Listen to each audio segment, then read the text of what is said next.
So in that case, we're going to, at 6:15, convene the regularly scheduled Brattleboro Select Board meeting. And by convene, I mean reconvene, because we have actually done two things tonight. We first did the Melrose site visit, which we'll be talking about a little later this evening. And then we convened at 5:45 to do committee interviews. And then we recessed at 6 o'clock, and we are now reconvening at 6:15. For all of that, John, were we properly warned? Yes, Ian, we were. Excellent. Okay, so in that case, board, I'd look for an approval of the minutes. I move that we approve the minutes from the last meeting. Peter has made a motion to approve the minutes of October 17th, 2023. Is there any discussion? Seeing none, all those in favor? Aye. Aye. That's going to carry 5-0. Excellent. All right, we're going to move on to agenda item 3, which is chair remarks. I've got a couple this evening. First, I want to give a quick shout out to Cor Trowbridge, the executive director of BCTV, who is retiring after 18 years. She has been an incredible partner to the town of Brattleboro. In just the last 4 years on this board, have really witnessed a immense amount of adaptation and evolution of how the town works with BCTV, both in the select board meeting, but then also at town meeting and at representative town meeting. And so just from that little experience that I've seen, I'm incredibly grateful to the work that she's given to this community, and I wish her the best of luck in her next endeavors. Next, I want to make a big announcement for me, which is that tomorrow, November 8th, with absent technical difficulty, the new Brattleboro website will be launched, and that will be at the end of the business day. Once the website is live, you'll be able to go to the homepage, and there will be a video tour that you can watch. I don't really know exactly where it is because I haven't seen it, but I'm hoping that it'll be pretty obvious. If it isn't obvious, at the next select board meeting, our communications coordinator, Seth Thomas, will be here, and I'm going to actually give my time during chair remarks to let him walk us through the new town website a little bit and give us a little digital tour. So you can watch a video before then, but on the 21st, you can come to the select board meeting and watch Seth walk us through how to use the website a little bit. And speaking of Seth, I want to congratulate him as he's being honored as a Producer of the Year tomorrow night at the BCTV Annual Producers Awards for his work on the Town Matters podcast. So congratulations. And finally, I just want to give a quick shout out to an event that the town manager and I were at a little earlier this afternoon, and there are other people in the audience who were there as well, which was the grand ribbon cutting for the DeWitt building down on Flat Street. That's 15 new units that are entering Brattleboro renter market, which is a drop in the bucket, but it's a move in the right direction, and it is the result of an immense amount of work from so many community partners who have all worked together, and I am just incredibly grateful for people being willing to put that work in so that we can start to address the housing crisis that we have in this community and we have across the state. And so with that, I will end my chair remarks, and I will hand it over to the town manager. And I didn't have any remarks, but I just want to clarify one thing that you said, just that everybody knows. The new town website is brattleboro.gov. So Thank it you. has transitioned, and I'm sure you will find it on searches and whatnot, but it is now a .gov, as are all the town employees' email addresses. So Thank you very much. that is it. Is there a question before your Yeah. So if somebody goes to brattleboro.org after the new website launches, will it redirect? Yes, it will redirect, yes. And that also is a reminder that all of our email addresses have changed to .gov as well. But I think if you continue to email from the .org, it bounces to Yes. us, or Yep. it's redirected to us. So Yep. so that's it. Great. All right. So we'll move on to agenda item 5, which is select board comments and committee reports. Board.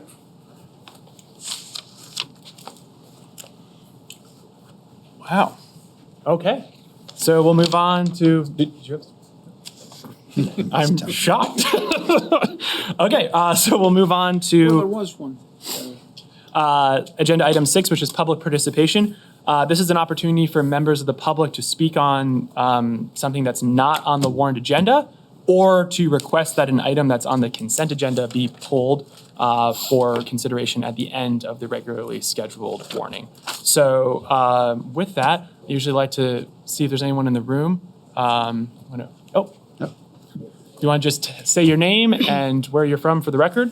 Hello, my name's Helena Leschuk. I am from Brattleboro, Vermont. I'm also from BCTV, right up the hall. Oops, that was the opposite of what I wanted to do. You've all done a lovely job of already giving us some name drops, but I'm here to invite everyone in this room, everyone in the 8 towns that we serve. I won't list all of them right now here in southern Windham County. Tomorrow night is our producer awards party, as you mentioned. Seth Thomas is going to be celebrated, as are a number of our producers for the work that they did in the community over the last year.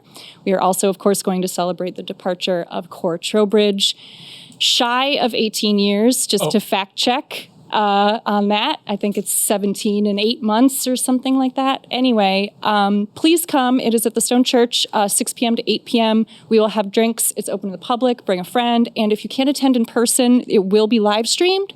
At Brattleboro TV is our Facebook.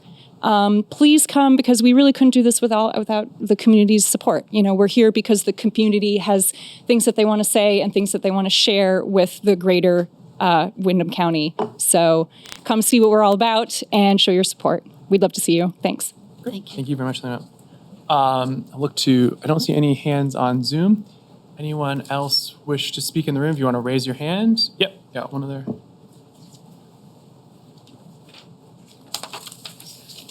Hi, I'm Tracy Flenner. On behalf of our neighborhood, which is the Maple Street Fairview neighborhood, we wanted to thank the Department of Public Works and the town for addressing a traffic issue that we've been having recently, and it was highlighted actually in the town newsletter recently. There was some redirection of traffic to address some fast drivers, reckless driving. So we just wanted to say thank you. We're not quite sure how it was going to work out, but again, we just wanted to say thank you. Nice. Great. Thank you very much for those thank yous. I don't see any other hands on Zoom. Any other hands in the room wish to speak on public participation? Seeing none, we will move on to agenda item 7, which is the consent agenda. John, you want to speak briefly to that? Yep, there are 6 items on consent tonight. If the board approves the consent agenda, it will be approving a tobacco license for the Collective Lounge and Bar on Elliott Street.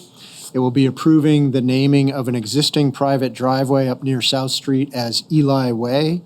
It will be approving a parade permit for the Red Clover Rovers Turkey Trot to be held on Thanksgiving Day.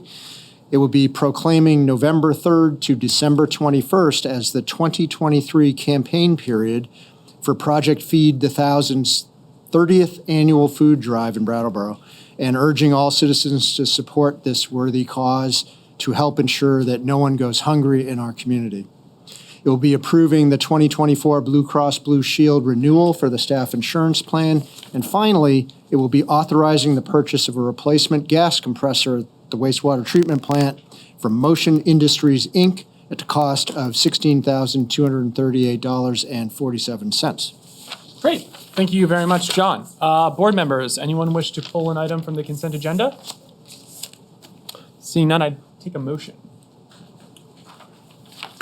I'd like to move that we approve the consent agenda as presented. Franz has made a motion to approve the consent agenda as presented. All those in favor? Aye. Aye. That's going to carry 5-0. Thank you very much. In that case, we're going to move on to agenda item 8A, new business town legislative agenda. So I'm going to invite the members of the delegation who are present. They want to come up, and I'm going to try to make sure we have enough chairs.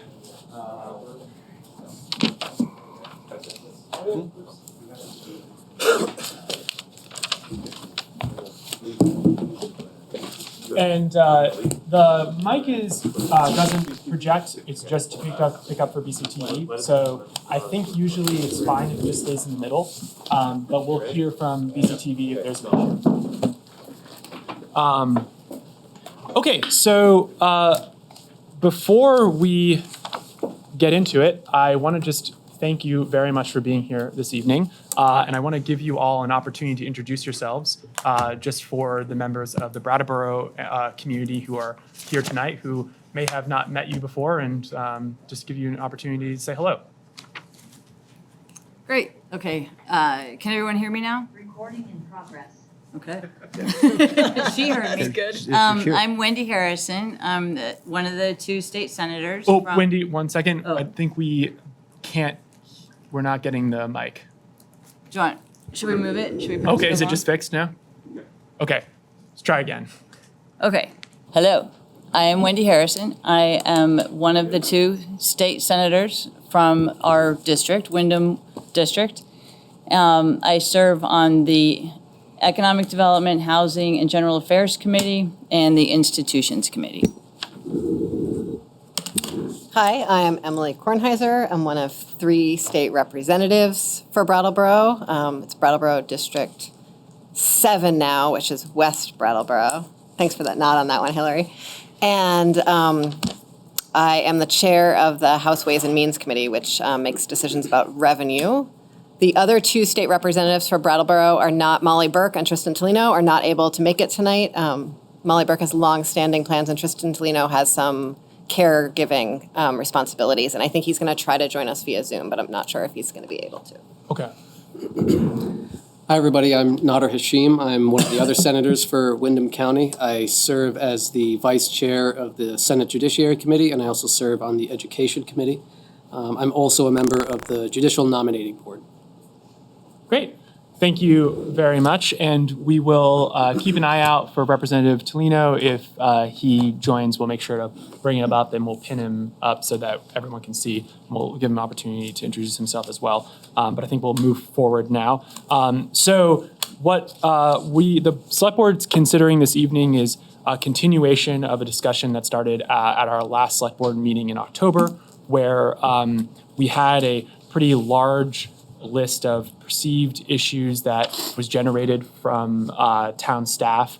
And in the interim, the Select Board individually has done some work in trying to rank our own personal priorities, which was then given to the town manager's office, and who then attempted to kind of prioritize them and come back to the Select Board with a couple of the top priorities that the Select Board can kind of all agree upon. Because the reality is there are a lot of really important issues for us to discuss, and we could spend all night tonight talking about them, but we wanted to try to sort of present to our delegation a list of 3 or 4 that we thought were the top priorities to try to focus that effort. And so, Select Board, I am, because this is our first time having this kind of discussion, I've been kind of going back and forth on how to do it the right way, and I don't think there quite is one. The way I'd like to do it is we have 4 priority categories that were prepared for us in the backup memorandum this evening. What I'd like to do is I'd like to go through them one at a time. We'll hear from John first, from what's in the backup material and kind of what he took out of our individual positions, and then what he put into the memo. And then I'd like to hear from the Select Board what you think of that for the individual issue. And then I'd like to toss it to the delegation and hear from them on that one issue. I'd like to do that process for all 4 of the categories that we have tonight. And then I'd like to open it up to the public to be able to speak on any of them. And I want to do it that way because we have a lot of presenters this evening beyond this agenda item, and I'm really conscious of time, and I know that we could spend the whole Select Board meeting on this one agenda item. So if that's agreeable to y'all, we're going to start with the first one, which is affordable and middle income housing.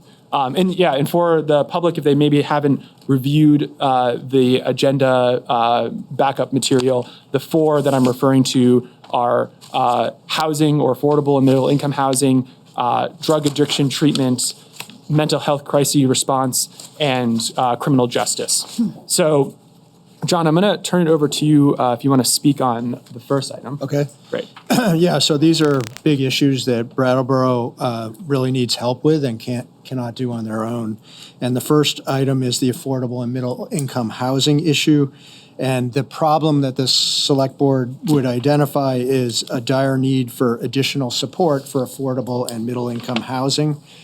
The town has also done a lot of the low-hanging planning actions, like reduced zoning barriers and made other administrative changes to facilitate the development of housing, but now needs state-level assistance to move forward on a number of fronts.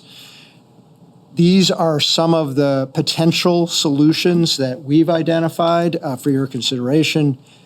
Things like exempting all housing in Brattleboro's designated districts from Act 250 jurisdiction, providing easily available state funding for pre-development costs to incentivize housing projects getting scoped, planned, and permitted, making it easier for towns like us to afford and provide roads and utilities to new housing projects, expanding the tax increment finance legislation to be more flexible and inclusive of any housing projects that add to our grand list, authorizing regional development corporations like BDCC to issue municipal bonds to finance the design, permitting, and construction of new residential road, sewer, and water infrastructure, continuing significant state funding subsidies, which the legislature did quite a bit of work on last session to build affordable and middle-income housing projects, while geographically balancing that across the state.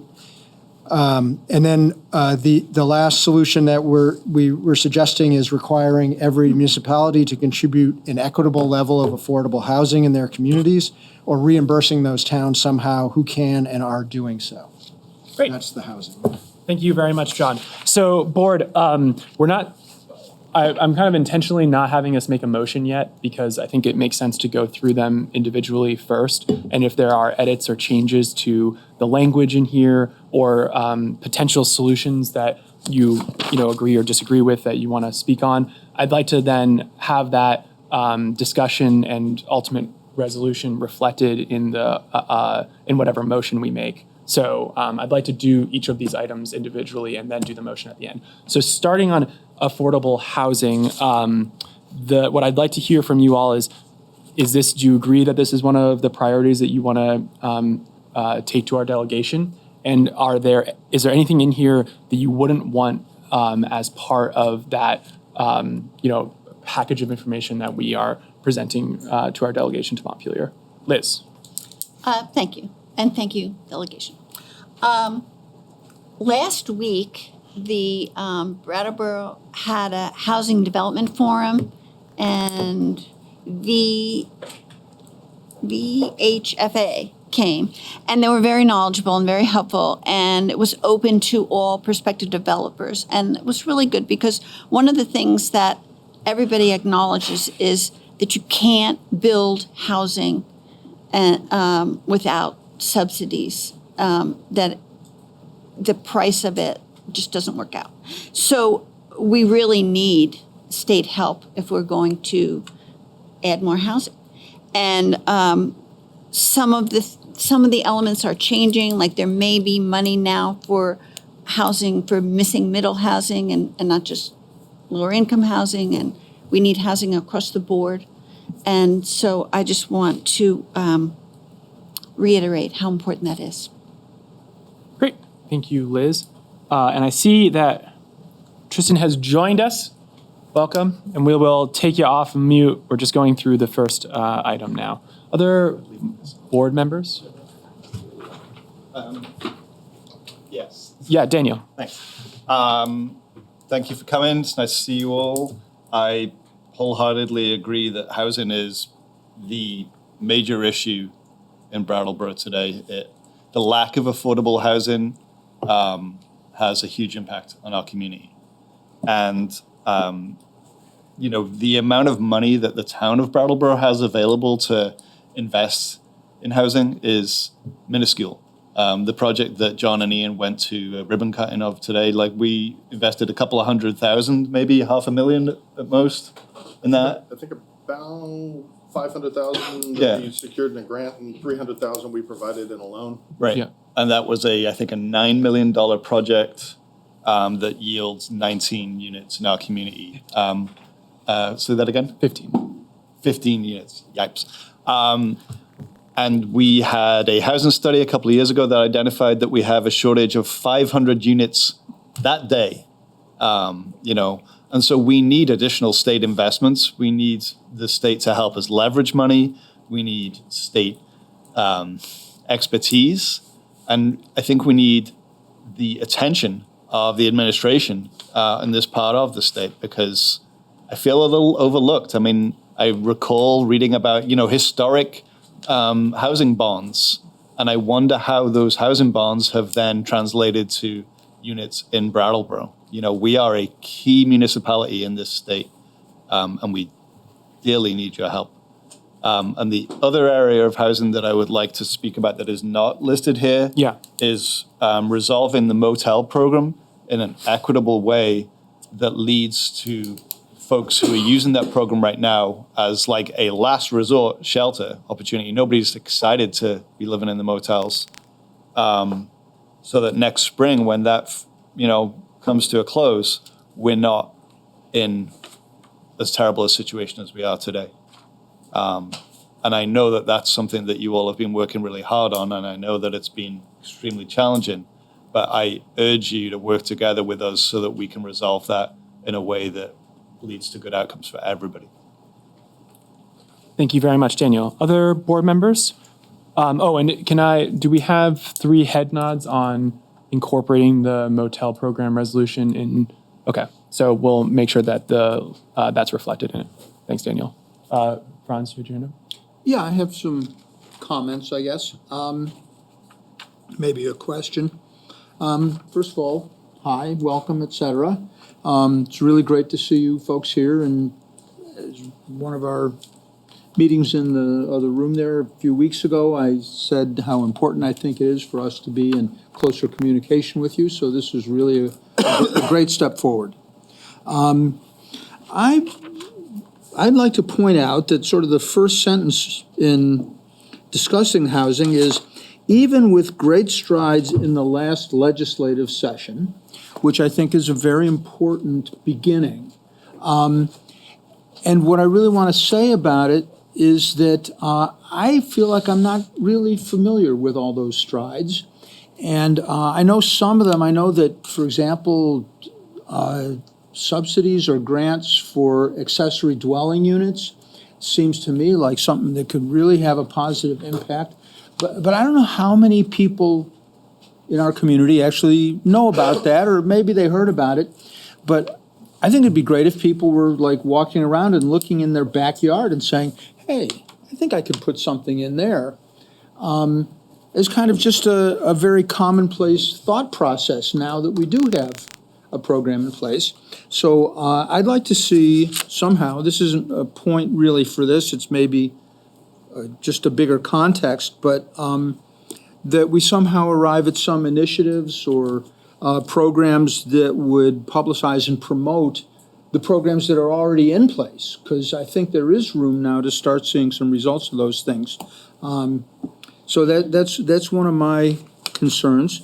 The other thing is, I guess, maybe a question for John or for everybody about exempting housing from Act 250. What does that actually mean or look like? And by all means, you've already been invited to speak about this stuff, but I'm just wondering, maybe from the town point of view, what are we actually thinking that would be and what its effects would be?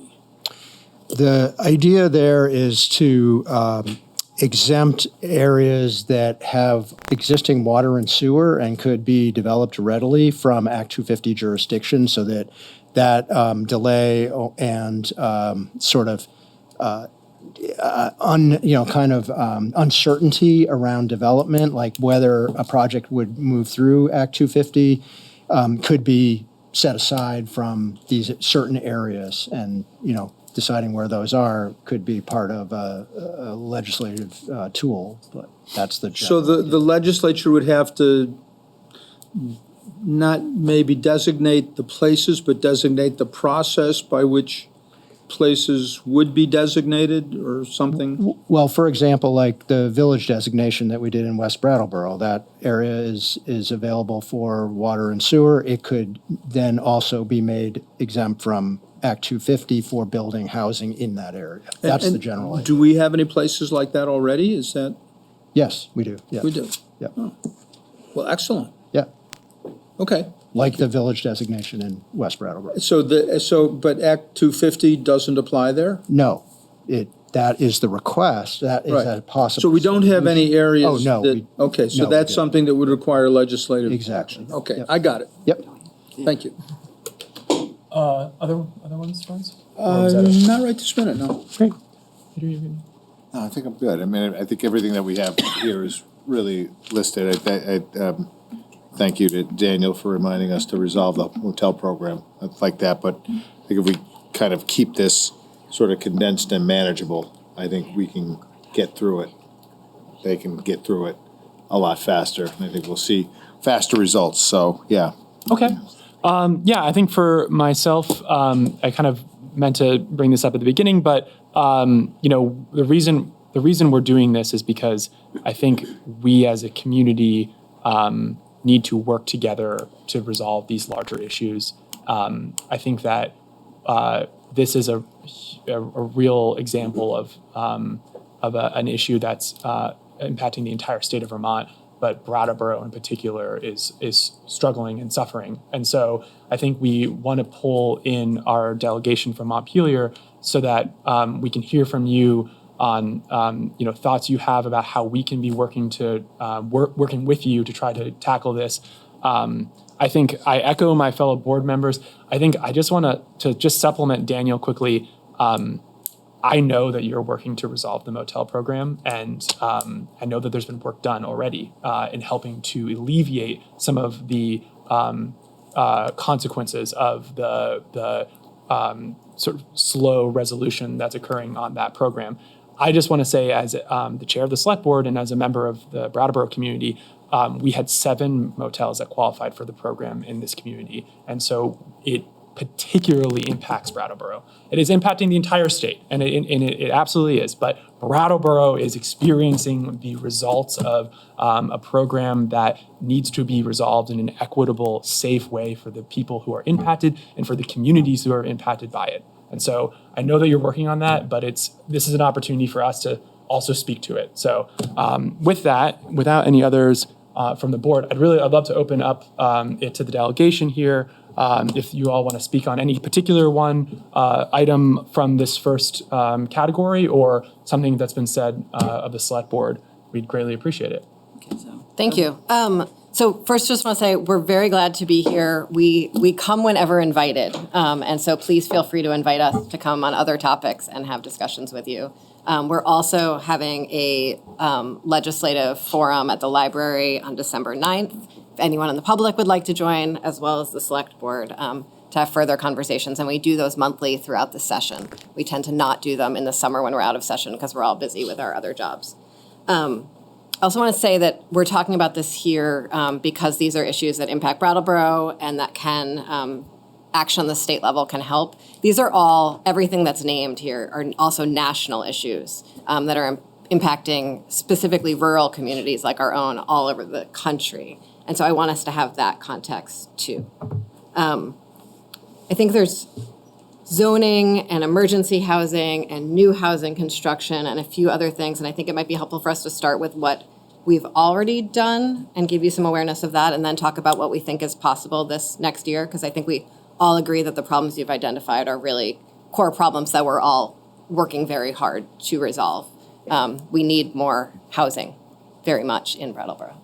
Okay, so I would like to speak to the work that the Housing and Committee of the Senate did last year, because we spent most of our time on S-100, which you may have heard about, the big housing bill.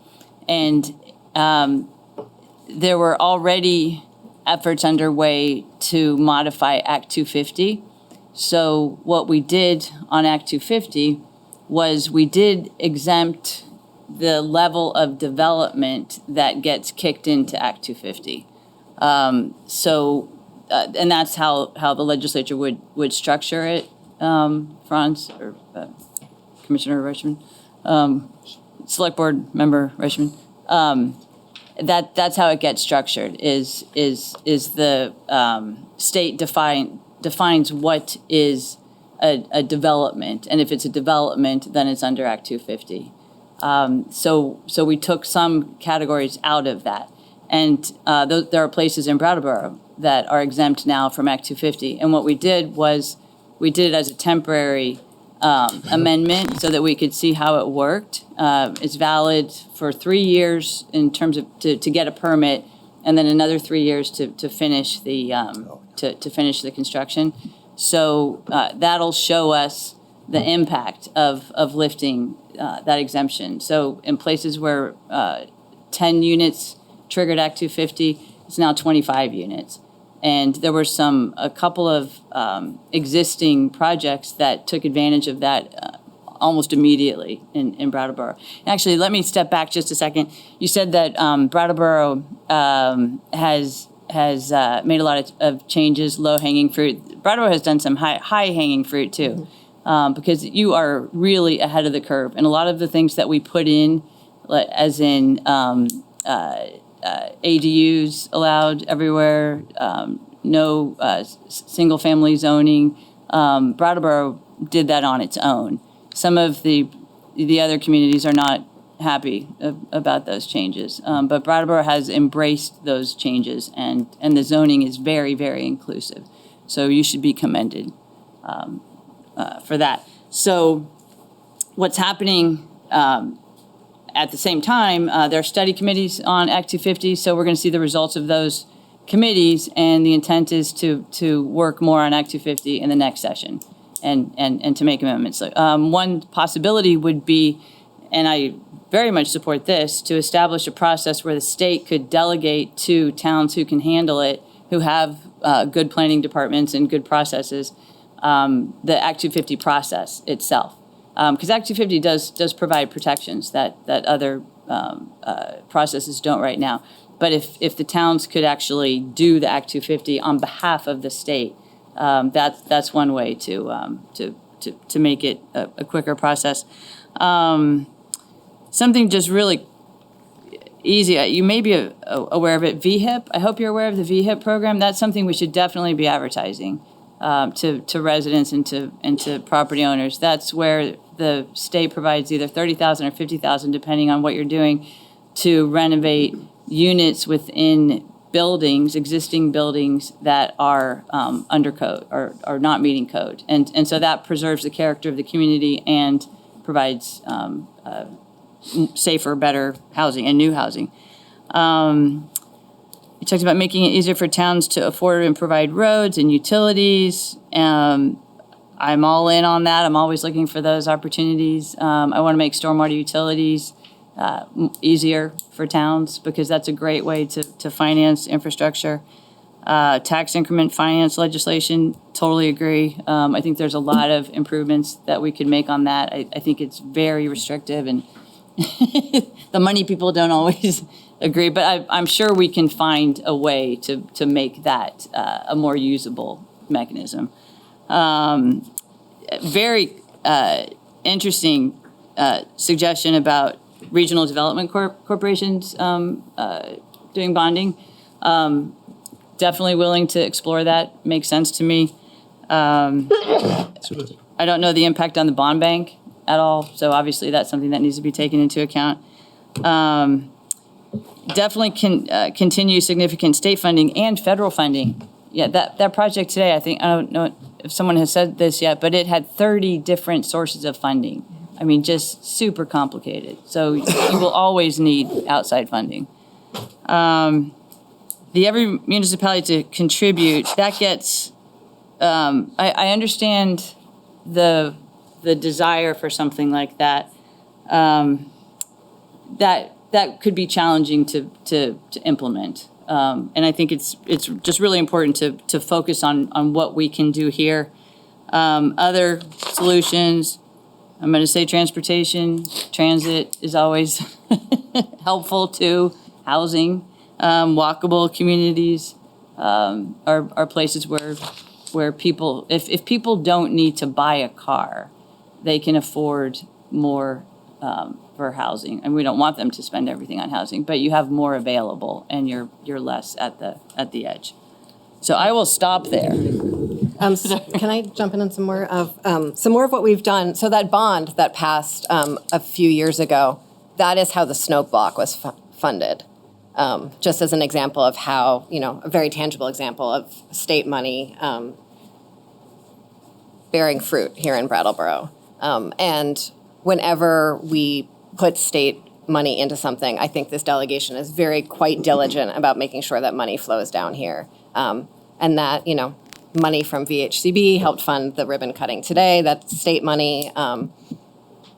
And in our sort of regional periphery, the project in Putney that's starting is, a product of that funding too. I want to echo something that Wendy said about sort of the floor that we're starting with as a political reality. Most of the zoning changes and the real sort of efforts we made this last session around changing planning and zoning in order to make housing more possible in Vermont was made no impact whatsoever in Brattleboro, because Brattleboro, thanks to a really solid planning department and some great community leadership, has done everything that is so far above even the floor that we just set. And so a lot of what is necessary statewide in order to make sure that the rest of the Windham County and the rest of the state is really contributing to the affordable housing that we're looking for. We don't want this just to be a Brattleboro solution, right? It means that a lot of the legislative action doesn't bear immediate fruit for Brattleboro because we've already jumped so far ahead in terms of our planning and zoning work. I think Act 250 changes are absolutely necessary, and the steps we took this last session were really important. Act 250 also gets blamed for a lot of other planning and zoning rules and processes. It was passed before a lot of federal legislation around clean water, for example, and I think Liz McLaughlin probably has a lot more knowledge of this than I do, and would probably be the best authority to talk to the select board about it. But a lot of what we think of as Act 250 or blame for Act 250 is either the not having a strong enough regulatory office at the state level to really help people through the regulatory process. That's a really important part of having solid regulation. Or it's actually some federal rules that are folded into Act 250, but we would not be able to remove even if we changed Act 250. And so just want to sort of level set that. That said, we need to make development in downtowns and village centers a lot easier, and we have a great infrastructure here to do that. Other things we did this last session are putting an enormous amount of money to VHCB for new housing development, putting money towards ADUs, putting money towards the purchase of efficient mobile homes, which will benefit Brattleboro as well, and the VHIP program for apartment improvements. If folks want to learn more, either because they're seeking housing or because they want to provide housing, the Windham Southeast Vermont Housing Coalition actually just issued 2 sort of one-page information briefs that I believe you have at your fingertips, John, that just explain so you're a person who wants to build housing, here are all of your options to just do that at the community level, or so you're a person who's looking for housing, here's how you find housing. And so a lot of what we did in statute has now been translated for the community to really find their way through it. On bonding issues, I have a lot of curiosity about what the actual problem is, and so would love to bring the treasurer down here. He's happy to come into any meeting anytime, and to really figure out what the problems are with bonding. I think we've done a lot of work in this last year, especially as a response to flooding, to make sure that we are making borrowed funds available to municipalities whenever possible, and are starting to move, I think, this session towards the creation of broader revolving loan funds, or as a way of making sure that infrastructure is possible. So right now, and we've talked about this, we have grants for all kinds of things, right? We have grants for culverts, and we have grants for sewage, and we have grants for, all kinds of things. And you need to apply all these different places, and it makes it almost impossible for town staff to put together a full project And if it's hard in Brattleboro, where you have this amazing town staff, think how impossible it is in Pownell. And so really looking to put all of those funds together. Some other states do this. And so the town would be applying, saying, we have this infrastructure project in front of us. And it's the responsibility of the state to blend and braid all of those funds together so that it doesn't have to happen at, municipalities with many fewer resources to be getting that done. I want to talk about homelessness, but I've talked too much. So if you want to jump in, and then I'll go back to homelessness. Sure. I can keep this relatively brief from my end because, in judiciary and education, we don't really deal with much housing policy. But I will say that, over the last year and a half, I've heard very frequently and regularly how important housing is, affordable housing is, throughout our state. And, even though we don't deal with much policy in my two committees, we do hear about personnel shortages. So, for example, we talk about why there's such a big backlog in our judiciary, which I know we're going to be talking about eventually here. And one of the major reasons is there's a lack of attorneys. One of the reasons that we have a lack of attorneys is because many of them can't find housing if they want to move here or if they graduate from Vermont Law School and want to stay here. And then in education, we hear the same thing about teachers and school staff that, for example, in Putney, there were a number of openings. There were a number of teachers who applied. Several of them had to go back on their contract because they could not find housing. So it's an issue that we hear about often in those sectors. There is one topic that could come up in judiciary, which is the appeals process. We did see that in Putney, and because I'm not sure if it's an ongoing case, I'm not going to get into any details, but in general, throughout the state, you can use, a person can use the appeals process to delay a project by years, and it costs them the filing fee, which is a few $100s, I believe. And meanwhile, it costs the other entity tens of thousands or even hundreds of thousands of dollars in delays that prevent housing units from coming up by years. So that's something that we're going to look at to see if we can make it so that the appeals process will require a little more merit to move forward. So those are my thoughts on housing. It's a top priority.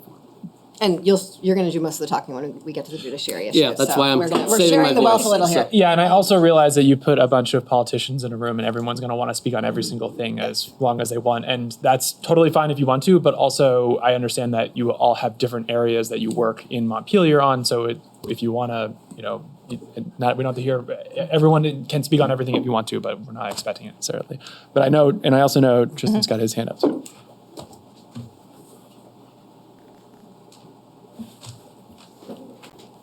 Thank you, and I will not speak on every topic. I promise. Can you hear me?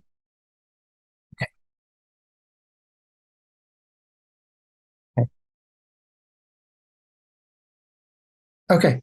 Thank you.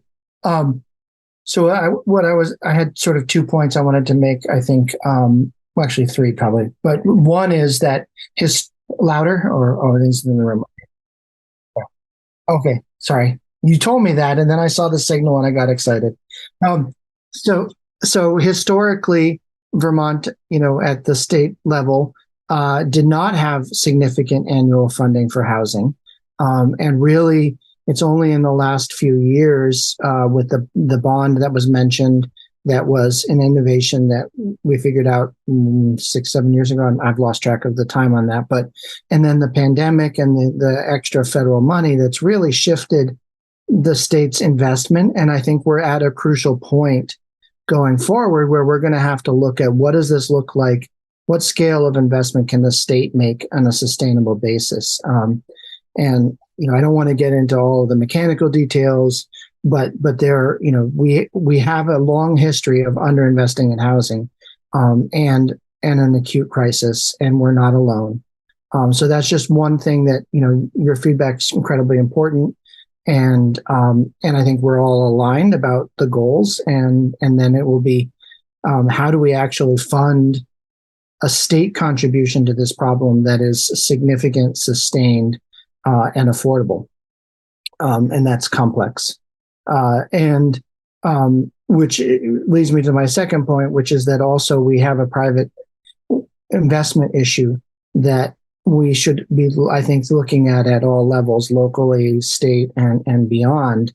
But to understand how to unlock the power of private investment in the housing market, because it's the state, even if we figure out a really great sustainable funding mechanism, we will be percentage points of what is necessary in total capital to fundamentally change the dynamic in housing in the long run. And I encourage you at the state, at the town level, to look at what kind of concierge services could we provide that might help unlock it, and to point out, as you have been in this letter and in other conversations, where there are gaps and that are at the state level and that we can help work on.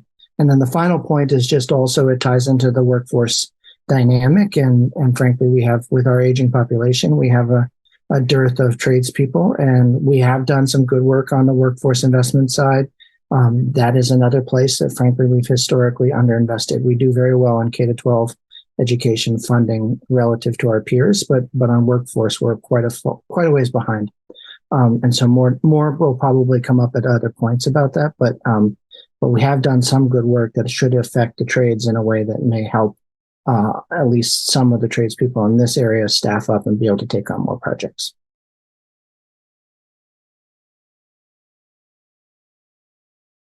Talk about homelessness for a minute and the state's response to it.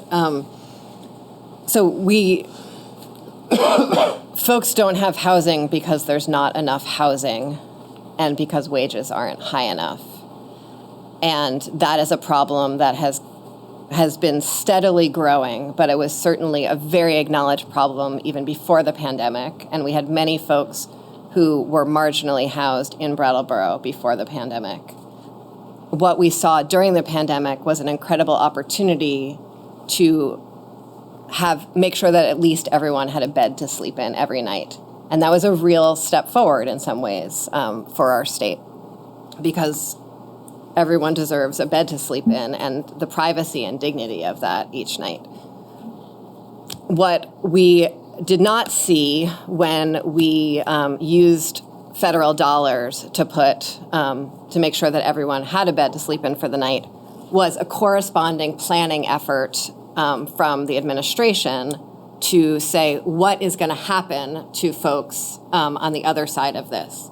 And so when we saw that increase in homelessness that was so stark when we were able to provide beds for everyone in the motels, we did not see a corresponding growth in planning around shelter capacity, around new housing development that we really need to see in a strategic way to say we have these 100 people, we have these 500 people, we have these thousands of people, what happens next, and really build that out over multiple years. Because even if we find all of the funding today to build all of the units that we need to, it still takes quite a while to build them.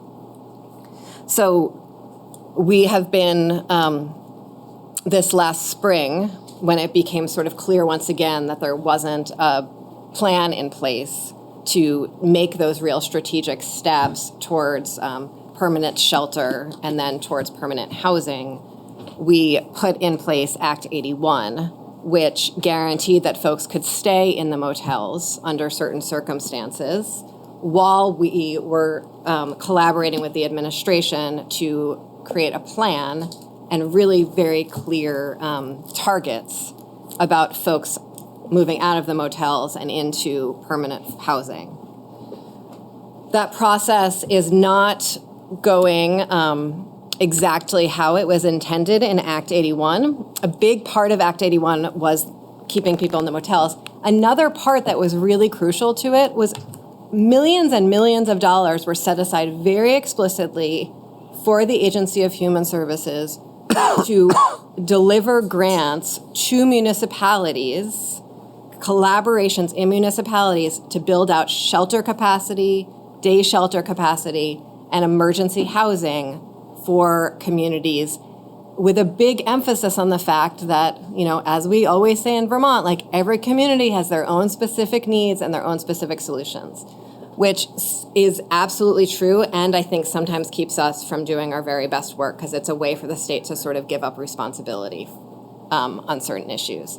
And so that money was made available, but what was not made available from the administration was the technical capacity that was needed to do that collaborative planning in Brattleboro to get that done. A few other communities have managed to get that funding, but it's still sitting there, and it really is millions and millions of dollars for Brattleboro to really sit down and plan and build out its shelter capacity, both long-term and short-term shelter capacity. And so I still feel really hopeful about that and really committed to continuing that collaboration to get that done. Simultaneous to that, I spent the bulk of my day in Montpelier discussing this issue exactly with the administration and making sure that we are moving towards a plan. We are finally getting the numbers that Brattleboro's had for a long time about what our housing needs are, what our emergency housing needs are, and what our future housing needs are numbers that we have not had statewide and still actually don't have statewide. So the administration is just starting to put together numbers based on census information to say what are the units that we need available. I know it's unbelievable that we don't have that data. I see your face there, Franz. And so the administration is really slowly starting to do some of this planning work. But there's not going to, as you've sort of described here, there's no silver bullet because what is needed is actually all of the changes. We need to actually just build housing, and that takes a long time. And so it's the zoning changes that we've talked about that we're making real progress on. It's the real public investments in permanently affordable housing that takes a few years to build. It's the kind of utilities, including transportation, that are needed, and we're going to make sure that municipalities have the resources that they need to get that done. And it's the flexibility and funding options through both VHCB, which is one of the major sources of affordable housing money.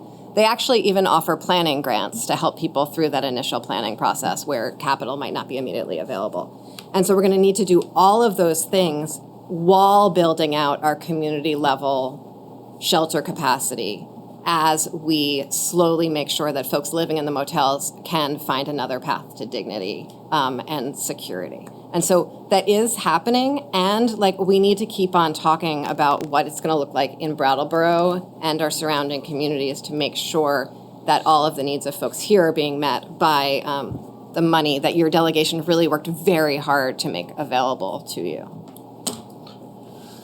Daniel, and then I want to move on to our next category. So very good. Thank you. I was going to say encouraged. I mean, I know that you guys are working really hard on some of these extremely challenging problems up in Montpelier. And I think what I'm hearing is that there's opportunity still sitting there for us to increase shelter capacity in Brattleboro. And so I would ask you, what do you need from the town of Brattleboro in order to move that forward? So I think someone mentioned all of the money that was put into the DeWitt block. Is it called DeWitt? Yes, okay. I'm still on Sunel, even though I'm supposed to rebrand. That's helpful, but I think what the power of the municipality is the convening and planning power. It's not the service provision power. It's not the money. It's really that convening collaborative power. And I think that you all are doing that. I think there's just sort of a missed connection somewhere because we have folks who are sort of working regionally that are in the town that aren't thinking sort of specifically about Brattleboro, but they're thinking regionally, whereas we in Brattleboro are thinking specifically about Brattleboro and Brattleboro's needs. So I think just continuing those real convening efforts, making land available. I know there's been a lot of work by the planning department about saying where and how this could happen. But I think it's also, and the community will, to say, we absolutely need this. We need to make sure that these are issues that we're addressing and to know that there isn't one solution to this. We're all going to need to be all in it together with multiple paths forward. Thank you. Other follow-ups from board on this first one? Okay, so we're going to move on to the second of the four legislative priorities are from the memorandum this evening, and I'll turn it over to John to give a brief presentation on that. Yeah, the second big issue that Brattleboro really needs help with is drug addiction treatment. And adequate, timely, and effective substance use addiction treatment is really lacking in Brattleboro. That's compounded by not having a good system of accountability when treatment is part of the criminal justice system. Some of the potential solutions that we've thought of are ensuring that anyone who wants substance use addiction treatment has access to it without barriers around insurance or income or travel. A second potential solution that we think would really help is a substance use docket in Windham County, as well as the backup to make a system like that work. So having the resources through the designated agency for case managers and necessary support to make that kind of a docket effective. Then finally, two things. One, increasing expectations and state resources around the duration of treatment. What we're hearing is people are not allowed, for whatever reason, enough time to resolve their situation. And finally, additional state resources for more robust supportive services at post-treatment, so that people don't go back to become addicted again. So that's the basic. Great. Thank you very much, John. Board members, so similar on this one. I know it's another big issue, and I'm looking for, if you've got, Daniel? Sure. Yeah, I agree that access to treatment is challenging and that there are barriers to treatment. I would like whatever help is available from the state to reduce those barriers. I also think that the path to treatment is a long and challenging one, and we should not assume that all drug users wish to enter into drug treatment or are ready to do so. I think it's a little magical thinking to think that that is the case. So whilst people are using drugs, we need to continue to invest in harm reduction strategies. And there are good examples in the town already. The AIDS Project of Southern Vermont has a number of good programs, some of which are pilot programs. And so I believe they are proven to be effective. If they're pilot programs that the state is able to help make permanent, then I would say that is a good thing. And then I think, my experience of recovery in this community, I'm a member of the recovery community somewhat, at least I used to be. And this is a town that has a pretty robust recovery community, and within that community, which sort of walks among us, and you might not know them at all, they really help one another. But I think that we need to, as a community, be a recovery-friendly town. We need to accept that the path to, getting away from addiction is about connection. It is about reducing shame and stigma and judgment. And I feel like a lot of what we experience in our community right now is a lot of stigma and shame and judgment about people with substance use disorder. So that's not really something that you can legislate, but I think it is a sort of cultural problem that we could exercise some leadership in, and show that we understand the challenges to an extent, right? I mean, even those of us that have some knowledge of it don't really understand how hard it is to be suffering with some kind of drug addiction. So yes, I agree with much of what is written here, but I think that we need to recognize that along the way to treatment, it is a very challenging path, and that when we stigmatize, when we judge, and when we make people feel ashamed, we are only hampering their, recovery. Great. Thank you very much, Daniel. Other board members?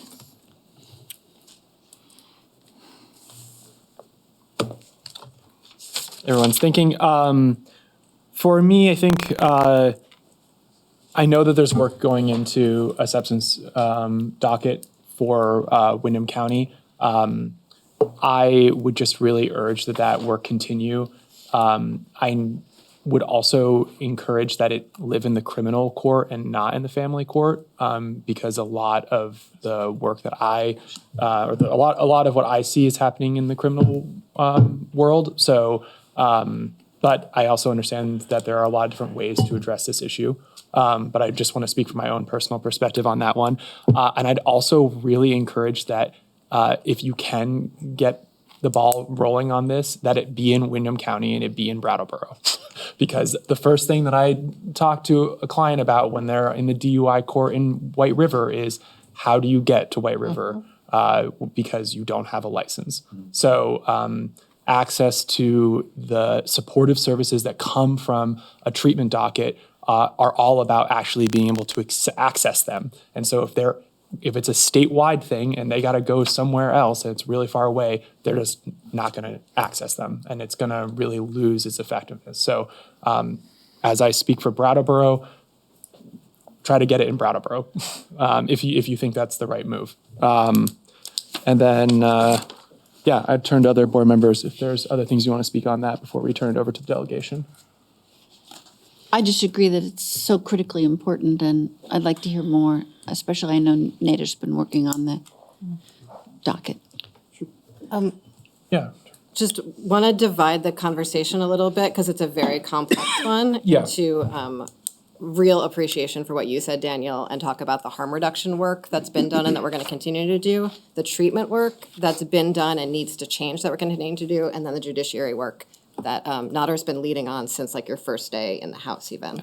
So, yeah. Do you want to start with that end? Okay. Sure. So yes, the drug docket. There are, right now, I see that there's 3 pathways for us to get a drug docket. First we have the application. I'm sorry, Nader, could you just say what a docket is? Because I Sure. sort of understand it, but not completely. Sure. So there's different silos in our court of different types of cases. You have your criminal docket, you have your civil docket, you have your family docket, and then you have your juvenile docket, and then you also have environmental court.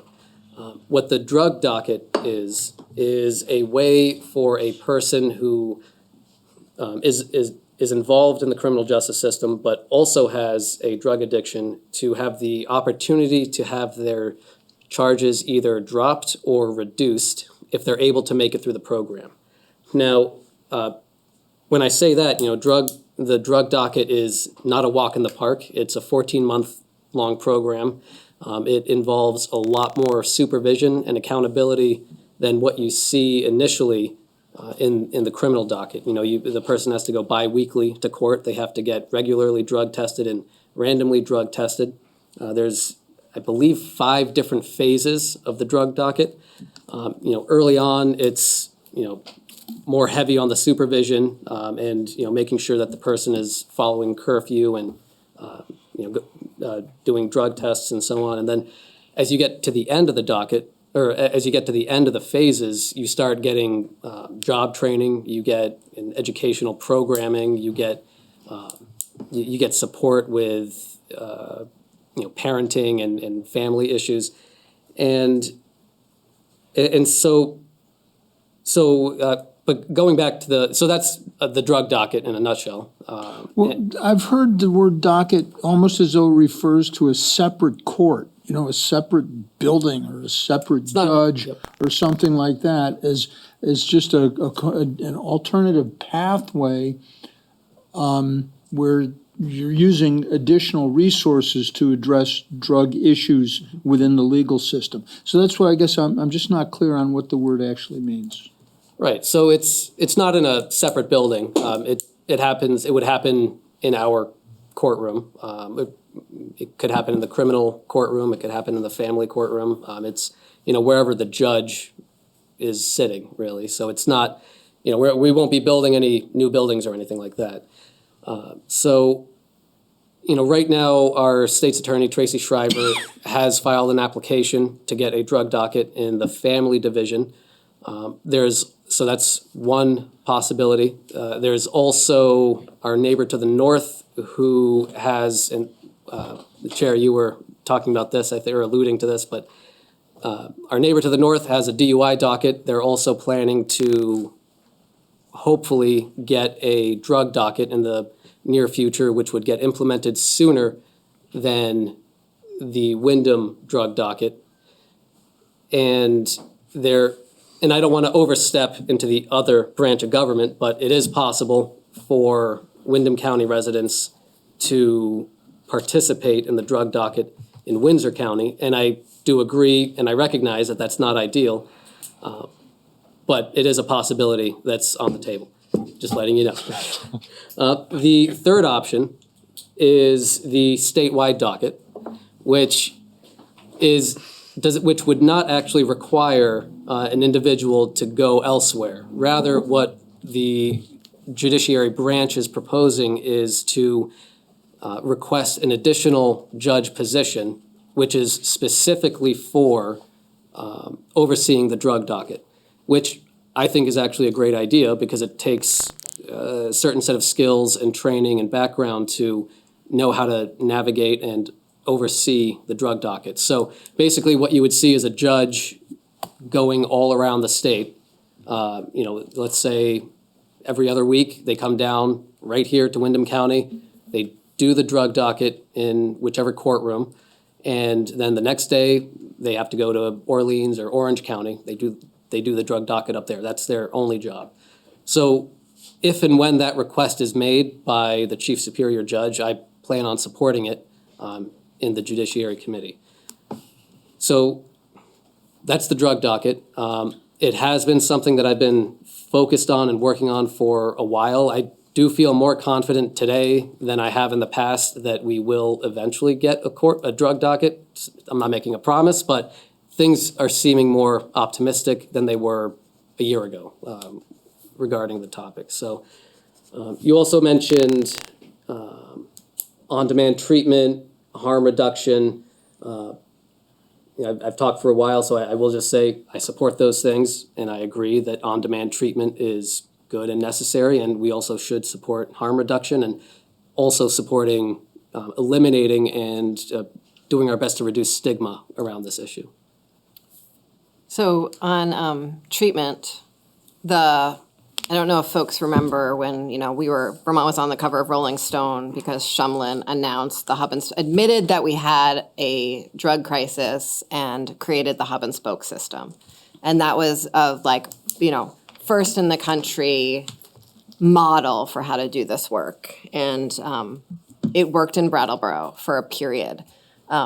What a lot has changed since then, and the system has not caught up. There are a lot more private sector, even sort of venture capital funded firms that are involved in accessing Medicaid funding in that space who are not sort of collaborating in the system, but are accessing the system. There have been changes in how programs are being administered. All to say that system is just not working anymore, and we have gotten pretty far along in legislation, hoping to really finish that legislation this biennium. We started it last year and hope to finish it this year, on really reinventing the hub and spoke system to make sure that treatment is available to folks. There are some small pieces of this that we can still see. Folks can immediately access, are supposed to be able to immediately access treatment in the emergency room. They're often met by someone, by a peer counselor there, if that's happening. But the transition to sort of longer term access is hard. We've made a lot of changes in actually how insurance coverage can kick in. Historically, folks have needed to be actively using before they can enter treatment, rather than having, say, a day of not using and then sort of wanting to access treatment for them from there. We're making those changes pretty actively right now, but there's a long way to go on it. And the sort of technical parts of it aren't as sexy, and we really need your support in saying, actually, the system needs to be rethought in a really meaningful way with all of the partners at the table, Habit OPCO and the Retreat, and all of they're incredible private providers in our community, just single doctors who have active caseloads of folks who aren't getting the support that they need. So that's sort of on the treatment side. including we really have very few options for long-term inpatient treatment, and that needs investment. Absolutely agreed, and we're working on that. On harm reduction, as Daniel really so eloquently talked about, folks who are using deserve dignity. I want to do everything that we can to both reduce the harm to the folks who are using while they're using and to reduce the harm that they might cause in the community. And so some of that is pilots that we've already put in place. And generally, the last couple of years when we put in place a pilot around these issues, it's in Brattleboro and Burlington because we're all fighting so hard to make sure that people acknowledge that we have a challenge down here in Brattleboro. And so that, the AIDS Project now has some really great testing facilities to understand what the supply looks like, both for people who are using and so we can have sort of long-term trend analysis there. We are really expanding needle exchange services. We're expanding wound care. We've made some changes in insurance rules so that folks have an easier time hiring people who are in recovery. And so that the economic really blow of active use is lessened somewhat. But there's a lot further to go. We sort of made sure that access to buprenorphine was much easier for folks, no matter how they were accessing it. That's another real straight harm reduction technique. But more needs to be done, and we need to be talking more about that as a community. Just, I understand there's a community project based, a community-based treatment project in Johnson called Jenna's Promise that just has amazing results. It's very much community-based. There's no limit on how long you can be there. Most folks are there at least 6 months. So that might be something that the town wants to look at. So, board, I think I would like to incorporate into number 2, reinvent hub and spoke, and I would leave it to Mr. Quip on the language, but something on harm reduction as 2 additional sort of bullet points on. Like continue to invest in harm reduction strategies and, support pilot programs that have proven to be effective. And maybe expand, Yes. continue and expand. Wonderful. Which is, and I think this is an important part of, as we're sort of inventing this process for the select board here, I think it is a back and forth of it, right? We want to both present ideas that we have, but we want to hear from you and incorporate them into the work that we want to support and see happen in Montpelier, and then how we can be a partner in it. So I think that's a good way to do this. So is that clear for you, John? Yep. Do I have one other head nod on that? On those 2? I think, so I'm just a little confused because I know we throw the word stigma and we throw the word harm reduction out, and I think we're talking about the same thing, but I'm sitting. 2 different things. Okay. Yeah, stigma versus harm reduction. Harm reduction is like, we have community members in the town of Brattleboro who are actively using, Right. And they're overdosing, they're dying, and they deserve the dignity to not die. And so we need to do the work that is required to try to save them. And that boils down to access. It's a lot of things. And maybe that's my thought, but I mean, maybe you have a different thought on what that means. I would just offer that I think one of the things that's important about harm reduction is we're, helping people stay alive because someone loves them, and maybe or maybe they'll seek treatment someday.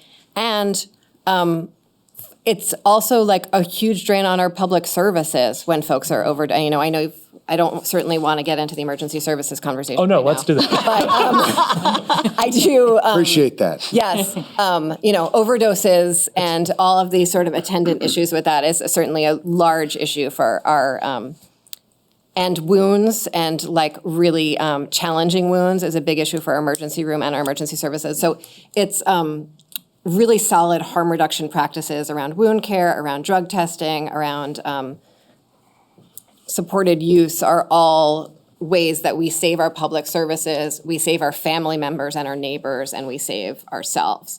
Stigma, I think, is one of the things that actually keeps us from being comfortable, is a sort of a mental state, that keeps us from being able to feel comfortable with harm reduction strategies, because we feel stuck on the fact that folks should be sober, for instance, rather than acknowledging the reality that people use for a wide variety of reasons. And it's not necessarily up to us to make definite decisions the next day about their lives. Well, I completely agree with everything, and the harm reduction piece of this makes a bunch of sense. The stigma is more coming from a personal feeling, right? That somebody projects onto somebody, and we just had this conversation the other day, and the one thing I've learned in my life is I can't tell somebody else how to feel, right? I know that I wouldn't approach somebody with a drug addiction, with that illness, with the stigma and a shame. I would want to get them help, and I think getting them help is getting them access to it when they need it, the ease of access, making it extremely easy for them if they're even just sort of teetering on, I need some help, that it makes it so incredibly easy for them to get that help. Because the minute you start to enter into these systems, often broken, often built by great architects, but then assembled by contractors, if you will, you get into this thing where a roadblock and they need a piece of paper and they need something and it stops and it's just easier to revert back, right? So I think access to help, but the ease of getting them that help is really, I think, the entry point to this whole conversation. If you can just make it easy and make it happen, like the only thing we need to do is drive them somewhere and they begin to get their help and make their lives better. The stigma piece, very important. I don't disagree. I just don't know how to message and control it. Right. And I think that's a very fair point, Peter. And I think that one of the difficult parts of this agenda is that we're identifying issues sometimes that we do not have a solution for. Sure, no, but I think that 100% part of agree. it is identifying it and speaking a little bit to it and talking about it being a priority. But if I could, I mean, I think again, if we go and drop back to the ease of access, I don't think the stigma thing is that important. Because I think the stigma thing kicks in if it becomes difficult to get that treatment. I think, at least for the person, and I don't know, I mean, what I know about being addicted to something, I don't. I've been fortunate, right? I've never had to walk that path, so I don't know. I'm guessing on how I would feel. Is your hand up or Liz's hand? Yeah. I don't know whose was up first. I mean, it Go wasn't ahead, mine. Daniel. Mine was up first. Yours His was up first. Go ahead. Yes. I need to inject some things into this conversation. And the points I'm going to raise are ones that I don't understand and don't have answers to. But at some point, I think we have to start talking about personal accountability. That people make decisions in their lives, and we should at least be on record as saying the decision to start injecting narcotics into your veins is a very bad decision that leads to all kinds of problems that will haunt you for the rest of your life. And to say, is that stigma? I don't know if that's stigma or not. It's certainly judgment. So, I don't want to say that there are messages that we should deliver that would make it more difficult for people to enter into treatment and create psychological barriers to entering treatment, which is certainly what Daniel was talking about. We want to make treatment easier. So, but where do we fall on this very broad set of different continua of telling people a message about not using drugs versus saying, oh, well, we don't want to stigmatize anything. And, and this is coming from someone who's been on record as saying, I think the law enforcement approach to managing addictive substances is a complete failure. I don't think locking people up works. I don't think telling people that they can't do this stuff works.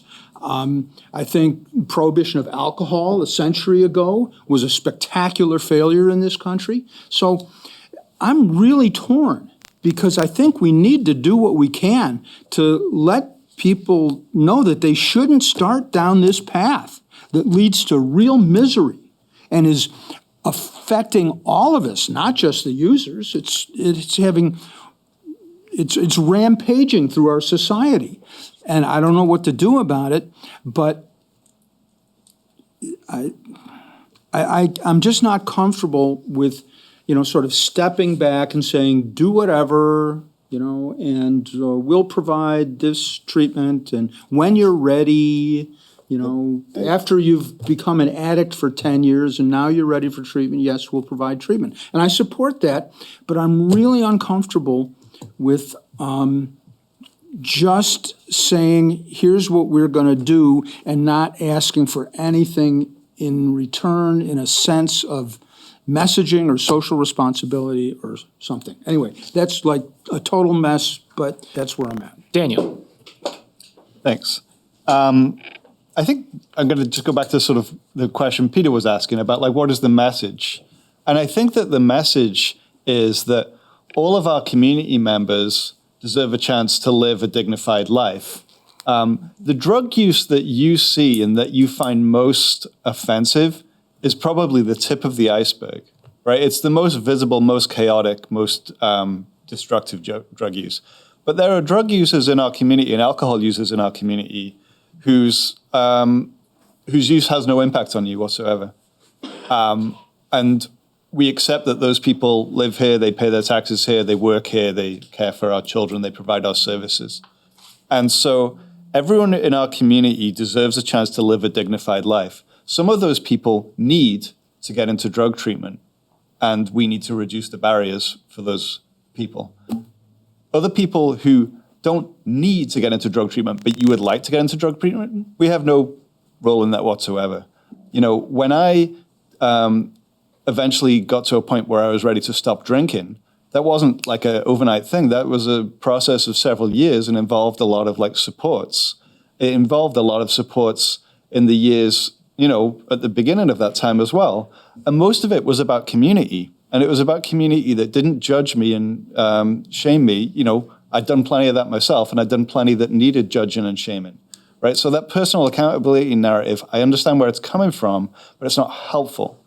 So it's not so much that people aren't held accountable, but we need to hold all of our community members with care and love and, make it possible for them to live their lives with dignity, because every person right now who's using a substance chaotically and destructively actually has the possibility of transforming their life and becoming, when I was a drinker, I wouldn't have been elected to the Selectboard. My life is completely different today than it was 11, 12, 13 years ago. And so my addiction didn't look like much of anything really to anybody that was born and raised where I was from. Heavy drug use, looks very different, especially if you're unhoused or, lacking in reliable shelter. But that's not what all, use looks like. And so I think we just kind of need to be a little more honest with ourselves and be a little more curious about, what people's lives are like. I had a fascinating conversation with Dakota Thomas from this AIDS Project Southern Vermont the other day. And I thought I was reasonably well educated about how drug use was happening in our community and what the issues were. And I knew almost nothing, it turned out, after about 5 minutes. And so I would encourage us as individuals to educate ourselves a little bit more, and as a municipality to be a little more curious about what's going on in our community and not paint it with too simple a brush. Liz had her hand up, and then trying to move on to the next category. I just wanted to ask a couple more questions about what Nader said about the docket and the treatment element and the supervision and so forth, and how that would work with the Jenna's promise ideal of long-term residential treatment. Because what I'm understanding, and I know very little and I'm very fortunate, is that it's really better to take people out of their day-to-day and have residential treatment. Are we planning for this docket diversion treatment element to be residential? So, my first answer is no to that. You know, I hear what you're saying about the residential program, but I also don't know or think that that's something that everyone who goes through this process is actually able to perform. You know, there are folks who may be going through this process who still have family obligations. They may still have a job that they're going to, and trying to maintain those elements in their life, moving forward as they go through the drug docket. So the drug docket wouldn't be residential. And is it effective? Is it effective? Yes. Without being residential, is this supervision and so forth, is it Yes, have the good drug results? docket is, I find it to be effective. I don't have the exact numbers on hand right now, and I'm kicking myself for it. I almost printed them out. I was like, no, I won't need that. But I can send you those numbers. I have them readily accessible. I can send those to you. Because there are drug dockets in Vermont, correct? Yes, there are drug dockets in. If they're funded and have the supports that they need. Correct. Another question, or? No, it's just, I'm assuming that funding will come from the state, that funding's available. So drug dockets are currently funded through a federal grant. They are, and it's kind of tricky because there are federal rules that create some challenges. And, if we were to have a statewide docket that was funded by the state, we'd be able to follow our own rules more easily. But for example, if it's federally funded, you can't use cannabis at all, which in our state, obviously it's commercialized. Our neighbors to the south, it's commercialized, cannabis is, and also to the west. So, if somebody 8 months in the process of going through the drug docket, things are going well, and they decide to smoke a joint, they're done. They're done with the drug docket and removed from the program. And if somebody is able, in my opinion, this is just my opinion, but if somebody is able to successfully navigate the drug docket, not use opioids, and they are living in a state where cannabis is commercialized and legalized, yeah, I'm fine with somebody using cannabis if they're successfully navigating this process, the drug docket. But anyways, that's my own opinion about the difference between the federal funding and what things would look like with the state funding. Great. So obviously there's a lot to discuss on this item, but we're going to move on. I do have to just, because I appreciate, Wendy, you bringing up Jenna's Promise. I wasn't expecting to speak on it at all, but I've worked with them professionally and they're amazing. I actually don't know if we have anything like that in Windham County because I was working with someone up in that area of Vermont. But the only thing I would highlight to my delegation would be one of the unique things about Jenna's Promise is it has, I don't know if it's available for anyone. I know that they really focus on women who have experienced domestic abuse as an element of their addiction. And so it's one of the great things working with them is that overlap is really critical for supporting folks who have had those experiences. And I think that that's something that we should really keep in mind when we're considering this particular issue of drug addiction, because there's a lot of overlapping issues that aren't just addiction itself. So, of course, I wanted the last word. So now I'll hand it over. If I could just. Yes. So if there's. Last word here. Similar to the housing conversation, there is not one solution to this. And so we need treatment options that are residential and fully supportive, like Jenna's Promise. And we also need outpatient treatment options that allow people to continue living their lives rooted in their communities. And we need harm reduction strategies for folks who are not interested in treatment. And individual physicians Yeah, are actually doing this work. So we should not count out anything that works. Fair. Perfect. Okay, so we're gonna move on to another easy topic to tackle quickly. No, another big issue that Brattleboro is facing, as we all know, which is very difficult is the mental health crisis response. And the town is severely lacking ability to respond to emergent mental health crises. And that is pushing too much responsibility onto town staff, onto local citizens, and both of which are not trained or able to effectively de-escalate situations and protect the community from harm. Some of the potential solutions that we've identified are expanding the scope and providing sufficient state funding for HCRS to fill mental health crisis response gaps, address on-the-ground needs for all people suffering a crisis, not just those covered by insurance or registered as HCRS clients. A second solution was additional state funding that would allow for 4 additional police liaison social worker crisis response personnel available to provide near 24/7 coverage in Brattleboro, which we do not have right now.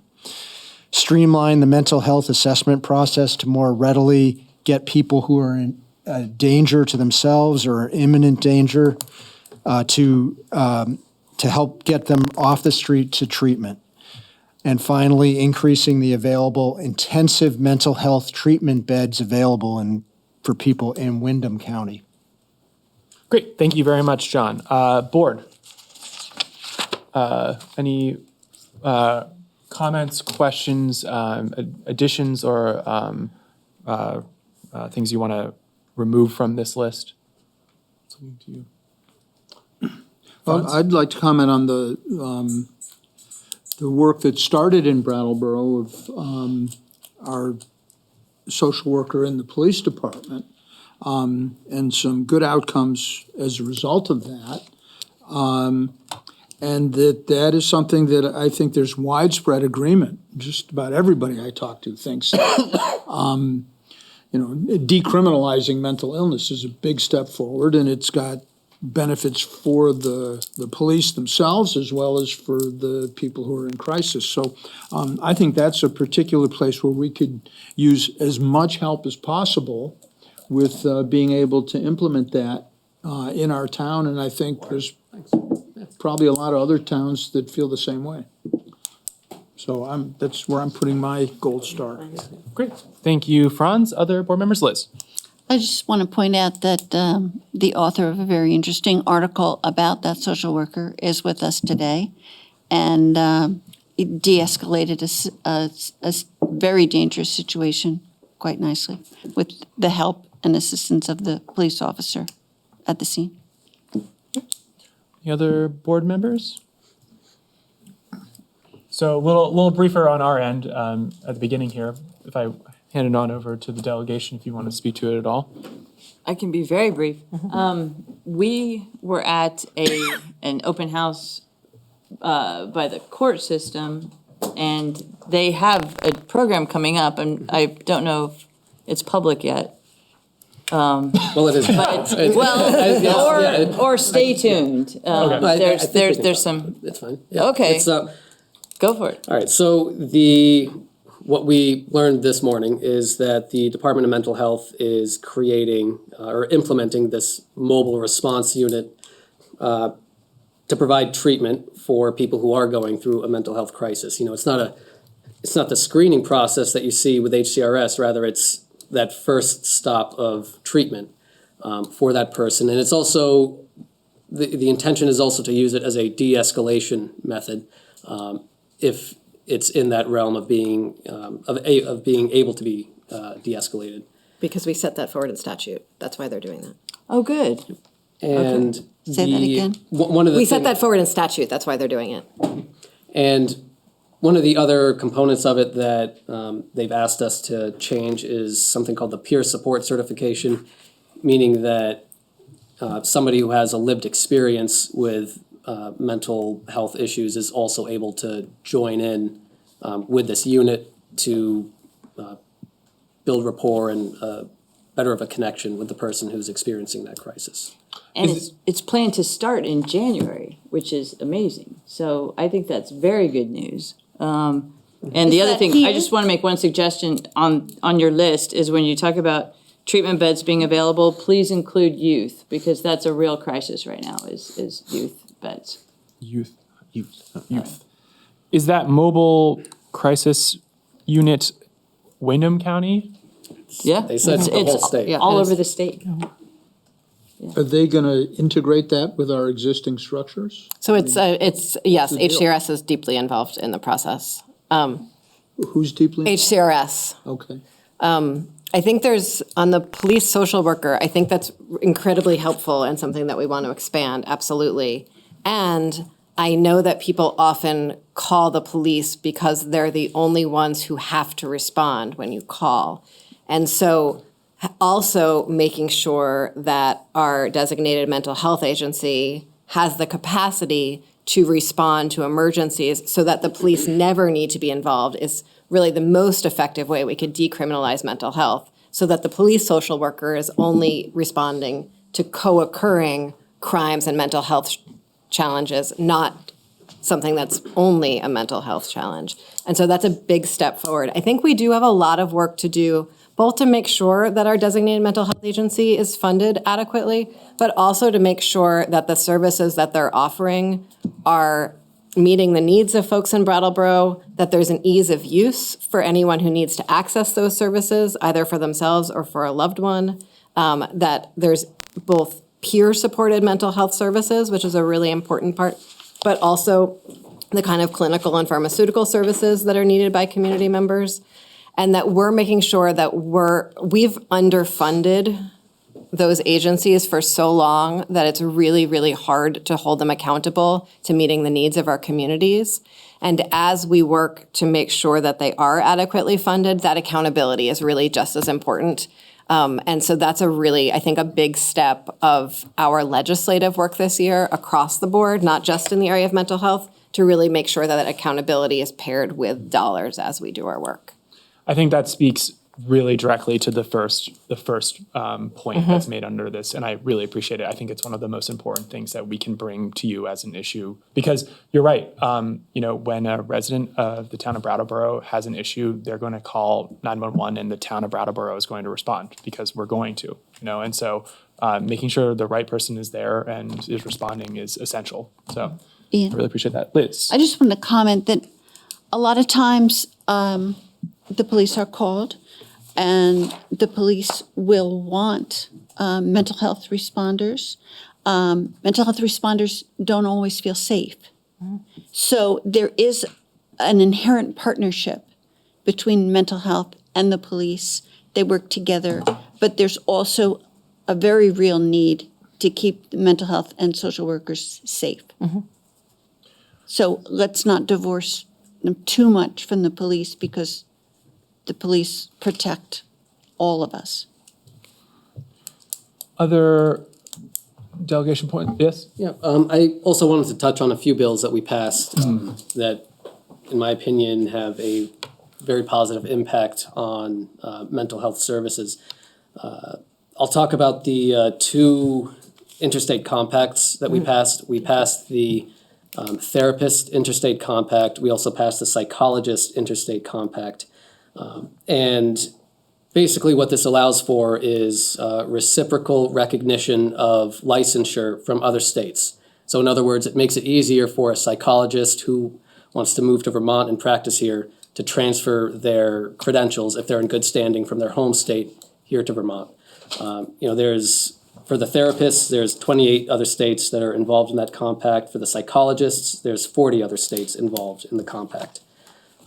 And then I also wanted to talk about S89, which touches on one of the points that you raised halfway. There are forensic beds that are being created, not here in Windham County, rather they're going to be in central Vermont. And the reason that it's happening in central Vermont largely is because there's already an existing psychiatric hospital there. What they're in the process of doing right now is retrofitting one of the wings to make it a forensic facility and to make it more secure. And this would be the wing of the hospital that is for folks who have severe mental health issues, but are also involved in the criminal justice system and are also committed an act of violence and are not safe to be out and about with no supervision whatsoever. So that's in process right now. And then the other one is S91, which was related to competency evaluations. We broadened who is able to perform competency evaluations. Previously, it was just psychiatrists, and those are hard to find to begin with. So we broadened it to psychologists as well to perform the competency evaluation to determine if somebody is able to understand the facts of their case and able to communicate with their attorney and assist their attorney in their case if they're involved in the justice system and also have mental health issues. And then I think some of the work that's going to follow from that this year is interstate compacts for social workers, which is sort of another key profession in this sphere, and really getting a little clearer about what it means to be under the supervision of the Department of Mental Health. That has very different definitions in different states and means the littlest here in a lot of ways. Someone who wouldn't necessarily be in a forensic facility might be on the street, but what that supervision sort of looks like and what's the Department of Mental Health's responsibility in that case could use some tightening. There've been several instances that I'm aware of where the reporting between that person and the state and then the home community and the police department is severely lacking, and people won't know if someone is back out on the street. Is that part of the solution here? Mm-hmm. I mean, it's just tightening the Department of Mental Health's responsibility so everyone's clear on what it is. I've been in some meetings with you all in the town where it just seems like everyone has a totally different understanding of what reality is. And that is not a helpful place to be making policy decisions from. Especially about mental health. Yes. Okay, absent any other board member, we're going to move on to the last category. I'll hand it over to John. The last thing that the board seemed to be in alignment on was addressing this issue of repeat offenders, which we hear quite a bit about. The problem being that calls, contacts, and crimes involving repeat offenders have been increasing in Brattleboro, and there are inadequate tools to reduce their incidence. Some of the potential solutions for this problem were developing funding sources and state-sanctioned tools that increase structure and accountability for repeat offenders of alleged crimes while their cases are pending, resolving the criminal court backlog to increase the speed at which criminal cases are heard and resolved to achieve just results sooner and reduce repeat infractions. Also, a solution suggested is to provide state funding to convert temporary ARPA positions in the judiciary to permanent positions and expand as necessary to support the specialty dockets such as family treatment or the substance use docket. Great, thank you, John. Board members want to speak on this last one? Liz. I think the really salient fact is in this footnote here where it says 10 individuals were in documented contact with the police officer over 20 times each, 328 total contacts for these 10 people. So, you know, there was an article recently in the paper about similar situation in Rutland that the backlog in the judicial system has caused no consequence for these individuals. And we need to really show that we do actually have a criminal justice system. Other board members? Turn it over to the delegation if you want to speak on it. Otter, you're kind of getting put on the spot a little bit. And you know, there's a lot of... We pre-planned this one. There's a lot of overlap, too, with an earlier one that we've been talking about as well, which speaks to a lot of these things have overlapping issues. So I understand that as well, but... Yeah, so I find the backlog to be one of the top priorities for the Senate Judiciary Committee. There are a lot of factors that go into it. And I mean, you know, we talked about it earlier a little bit, even with housing, that even ties to the backlog. So for example, right now we have 36 positions for judges and, 37 and 7 vacancies.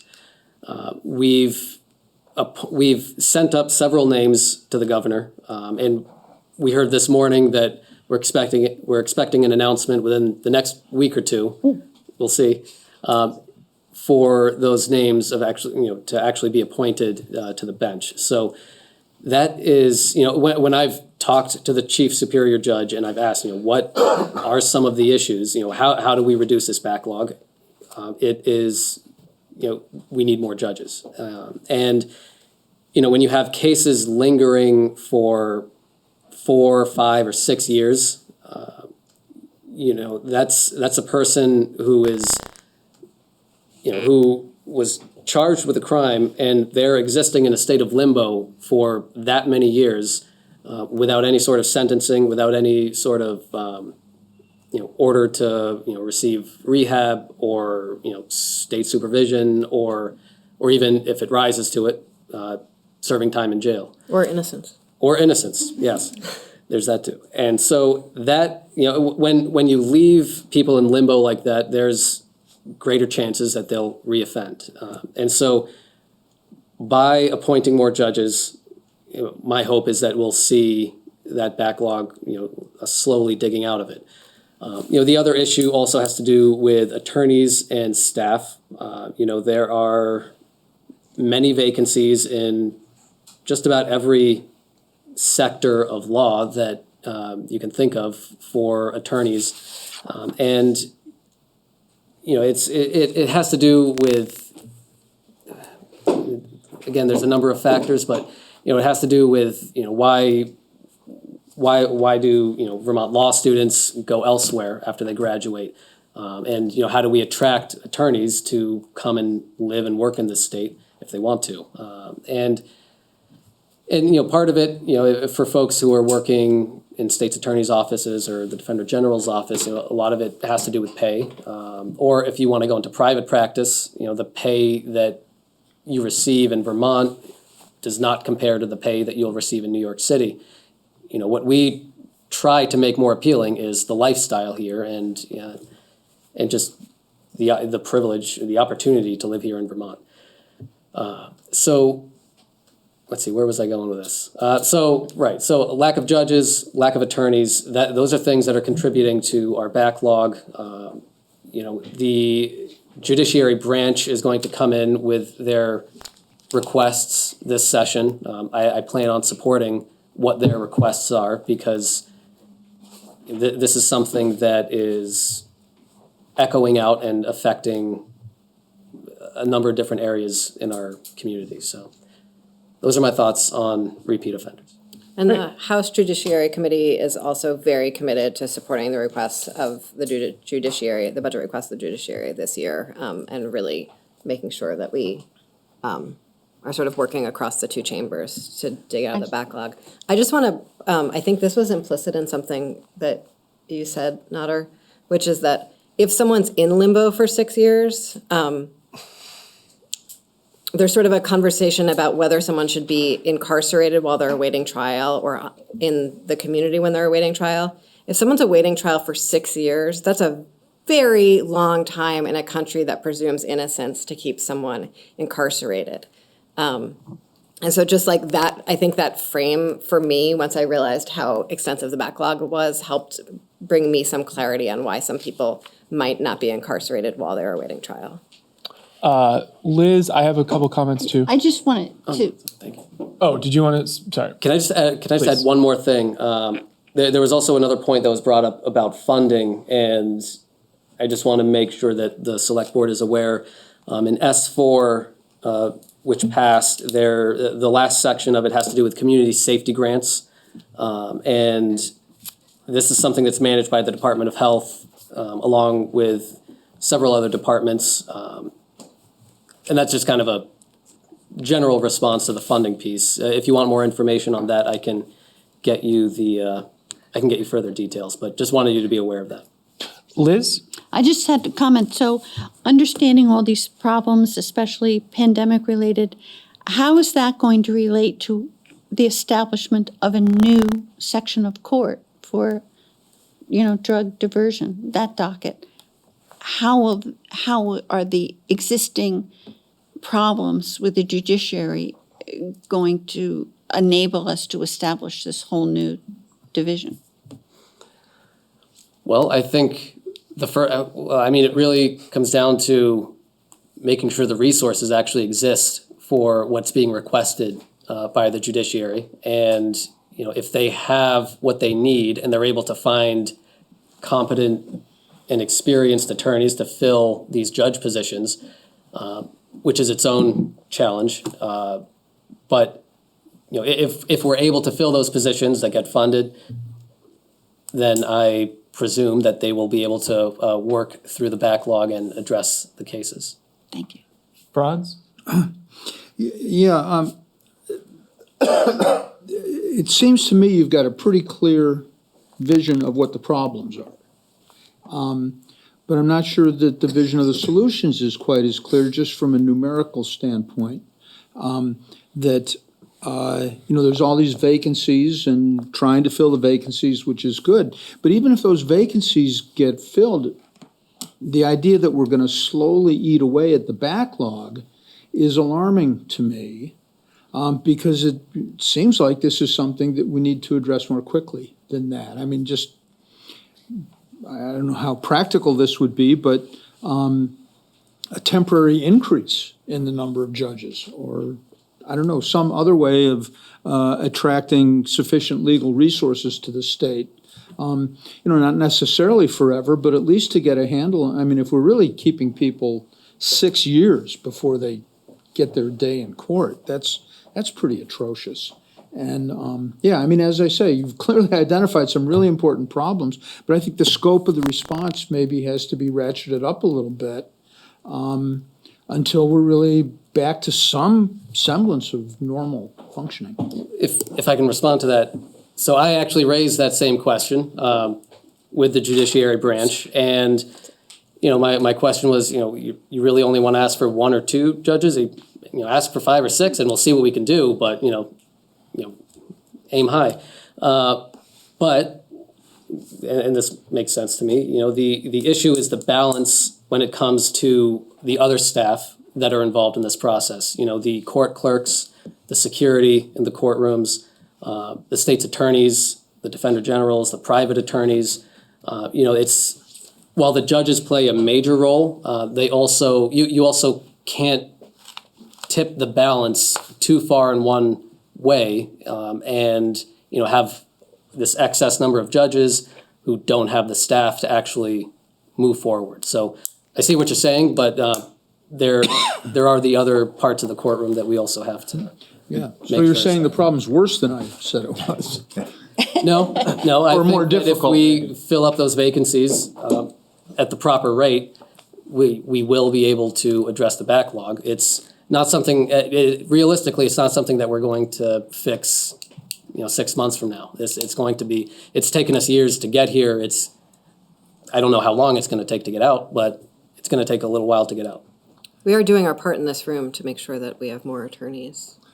That's true. Which I think those are the 2 comments I wanted to make, Nader. One thing is, if you're talking about not having enough lawyers in the state of Vermont, I hope that there's some work done to plug the program that you and I both took advantage of that's unique to the state of Vermont, that doesn't get enough coverage and could get more support and could be modified to be more up to date with what people are looking at now, which is not being able to take on law school debt and then move this lower when you could do it through the Law for Study program. So I hope that there's some conversation there, especially as a living, breathing example of the success of it. There is some conversation there, but I was holding off until after the bar because can't have any perception of impropriety.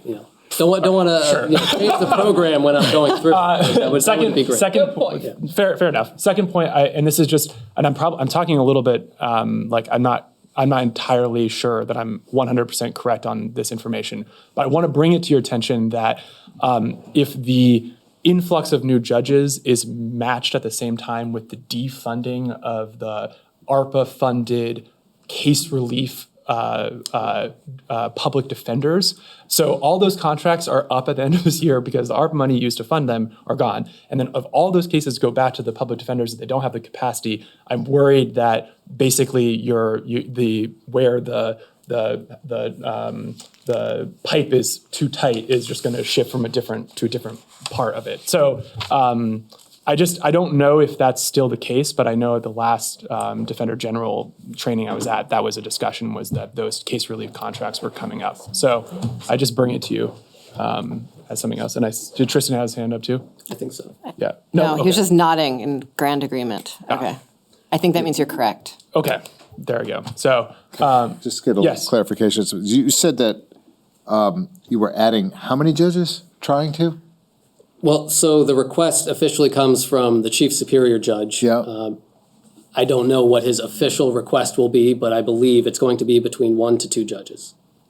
Okay, and so I think as the layman just sort of walking in the street and taking a look at this problem, and like it just popped up yesterday, which we know, dealing with this stuff day to day, that this wasn't just something that just popped up last week and now it's in the news and we're talking about it. So these are kind of, again, I've talked about this where national narratives kind of drop on small little towns and get adopted as this is our problem too, and it is our problem. But, to echo something that, Franz said, I think that 1 to 2 judges doesn't sound like it's going to move anything in any different direction. Maybe a case or 2 extra will be heard and dismissed or, adjudicated, whatever. But what I guess my concern is, like, I agree with Franz, like, we should probably add for a temporary time 30 judges to get through this docket really quick. I get that that's probably an unrealistic statement, but as somebody walking on the street sees it, it's a very realistic statement. So I don't know how you address that. And where you explain that that's not how this can happen, and then try to make people understand that. I think that's our biggest job up here, that's your biggest job up there, and trying to convey that in a way that people understand how these processes work, and understanding that they're probably just not going to accept your answer, right? I mean, 1 to 2 judges. I mean, we had a conversation the other day about just, if you break the law and you're released on conditions and it's 2 years before you're in front of the judge, all the violations have thinned out, people have forgotten them, and they just, you settle and they never get in front of somebody. That doesn't seem right either. I do want to clarify that it's 2 judges in addition to the 8 vacancies that have been sitting there for a long time. And I think you said that at the beginning, but it might have gotten lost in translation. So that would be really like functionally 10 more judges. Okay, well that. But I do think it might be helpful I remember at some point a conversation about sort of how many new cases 10 new judges can work through. And so sometimes I think seeing that helps things be a little more real. I wholeheartedly agree. I think if we know how many 10, thank you for clarifying that, because I didn't understand that. I thought we needed 7 or 8 and we only asked for 2. That was. Right. So for example, I mean, in court this morning, we saw in just one courtroom, we saw a judge work through 4 different cases in about an hour. And so, these, when you have a bench of, 37 assigned judges and, then 7 vacancies, and then you add 1 or 2, with that scale, that is not an insignificant amount. But again, you also don't want to just create positions that aren't going to have the proper support, because then you have, a number of judges wandering around saying, I don't have any staff. How am I supposed to, handle these cases? Please understand. I'm not arguing those points. I see the validity in them 100% and agree with them.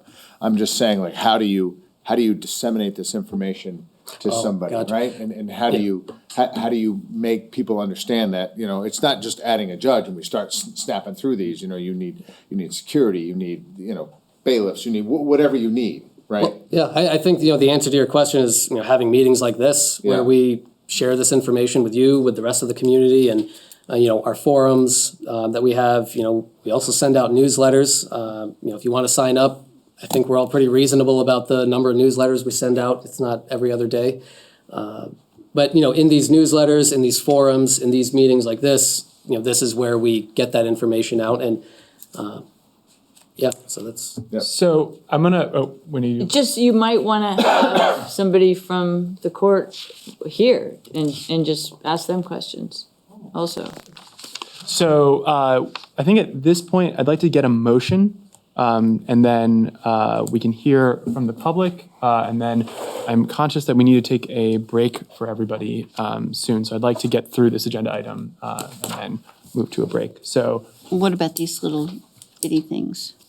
that's Easy one. a good point. And I guess those would be part of, at least the potential easy ask could be part of the motion. So if you want to speak to those quickly, John. Yeah, so there were 6 lower priority, but possibly easier to accomplish items that came up from the board. Well, one was to allow Brattleboro to opt out from the state requirement that there be a select board consultation for school board vacancy fillings. Second was to provide state financial assistance for non-federal matching funds to obtain federal grants that would allow expansion of Amtrak services to Brattleboro, as suggested recently by Amtrak officials, as a way to increase travel options in town. Third item was reforming the state trespass law to make it unlawful to enter another person's vehicle without permission.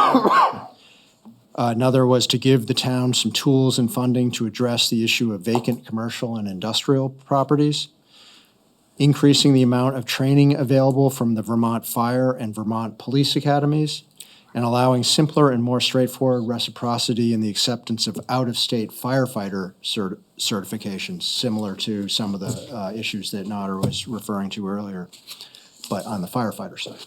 And do you want to speak quickly to the coordination? Yeah, the proposal was that the select board request to meet regularly with the legislative delegation, communicating legislative priorities at a meeting like this in November kind of timeframe, meeting with the delegation maybe in February, kind of mid-session to get an update and inform us of kind of what's happening, and then meeting again with you in June to learn the results from the session so that it can really enhance the communication throughout the town with what you're working on. So board discussion on those. I think the easy ask is kind of a tough way to frame these. I know it's more like they're kind of things that came up and they're not quite in these 4 big priority things that we wanted to talk to the delegation about, but we also kind of wanted to put them before you as things that we think as a municipality are important, that you see and are things that we're thinking about. Honestly, Select Board, if you didn't feel comfortable incorporating them as part of the motion for our priorities, I think you could exclude them. And just the fact that we're putting them before the delegation now is helping to affect what we're looking for. But also, at the moment, if you were to make a motion based on what's in the memorandum, it would incorporate those asks.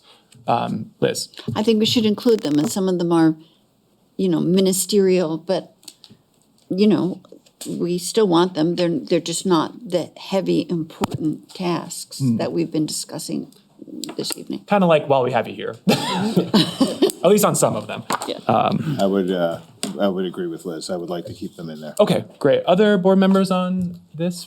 I just wonder what form the motion is going to take at this point. It would be to accept the proposed legislative priority, to adopt the town legislative agenda of 2024 as amended.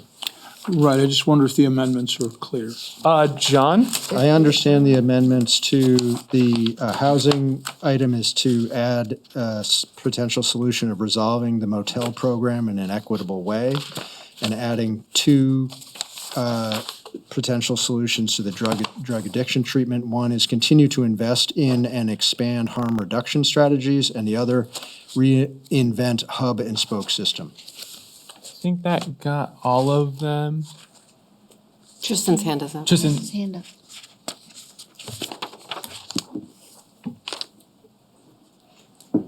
Patrick, you gotta let him talk.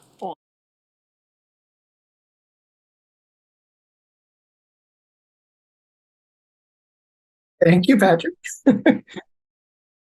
I'll just be quick, and it speaks to sort of a bunch of the asks that are related both to money requests and to position, which is just to state the obvious, which is that we're a three-branch of government system.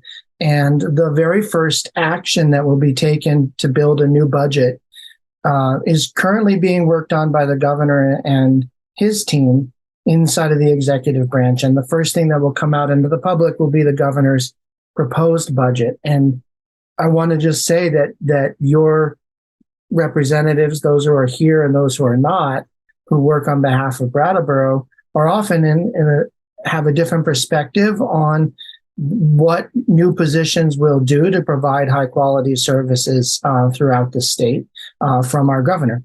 And so the political dimensions of where we work, it's not just you sharing with us and or trying to convince us. It's also that we are a multi-branch system and the governor gets to weigh in. And I'm not suggesting necessarily that you write a letter similarly to the governor, but just to say that is the landscape within which we will work to advocate on behalf of the issues where we're aligned. And thank you for this time. Thank you. Ready for a motion? Yeah, I'm ready for a motion. All right, I'll make the motion. I motion that we adopt the town legislative agenda for 2024 as amended. Excellent. Thank you very much, Peter. So if there's anybody from the public who'd like to speak, this would be an opportunity to do so. We've had a lot of discussion. Yep, go ahead. You just state your name and what. Yep. Stand up, state your name, where you're from for the record, and I'd like to ask you just keep your comments to 3 minutes. Got it. I'm Justin. I live in Brattleboro.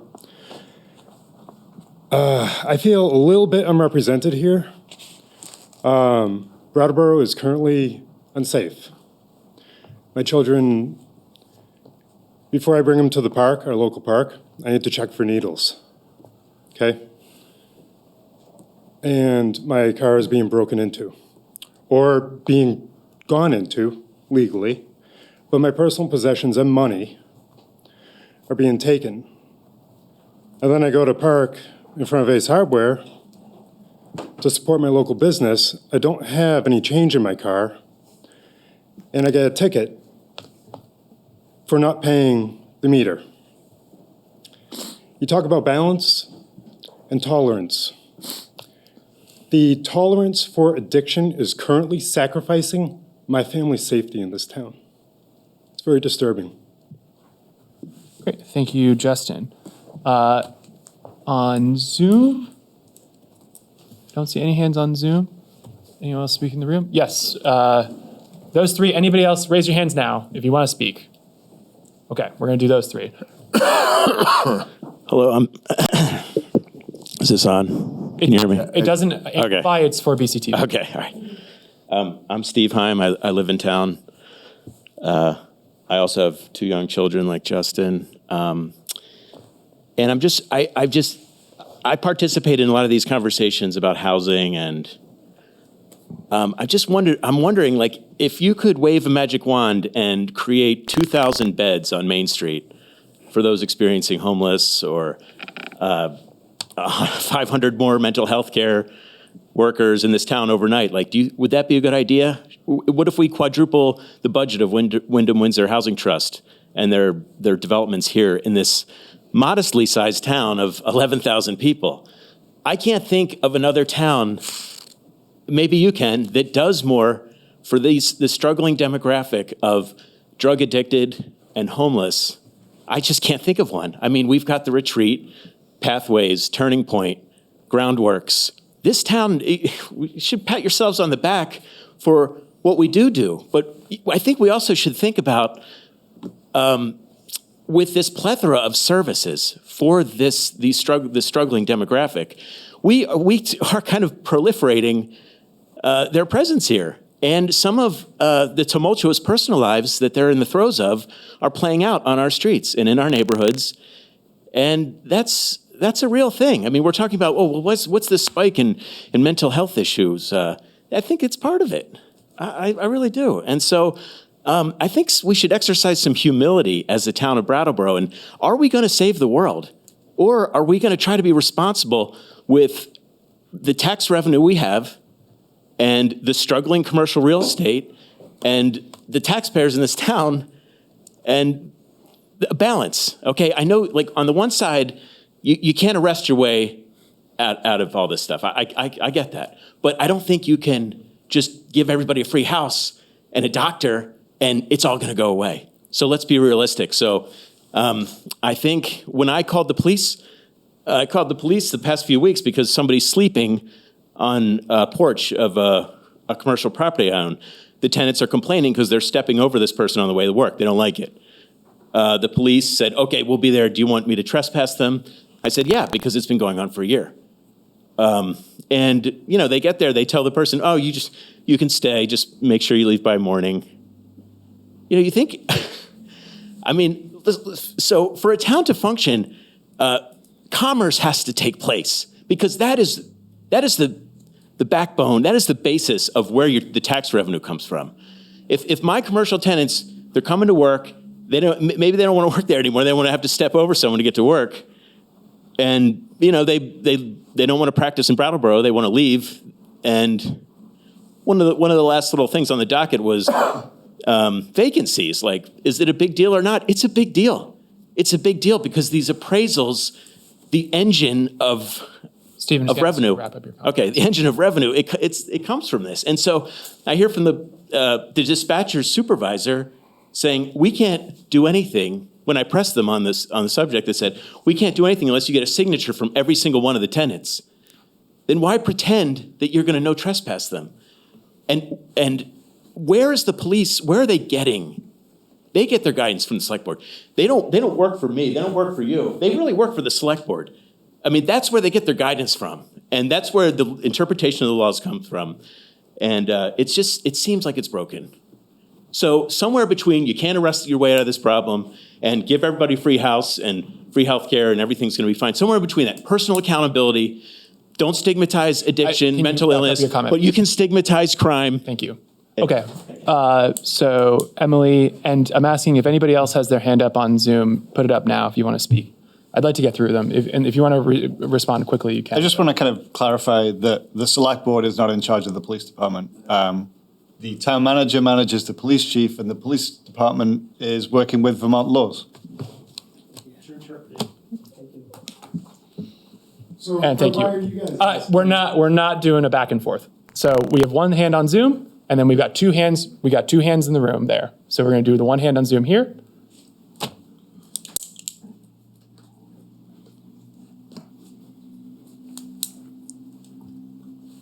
Hi there. Can you hear me? Yes. Great. Thank you for taking my comment, and thank you for all of this great discussion about these really important topics. And I hear and feel and understand the frustration that folks are experiencing on all levels around what it looks like as a community to really face the reality of what it is that we're facing. Couple of things I want to say. I think that the frustrations are completely valid on all levels, and that something that we haven't talked much about in this conversation is, and I appreciate that in part, that's a large part because we're talking to, what we can do on a state level and what we can do, what we're asking the legislators to focus on and put on their agenda.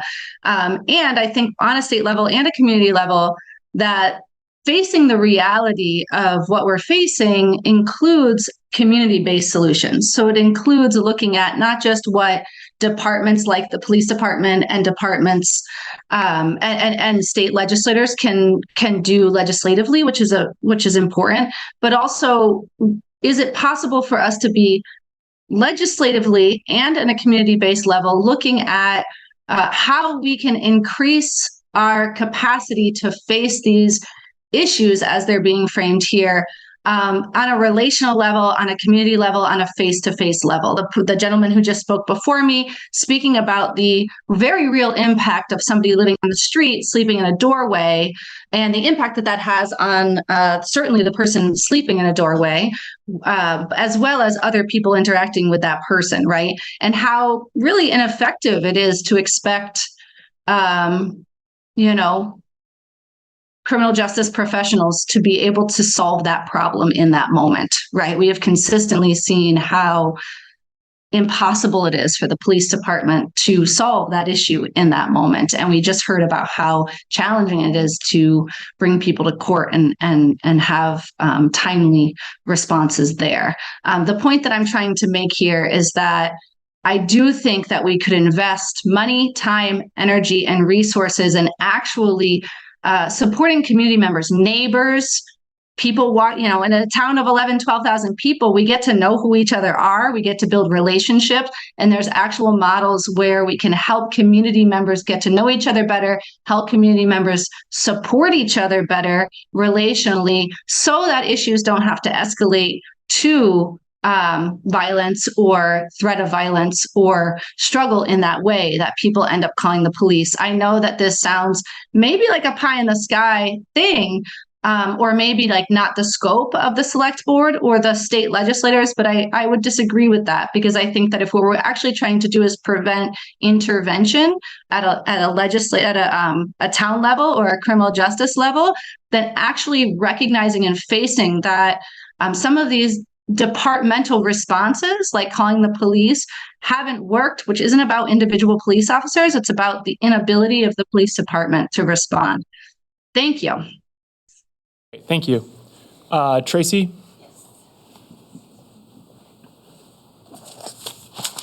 So again, Tracy Flinner. I have actually two comments. One regarding the affordable and middle income housing. A question for the delegation. What is the oversight regarding the funding that you have? Thinking specifically of the Quality Inn here in town, and who is looking into that? Because there are so many people in there, and the place is a pit. I have a friend who's a social worker over there, and I deliver a lot of goods over there for donation.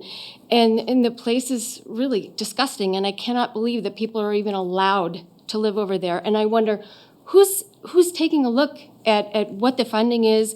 How are people even allowed to live there? And you had mentioned the VHIP program, and can someone actually use that program to take the money and utilize that to turn that building into housing, to help these people, to turn it into housing for Brattleboro. And the other thing is, you had mentioned also the reforming the trespass laws to make it illegal to get into our vehicles. Thank you for making that a priority. Appreciate it. Our neighborhood has been lucky the past month. Thank you. Thank you, Chief. You have been very helpful. The empty car sitting there, the empty vehicle has been very helpful. I'm going to ask the delegation, please make this a priority. As you have heard, it's an issue for all of us here in town. I had said maybe a month ago, currently, the only people that are held accountable in Vermont are the law-abiding, and really hope that that can change, because if I don't make a payment on my vehicle, it's going to get towed. But there are people who are breaking 20 or more conditions of release, and they're still out there. They're breaking into vehicles, they're stealing vehicles, and they're being caught the next day with that vehicle, and they have conditions of release on the passenger seat. That's not acceptable. It's not fair to us as a community, and really asking for your help. Thank you. Great, thank you, Tracy. A member of the delegation want to speak to those two questions. The first was motel oversight, who's responsible for the oversight of the building and also the funding. And the second was the use of the VHIP funding for, I think the question was about those buildings specifically, but I think generally speaking as well. So the original move, the Agency of Human Services has for many, many, many years housed people in motels in emergency conditions. And it was much, much smaller amount of money and many fewer people. And the Agency of Human Services sort of supervised those contracts. And if there was conditions at the motel, then the Department of Public Safety looked into it. When the program was significantly expanded with federal money, there were actually rules around the federal money that the contract, that made the contract set up in such a way that it wasn't a contract directly between state government and the motels, and that made it very hard for state government to hold the motels accountable. However, I've still personally called public safety times around bed bugs or fire hazards or, other conditions there. Since this last fiscal year started, the Agency of Human Services has been directed by the Joint Fiscal Committee, which I sit on, and by legislation specifically, to provide much greater oversight in how that spending is being used. And the Attorney General's office is also looking into both price fixing and conditions at the motels. There have been many, many projects and then sort of switching from that to the VHIP question. VHIP is designed, that grant is specifically designed for like much, much smaller scale programs. It's like it's for like a much smaller commercial property that needs updates. But there have been many projects throughout the state of Vermont where motels were converted into permanent housing. Quite recently in the White River Junction area, in Burlington, quite a number of times. Right before the pandemic, there was a coalition of housing providers in this area who actually tried to buy one of those motels and weren't able to. At this point, because the motels are being used, so many state dollars are being spent at the motels owners are not interested in selling the motels because they're making so much money on their, what is frankly price gouging that the Attorney General is looking into. But yes, there are sort of long-term interest in purchasing and converting motels. It's not best practice for affordable housing or really any housing to have, I think our communities thrive, and one of the reasons I love Vermont and I love Brattleboro particularly is that we have a huge amount of socioeconomic diversity on even a single block or a single street. And when a motel is converted like that, it usually doesn't wind up as mixed income. I lived on Central Street for a little while, and even just the 6 units in our building had a wild range of incomes in it. And I think that was a really wonderful way to be raising my baby. So that's not ideal, but we are in emergency conditions, and it's absolutely the right path to take, and it is something that we're looking at. Great, thank you. Dick. And then we are going to take final comments from the board and vote on the motion. Thank you, Dick DeGray, Brattleboro. Thank you for coming. I did invite you. In fact, Senator Harris, I did ask the state's attorney to come to be a part of this group. Not sure why she's not here. When John mentioned habitual offenders, I think last week in our paper or the week before, we had someone who was in court with 96 charges. The person was charged with 66 counts. They dropped 33 accounts. Took 2 hours for the judge to read all of the charges. That makes a mockery of our system. How did that happen? And that's not going back 6 years. That shouldn't happen. Talk about bail reform. We need to examine bail reform in the state. Too many people are getting out, walking around that should not be walking around. When you have people charged with sexual abuse, when you have people charged with spousal abuse, and these people are, we give them a restraining order and we think that's going to stop somebody from doing something. I find that laughable, but it's the system that we have. We have an issue where you had a 14-year-old boy shoot somebody last week up in Burlington. We don't have a facility where that young man could go or anybody else in the state. I would like to hear what you're going to do about that. So we have some major issues. And the last issue that I think really needs to be addressed, it was addressed at a roundtable with downtown merchants and landlords, is how do we get rid of bad tenants without costing the landlords significant amounts of money and time. It's something that's long overdue that needs to be addressed, and I think the legislature has been dragging their feet on that issue. And I know that's a two-way street, but it seems like the bad tenants are getting more of the highway than the landlords, and landlords are only trying to make their other tenants in their buildings safer, where there's not drug activity or whatever going on, and it's extremely difficult. So if you could touch upon those issues, that would be great. Thank you. Great, thank you very much, Chip. So, board, we have a pending motion. Is there any further discussion? Seeing none, the motion is to adopt the town legislative agenda for 2024 as amended. All those in favor? Aye. Aye. That's going to carry 5-0. I want to thank the delegation very much for coming and being willing to speak with us this evening. I really take, I really appreciate the fact that you're willing to take this time. It's really important. There are many issues in our community that are incredibly, are impacting us now, and action needs to be taken. So this is a really good first step, and I really look forward to our next conversation as we laid out in meeting with you all more times over the year to hear about the work that's happening in Montpelier.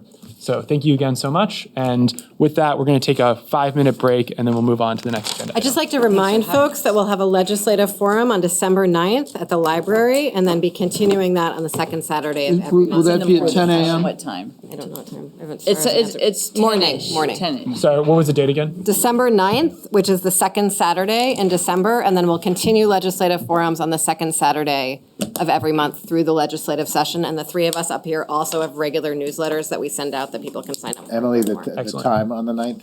No, there isn't a time. There'll be a time soon. Yeah. Okay. It's in the Great. morning. Soon. All right. Thank you very much, and we're going to recess for 5 minutes. Agenda item 8B, new business, the SEVT Moover Annual Report, and I will invite Randy up to the special table. Oh, and Okay. not, Yeah, if you want, that's fine. I just need to keep track of it. Don't lose it. Don't want to lose that.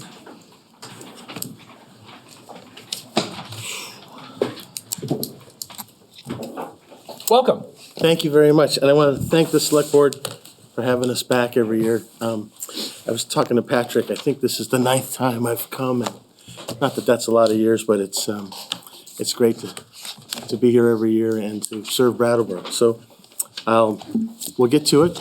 I sent the Select Board and the town a report on what's been happening the last 12 or 14 years with our little company. We took over Connecticut River Transit back in 2014, formed a new company in 2015, and had some history with Brattleboro before that. But on the written report that I've summarized, I just wanted to hit on a couple of key points and then leave time for questions. Page 2 on the operating plan, we listed the grants and the services we operate. Very interesting for the last couple of hours to hear all the input. I did leave something off this report. We do have a new funding source called Recovery Jobs Access Program, and that is a federal program, 80% federal, 20% state, and that is for people who are trying to recover from addiction, either getting to job training or to jobs. It's unfortunately only for a few weeks, the first few weeks, but we've put in individual requests in other parts of our territory to extend that. And VTrans, when I say the state, it's usually the Vermont Agency of Transportation. In our case, they have always extended it for us. They've been very supportive of the program and of the clients we serve. So there is that program that exists. I wanted to call attention to last year's performance. We had 99,131 rides. Phenomenal. It's a huge increase from the 73,000 rides the year before. A lot of that was the White Line increasing, but all the lines increased, and we think that's really good for a town of 11,000 people. The state runs reports at the end of every year on productivity for all the public transit routes, and the Red Line in particular is one of the highest rated in terms of efficiency and lowest cost per ride. And it's just remarkable how the town supports us. We put together in the paragraph below this how much we spend on transit every year in Brattleboro, and it's over $2 million. Granted, some of that is from Medicaid, but there's also a tremendous investment in the red, white, and blue lines, in ADA paratransit, elders with disabled, and again, a little bit more of that is the RJA grant. So it is a huge part of our company. Our company does about $6 million a year in income and expense, and Brattleboro is $2 million of that. We represent 35 towns, so it's a significant part of our budget that's invested in this community. Money well spent. In local funding, at the very bottom of this page, I call your attention to FY19. We all know that's the last pre-COVID year. You can see the different funding sources we had then. We had SIT, and we were collecting fares. And we had $128,000 of local income. We got rid of fares during the pandemic, and as long as I can make a decision, we won't go back to fares. Fare-free is the way to go, obviously, and we have no intention of even revisiting the subject. But at the same token, we lost SIT and we lost the fare income, and our local income is just about half of what it was 4 years ago. And that's difficult in this day and age. And you'll see on the last page of our program tonight, we're requesting a $5,000 increase from Brattleboro's normal $50,000 a year increase. I was involved with the people who ran the system when it was the B line, and one of our former employees was the manager for several years.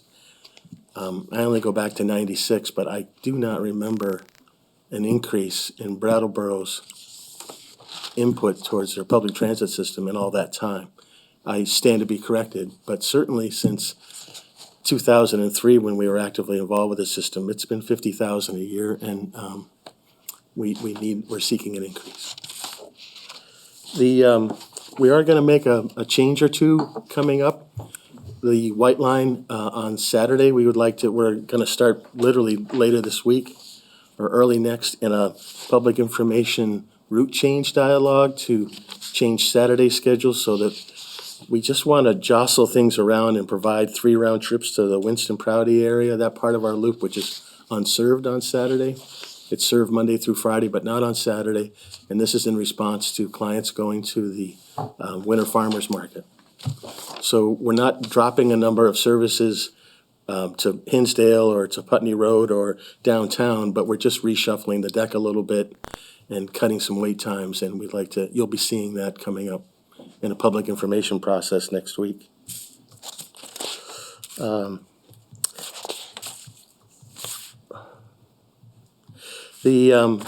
On page 6, we have been leasing a small office in the transportation center for a very long time.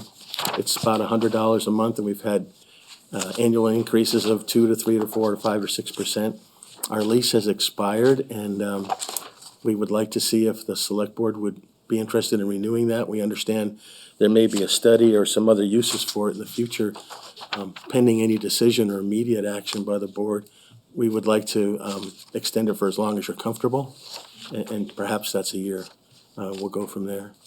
If anything does develop along those lines, I'm confident the administration will let us know so we can seek other quarters for our own needs and facilities. Our drivers work out of there. It's a source of resupply and an area for us to change buses, change drivers, et cetera. So should you need that for something else, please let us know as early as you can. I will skip over the facility and to talk mostly about microtransit. Microtransit is very exciting. Microtransit, very simply, is Uber with a van. And we did a study, the state sponsored 12 studies a year and a half ago, and we got 2 of those. We studied Springfield, Windsor as one study and Brattleboro as another. And the states chose to fund Windsor. Windsor was the least expensive. It was one vehicle. Windsor had absolutely no public transit whatsoever except for Medicaid and van services. So We started a pilot in Windsor in this past January. It's done very, very well. We're one of 5 pilot programs that the state funded. We were the first to go out, and we're doing 30 to 35 rides a day. Our goal is at least 40. But there's a town with a high school, senior housing, light industry, shopping. It's got all the trip generators that we need. And Manchester's doing a program, Morrisville's starting one, Middlebury, and Barry was going to do one, and I think that one is on hold. So we did do a study on Brattleboro, and that was very favorably reviewed by the state. But the state only has so many dollars for New Start funding. And again, everybody would love to see more funding and investment by the state for all these worthy programs. The word we're getting from VTrans is no new routes. We have been getting that information for years. In my tenure at the Moover, I've submitted 4 applications for New Start funding to go from Brattleboro to Stratton up Route 30. And yeah, you got a great application, but we don't have any funding. So we continue to knock on that door, and but the answer is VTrans is going to struggle to fund everything they're doing now next year. I'm sure they will, and I'm not saying that they're going to cut routes. Absolutely not. But for them, they're very creative in how they flex federal funds and how they make ends meet. There's 7 operators just like me and just like our company in the state, and we all have needs, and we all have what all the other businesses in town are experiencing higher wages, more expense, more fixed expense, et cetera. So this Brattleboro program, we've applied twice for funding, once for new funding in July, which was turned down because there's no new funding anywhere in the state. And then we applied this fall with a different program, and they thought that maybe microtransit didn't fit that funding category, so we were declined there. However, the really good people at BDCC have solicited grant funds, and they have money to operate microtransit starting as early as January 1st. But there's a lot of things that have to happen for that to happen, and I'm not saying it's going to happen. We have to get the software program because people are going to book rides off their phone. When we go home at night, this program is designed to operate from 5 until 11:30 at night, Monday through Friday. And so during that time, our office is closed. People want to book a ride. They need to go on their phone and do it. We have that technology in Windsor now, but they're still ironing out the kinks. And Windsor is mostly open when we're open, so most people up there book with a phone call to our office. If we come here, we have to have this software up and running and reliable to serve the riders of Brattleboro. So there's also some possible state funding starting in July. I mean, it's really, I won't get in too much into more of the details, but John's office has guided us to apply for funding for through the Brattleboro Human Services Fund. And we recently submitted a grant for $24,000. We think the program is going to cost $120 a year, and the local share of that is 20%. And so we're going to ask the Brattleboro Committee for 20% of that, and then the state or BDCC or some other funding source for the other 80%. We don't want to start a program that's not going to be sustainable.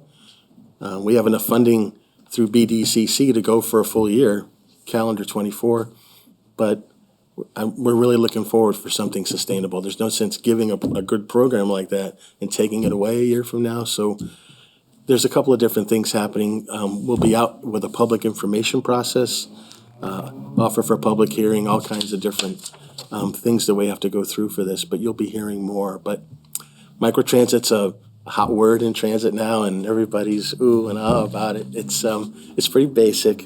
It is a great service in certain contexts. What's unique about Brattleboro's potential project is that Brattleboro's already got a lot of service, and they have a lot of rides. You have a lot of rides in this community, and usually microtransit will fill a void where there isn't any service or there's a real void.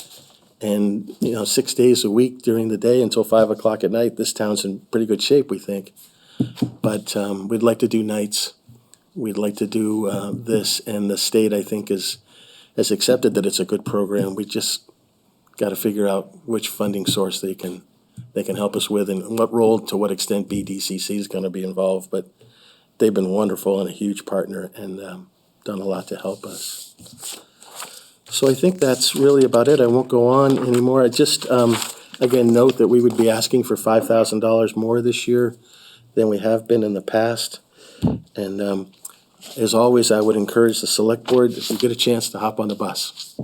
I rode it a couple days last week, and I drive in Wilmington all the time. I'm a driver up there mostly this time of year. And but to come to Brattleboro is a totally different experience. And Brattleboro is so much more of a typical transportation or transit market than Wilmington is. And so I really got to see a lot of different things and watch the drivers in action. And I encourage you to ride and take a look. It's really pretty cool. Great. Thank you, Randy, very much for the presentation. Select Board, questions, comments? There's no motion tonight because the request for additional funding is going to be reflected in the budget. And then obviously the human services funding is RTM. So more if there's just questions about what's been presented this evening, but we don't need to make a motion. Liz. Thank you. Thank you, Randy. Thanks for coming once again. I note that you're now serving Winston Prouty on Saturdays, and I think that's great. We're trying, yeah. We have to go through the process, but yes, we're pretty sure that's going to work. But there is a process involved, yes. Okay, great. So the winter farmers market starts Last weekend. last week. Yeah, So we're thinking the need is mid-December, there. maybe, yeah. Okay, We're thinking mid-December. very good. And that you also serve the refugees living at SIT? Yes, And also on Bird Street, is there a bus stop? for Yes. Bird Street? yes, we added that. Great. And is there signage at all the requisite locations in town? Yes, there is.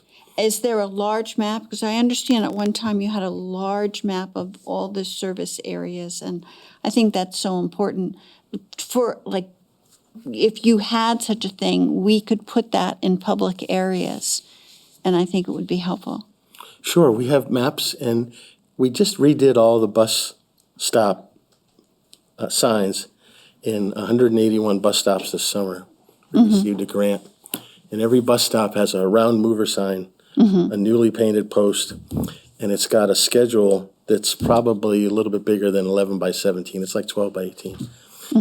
It's got the stop name, stop route, the QR code, the web address. It's got the schedule for that stop, and it's got a map of that route for both Monday through Friday and the different one for Saturday. And Bird Street has that sign. And in terms of large signs, Liz, we have very large signs at the transportation center windows, very large signs with every route and every Brattleboro, Wilmington, Bellows Falls connecting routes. Those are all down at the transportation center. So I didn't know if I answered your question. I think you have, thank you. Okay. Also, I'm really excited about this trial night second shift work. What I would suggest, I think you're trying to be innovative in trying funding, and I think it's a great partnership for you and the BDCC. I would think that the BDCC could help you ask other towns. Like, we've been providing $50,000 for many years, but I don't think that there's many towns who provide you with funding or any significant funding in the region. So I would suggest you working with BDCC to help you ask for that Sure. money. We ask all 34 towns in our region, and we get money from 33 of them, I think. I think the town of Athens doesn't give us any money. And we generate anywhere between $90,000 and $100,000 of, excluding Brattleboro, of income from those towns. BDCC has done with us a survey of employers, and just a great organization. But if the Brattleboro funding didn't come through on the 20% through the Human Services grant, we were prepared to go hit the large employers in town, second and third shift, which was part of the ridership market we're going to do. But we really figured that since this is open to the public, this is a municipal expense. This is a town of Brattleboro expense. The microtransit is limited to rides starting and ending within the town limits. We're not going to go to Dummerston or Walmart or Putney or Halifax. It's got to be right within the town. So we figured that that would be a town responsibility. It's open to the public. There's no age limits. There's no eligibility requirements. So that's the path we've started to go off with in terms of funding. And really the heavy lifting of that, the 96,000 or 94,000 of it, really needs to come from federal and state to be sustainable.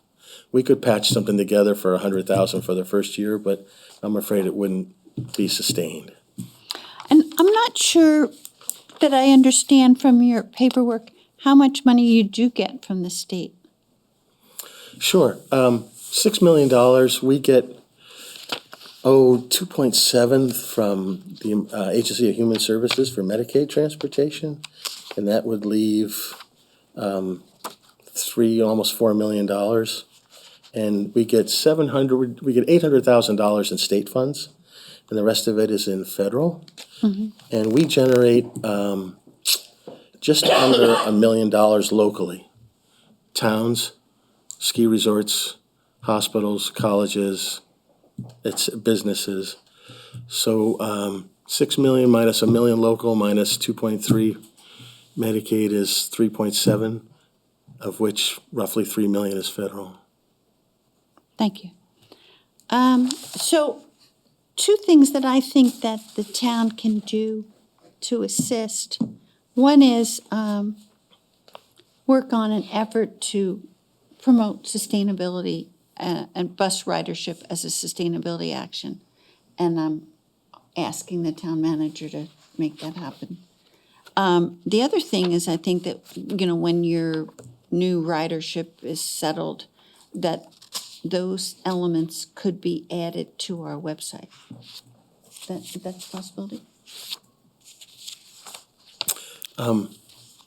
Liz, on the sustainability thing, Patrick was involved with us, 2 or 3 years ago, I think, on a sustainability program, and we hooked up with a sustainability manager in town. Mm-hmm. And we have ads on our buses that we change every couple of months. Mm-hmm. With different sustainability messages. We added a sustainability page to our website. So if there are other means that you think we can promote that, we're all ears. But Patrick helped us get that going. Great.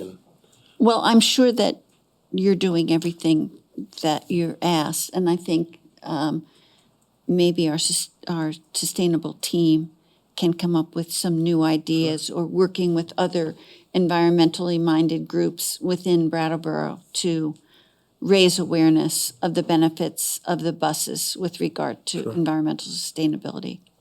We're all ears. Great. Whatever suggestions you have. Thank you, Randy. Thank you, Liz. Other board members?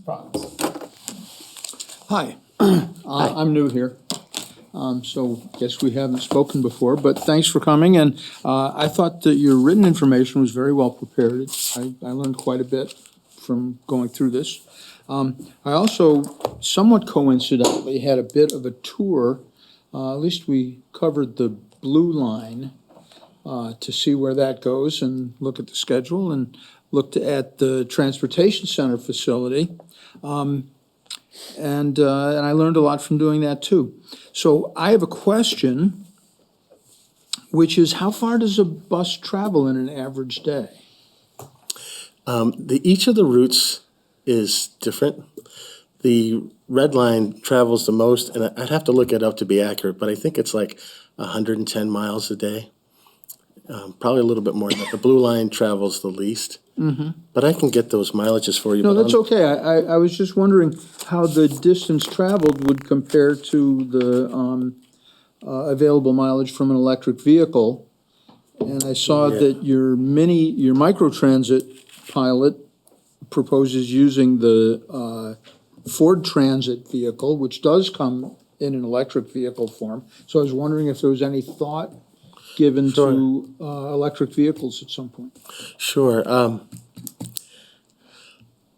Electric buses in general are either really big or really small, currently that they're being made. And so there are 35 and 40-foot large buses that you see in places like Burlington, New York City, that are electric. And they have a range of about 200 miles. And then you put people on them, and then you turn the heat on, and the mileage goes to 100 or less. We wouldn't operate that size vehicle anywhere in our route system. And so until they make a mid-sized bus like you see us driving around now in electric, they're not being made in our size. They're made in the small size that you recommended. And we are putting together a statewide procurement 5 years for new buses. And that size bus in electric will be part of that procurement. So we will be looking at them. Those have a little bit longer range, but I think would still be a half day's worth of work in Brattleboro. Before we'd have to charge it. But what's really exciting, I think, is that we were granted funds from the state to study hydrogen. And we'll have a report out in mid-December on hydrogen. There are bus facilities in California and Ohio that are making their own hydrogen. It's not a very complicated process. It requires a lot of room. And we're not proposing that we're going to make hydrogen fuel in Wilmington or Rockingham, but hydrogen is a very readily available fuel in Albany. Albany's one of the regional centers in the U.S. that's got a lot of hydrogen capacity. It comes up the river from wherever, and it's stored and generated there. And we could have a hydrogen storage facility fairly easy, fairly quickly, and go with hydrogen buses. Those are still only made in the large size, but they're starting to make them in the smaller ones. And electric vehicles really have a lot of, electric buses do not have the advantages that electric cars do. And I mentioned that the minute you put people on them and turn the heat on, you just don't get the utilization out of the vehicle. But hydrogen has every bit of longevity that fossil fuels do. So we're looking forward to seeing what the study says. Interesting. Also, I was interested in at the transportation center, the big map that you have is actually very low down. It's mounted in sort of a lower window such that an older person, such as myself, had to actually kind of bend over to look at it, and it wasn't that comfortable to look at. And I didn't know why it was put at that level, but I was just making a suggestion that maybe it could be up higher. Sure. So if you can picture maybe you can picture the windows, but there are 3 large windows, and then there are 3 windows directly below that separated by, I think it's metal or wood. And the maps that you're talking about are in the lower parts. We put the schedules up high where everybody can see them because that's where I want to know where I'm going. We thought the map was important, but the maps happen to be more horizontal than vertical, and the schedules happen to be more vertical than horizontal. So it was a fit for the windows there. If we were to put the maps up above, we'd have to make the schedules smaller, and we were just trying to keep those as large as we could. It's a judgment call, and I'll leave it in your capable hands. But I appreciate the input. Thank you. Yeah. Thank you, Franz. Other board members? So my only comment would be if you're asking for human services funding for the microtransit, I'd really encourage you to work closely with town staff on how you're advertising the studies on what the needs are in the municipality and in the town. I'm really proud of the work that we've done to improve how we reach out to our community members when we're seeking their input and guidance. And so please utilize us, and especially our website, which is going to be brand new tomorrow. So please do that. So before we let you go, I want to make sure we don't have any questions from the public. So I'll just see if there's any hands on Zoom, and I don't see any. Could I just comment that relative to your point, Ian, Sue Fillion sits on our board. So there's really good communication there. And since John's been on board, we've had a couple of meetings, and I think communications are wide open, so that's good. And Peter's threatening to come visit us, which I hope he does. We hope so. Absolutely.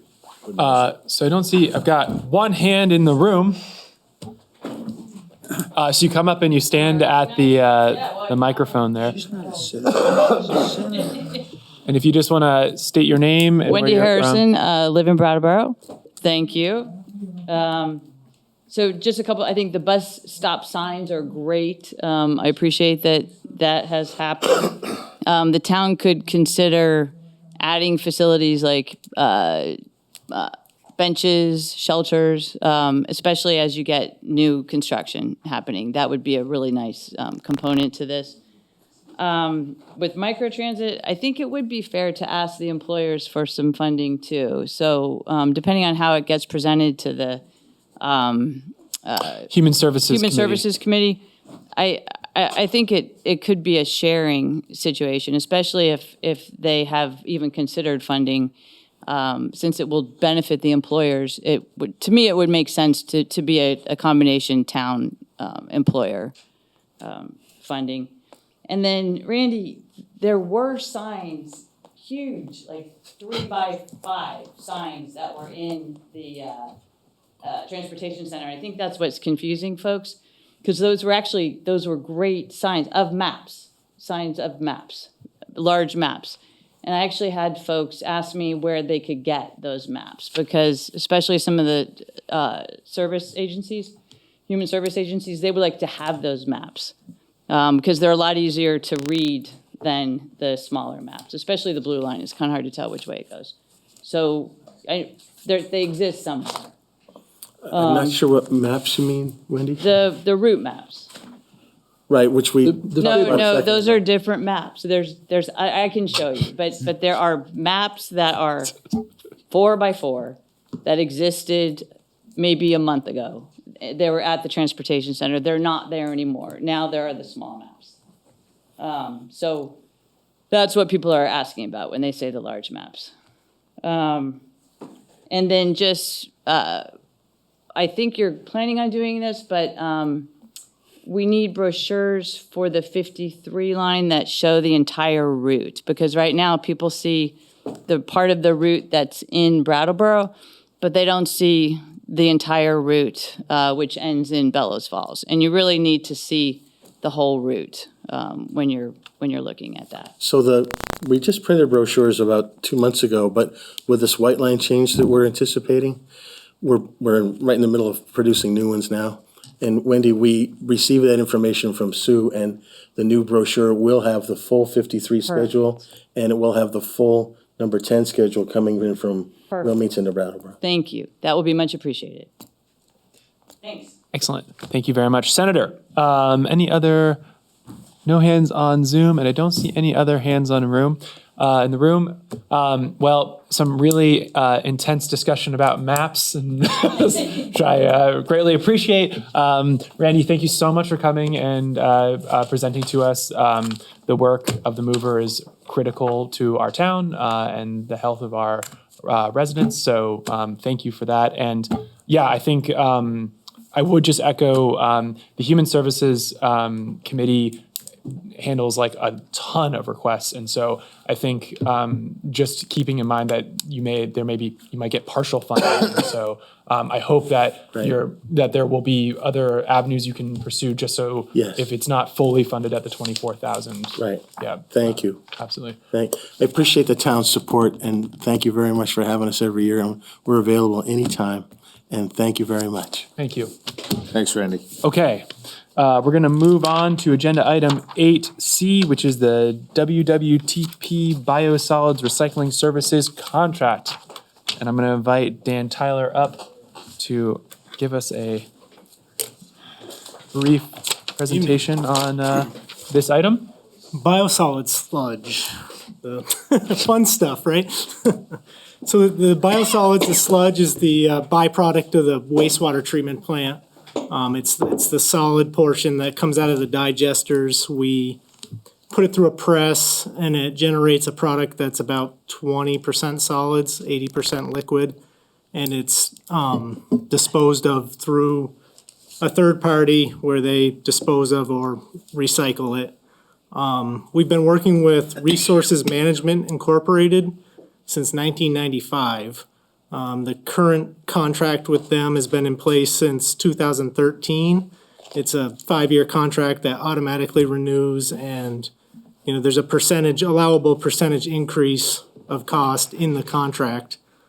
They came to us about a month ago per the language in the contract and said that that increase wasn't sustainable for them anymore, and proposed a quite large increase.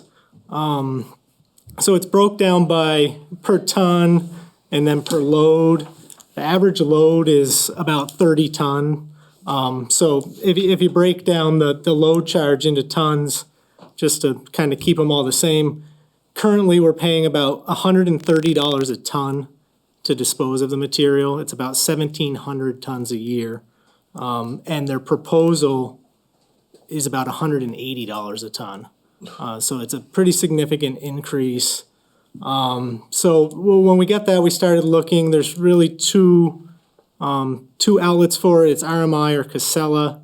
In addition to that, Stephen Dotson looked into some pretty interesting biochar methods of disposal. Just there's nothing really out there that could take the quantity that we have currently. There's some up and coming processes, but nothing available other than these two outlets. So we did receive a quote from Casella. Their proposed price is $165 a ton. So it's a little less. They both have a fuel surcharge in as well. RMI's fuel surcharge is, because the contract's been in place for so long, it's based on a $2 floor, but the increase is less. Casella works off a $4 floor, but they use a CPI increase. So in the end, they're pretty comparable. So the Casella contract is a better price. The disposal, RMI takes the material to New Hampshire, they blend it, they sell it as fertilizer. What they can't use as fertilizer, some of it goes to Quebec where it's composted. Casella both contractors have the right to do what they want with it, right? But Casella is proposing that it'll either go to the landfill in Coventry, or they have a facility in New York, which they may bring some to and blend and create fertilizer with it as well. So kind of similar. Casella is looking for a 5-year contract, the $165 a ton for the first year, and then they use a CPI index after that.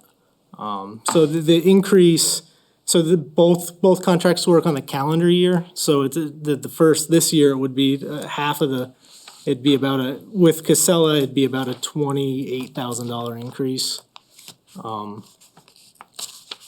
Be about $42,000 increase if we stuck with RMI. So I think probably the fiscally responsible route is to change to Casella as of January 1. Mm-hmm. Okay, thank you very much, Dan, for the presentation. Board members, questions, comments? Actually, first, let's take a motion. This is like the first time we've had a motion. Daniel.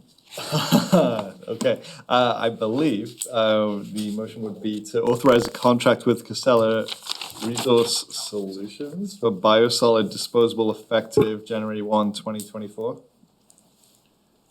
Great, thank you very much, Daniel. And I think if people are referring to the backup material, I think the motion was incorrect in Correct. there. So we had a printed, updated one that Daniel was just referring to. So thank you, Daniel. There's a motion. Board, questions, comments? I think for me, the question is really, should we be considering putting into the capital replacement plan a larger dryer than the one that we did in the 2019 study that will probably cost a lot of money, but would save us significantly in the long run? Because, looking at just the increase over the next year, at some point, if we can get the sludge waste down in weight, it's gonna, no matter what the contract is, it's gonna save us money in the long run. Right, and that's, so we just began the Biosolids study process, and that's what we're looking at. So the Yeah. consultant is looking at the current processes versus what was designed at the time of upgrade and what potential projects may be viable. The plant, currently, we're producing a sludge that, it's an unclassified biosolid sludge. Theoretically, there's potential for the plant to produce a better product that would cost less to dispose of. It hasn't done that since the upgrade. So we're looking at the processes to see if we can improve them over the design, and also dryers. Maybe it's an on-site biochar producing device, whatever that looks like. There's the dryer that we piloted through RMI was too small. It did produce a Class A solid that theoretically you could just contract with someone to dispose of it as fertilizer, land apply it. There may be some advantage, regulatory advantage to still using an outside contractor, but it would be significantly less to get rid of it. So it's likely a project would make sense. But it's gonna be, we'll scope that through this study, and then, there'd be a design phase and a potential project. Okay. Yeah. I'm just curious, I guess, the disposal by going with the Casella it sounds like they're just gonna gather it and dump it in Coventry. Is that? I think that's most likely. It sounds like the facility in New York is quite a haul. Yeah. And that it's probably cheaper for them to take it to the landfill. Just take it there, and RMI currently utilize it, recycles it, dispose of it, reuses it. Does this have this is what I know about sludge, nothing. But does it have an impact on the landfill in Coventry, I guess, is that? Yeah, I mean, it's additional material, right? Right, okay, all right.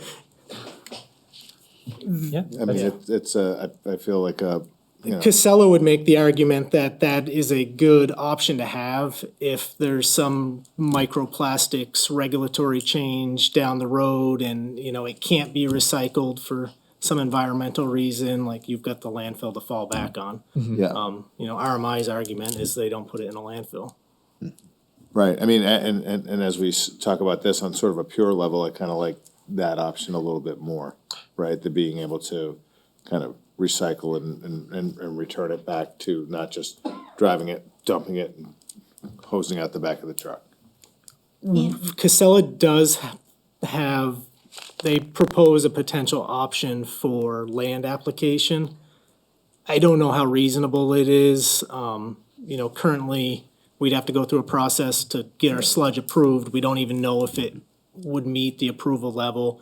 They don't have any place, it would go to New York to get land applied. They don't have any place locally that is permitted, so they'd have to find a place to bring it. It's seasonal, so I mean, it's an option that there's potential, but Yeah. I don't know how Fair enough. viable it is. It was just some of my concerns. Absolutely. Yeah. Liz? I'm sorry, Dan, I stepped out of the room. Could you explain how RMI recycles? So they have a facility in New Hampshire, they bring the material there and they blend it with wood ash, and then they use it as fertilizer. And so, And then the second option they have is to compost it in Quebec. okay, so those are two environmentally superior options than Casella's, right? Casella does have, they have a similar facility, but they're, we don't know how much of it But they're they're gonna not bring there. proposing to do that with ours. They say they'll bring it to one or the other, but the contract says that they get to choose whether it's Coventry or it gets recycled. Because I'm hearing some head nods or seeing some head nods about the recycling being the superior option. And one of the things that we've decided was that if the environmentally superior option costs a little more, so be it. That's why we have, as a matter of fact, funding for that. Yeah. So I just think that we should consider that. Yep. Thank you, Liz. Other board members, Daniel. They're nodding like Concur with crazy down Liz. there. I think if the saving we were talking about was $100,000, then it would be a tough argument to make. But we're actually talking about a $20,000 saving. Yeah, it's not a lot of money. Yeah. Good.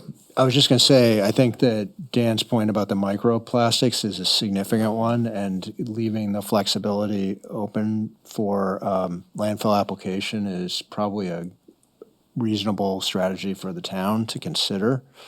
And I think that's probably part of your reasoning here. Well, if sorry. Peter? Yeah, I was just gonna, so I mean, we've had this contract with RMI since the mid-90s. Yeah. And has the microplastics thing come up? So they started assessing a microplastics charge in 2013, and in their proposal, they're dropping it because they say microplastics are here to stay and they're just gonna have to deal with them. Okay. So, I mean, they're still guaranteeing us an outlet for it, you know.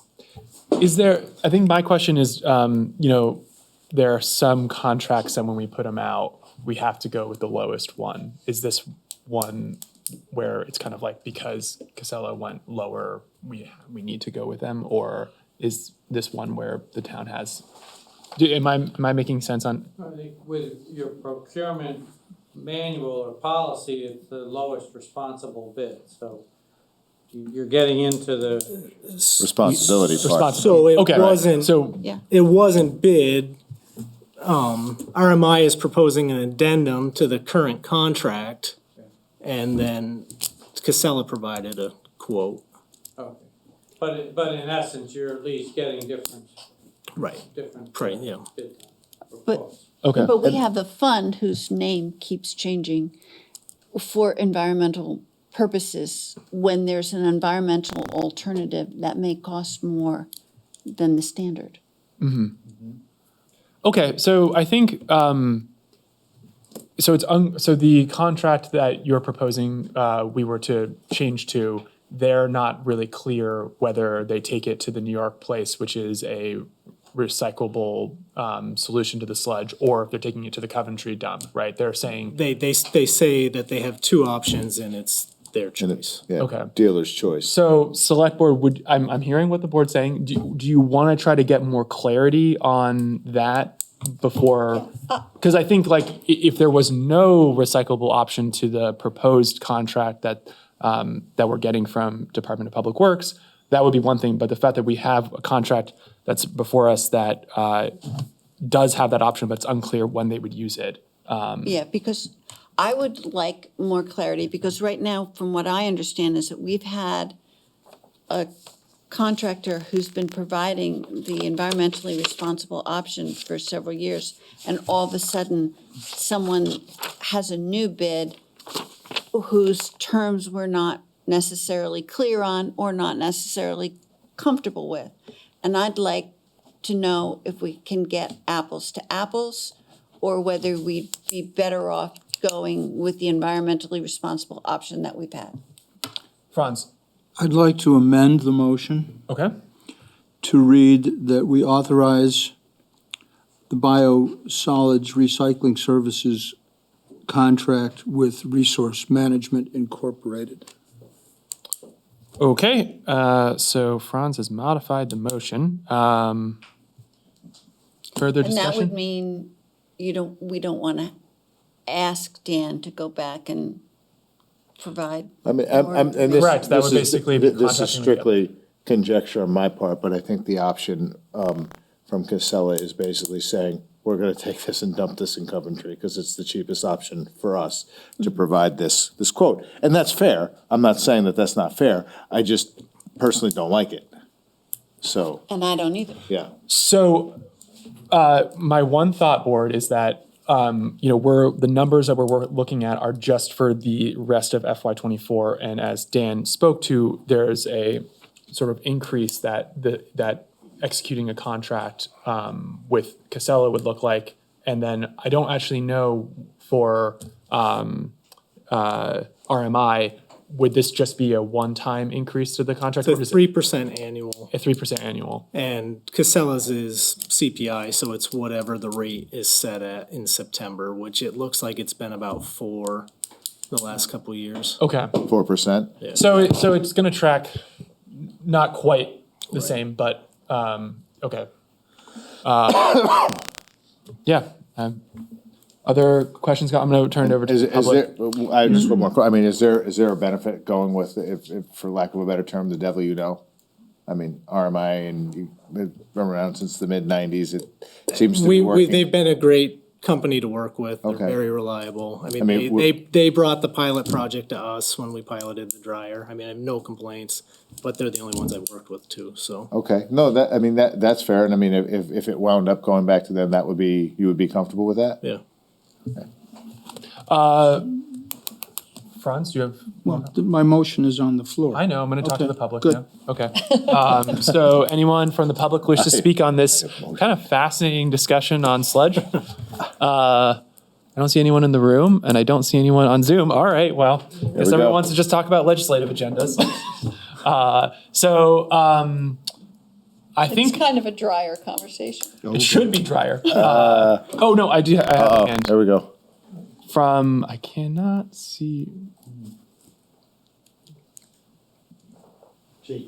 Jake? Hello, I am Jake Carlson. I am a resident of Brattleboro, and I do think it makes sense based on the difference in the fuel charges as well as the annual increases, with a responsibility to the environment in mind, to continue with the current provider. That's all I had to say. Great, thank you very much, Jake. Okay, so, board, any further discussion? We've got a modified motion on the table. Well, no, we have to vote on the amendment to the motion and Yeah, see if it. I'm getting there.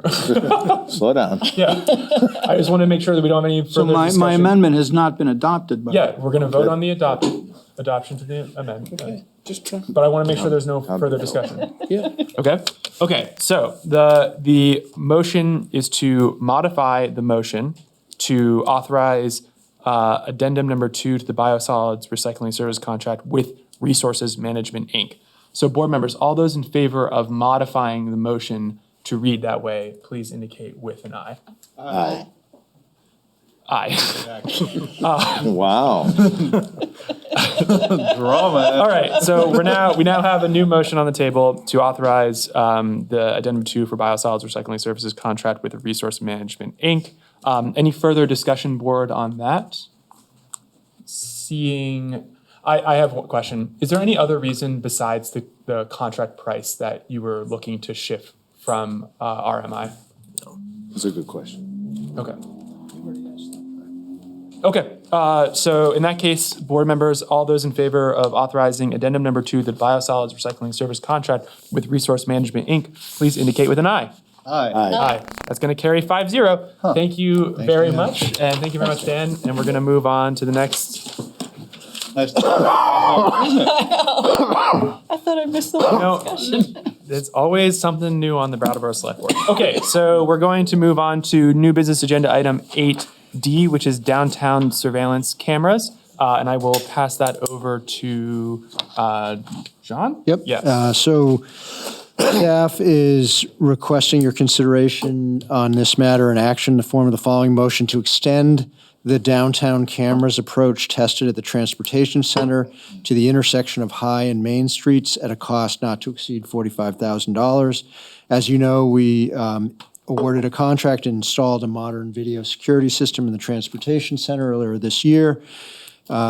This system was installed and functional this summer, and it has over 40 camera views possible at and from this facility. This system added to the many cameras that are operating across the downtown area.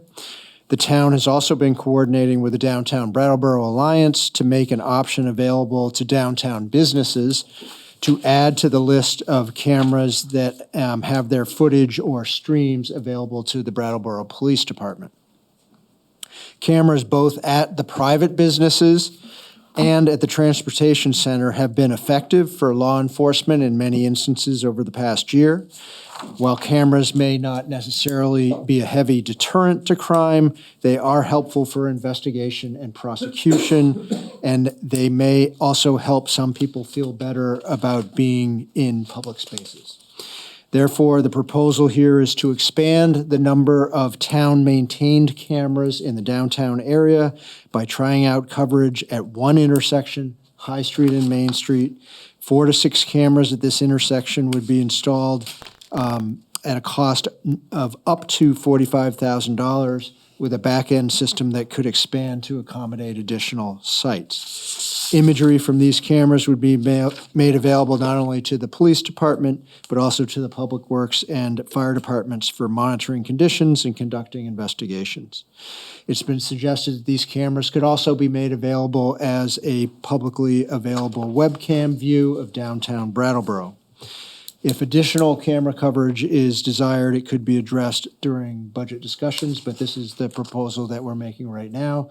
I have to emphasize that these are not cameras that would be monitored on any ongoing basis. It would be imagery that could be used after the fact to investigate or prosecute a crime.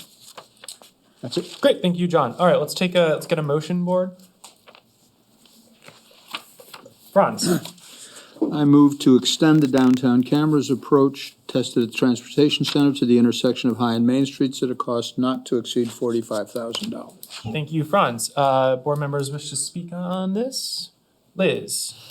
I'm in favor of this, and one of the things that I like the most is that this is a trial. This is an experiment to see whether it's effective and to see whether there's an objection to it and see if it provides a feeling of safety for the community. But I also was pleasantly surprised by reading the memo about the cameras that exist in the Transportation Center and their effectiveness.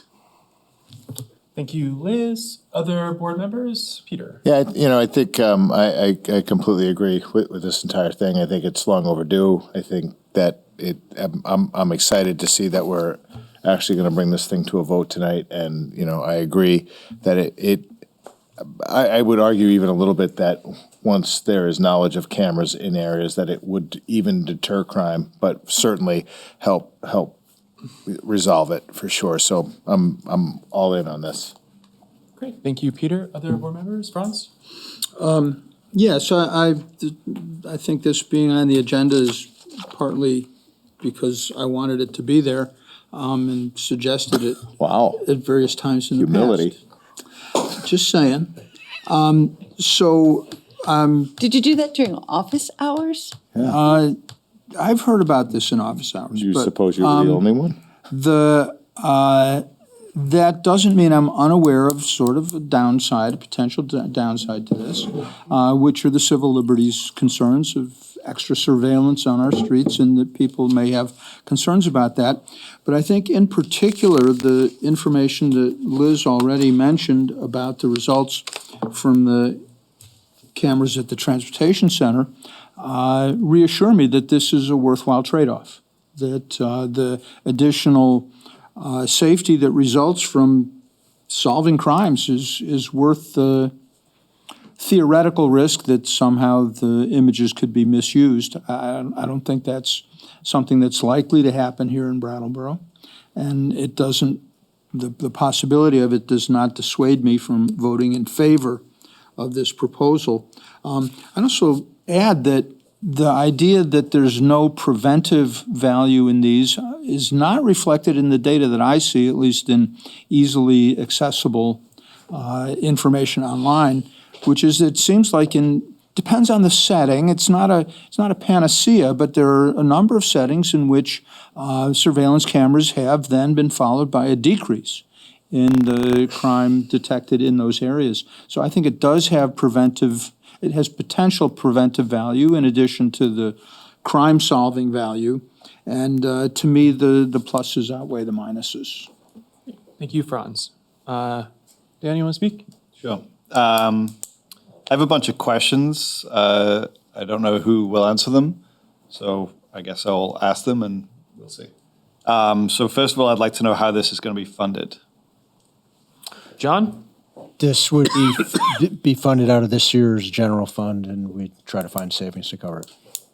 When you say find savings, you mean we would reduce services or cut positions? No, we will find savings to pay for this. Okay. Not reduce services. And then why these locations? This location was suggested as a good one to try in the downtown area to see if this type of coverage at an intersection would be useful, so. Okay. Because looking at the police log from last month, we had 85 incidents on Main Street, 10 incidents on High Street, which may sound like a lot. We had 191 incidents on Canal Street, including 5 assaults. And thinking about how these cameras are likely to capture what happens on the streets and not inside people's businesses and homes, I'd be curious, like what kinds of offenses we expect these cameras to actually be useful in capturing. For that, I would turn to Chief Hardy to help us understand the types of offenses that these cameras might be useful for. Welcome, Chief. Thank you.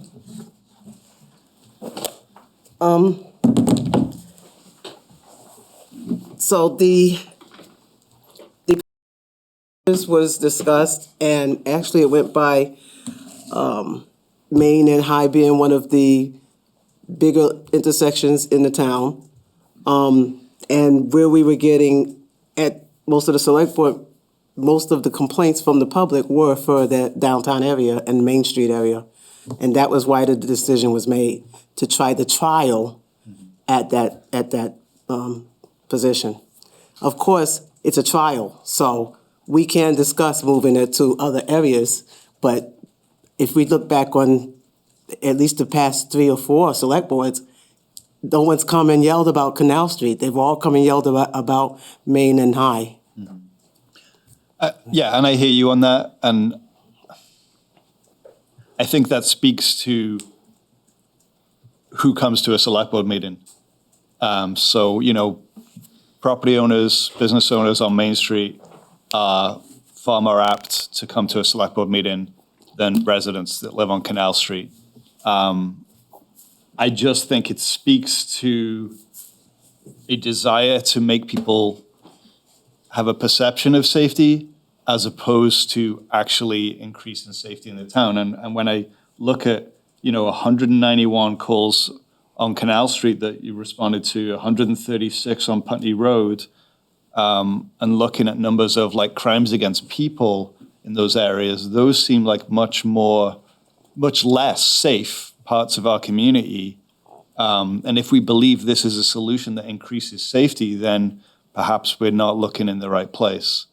And so I'm not going to be in favor of this. I think that it is an attempt. I think it's like a good faith attempt to listen to what people in our community are saying. But I think when we have limited resources at our disposal, we should apply them in places where they're going to actually increase safety in a real way.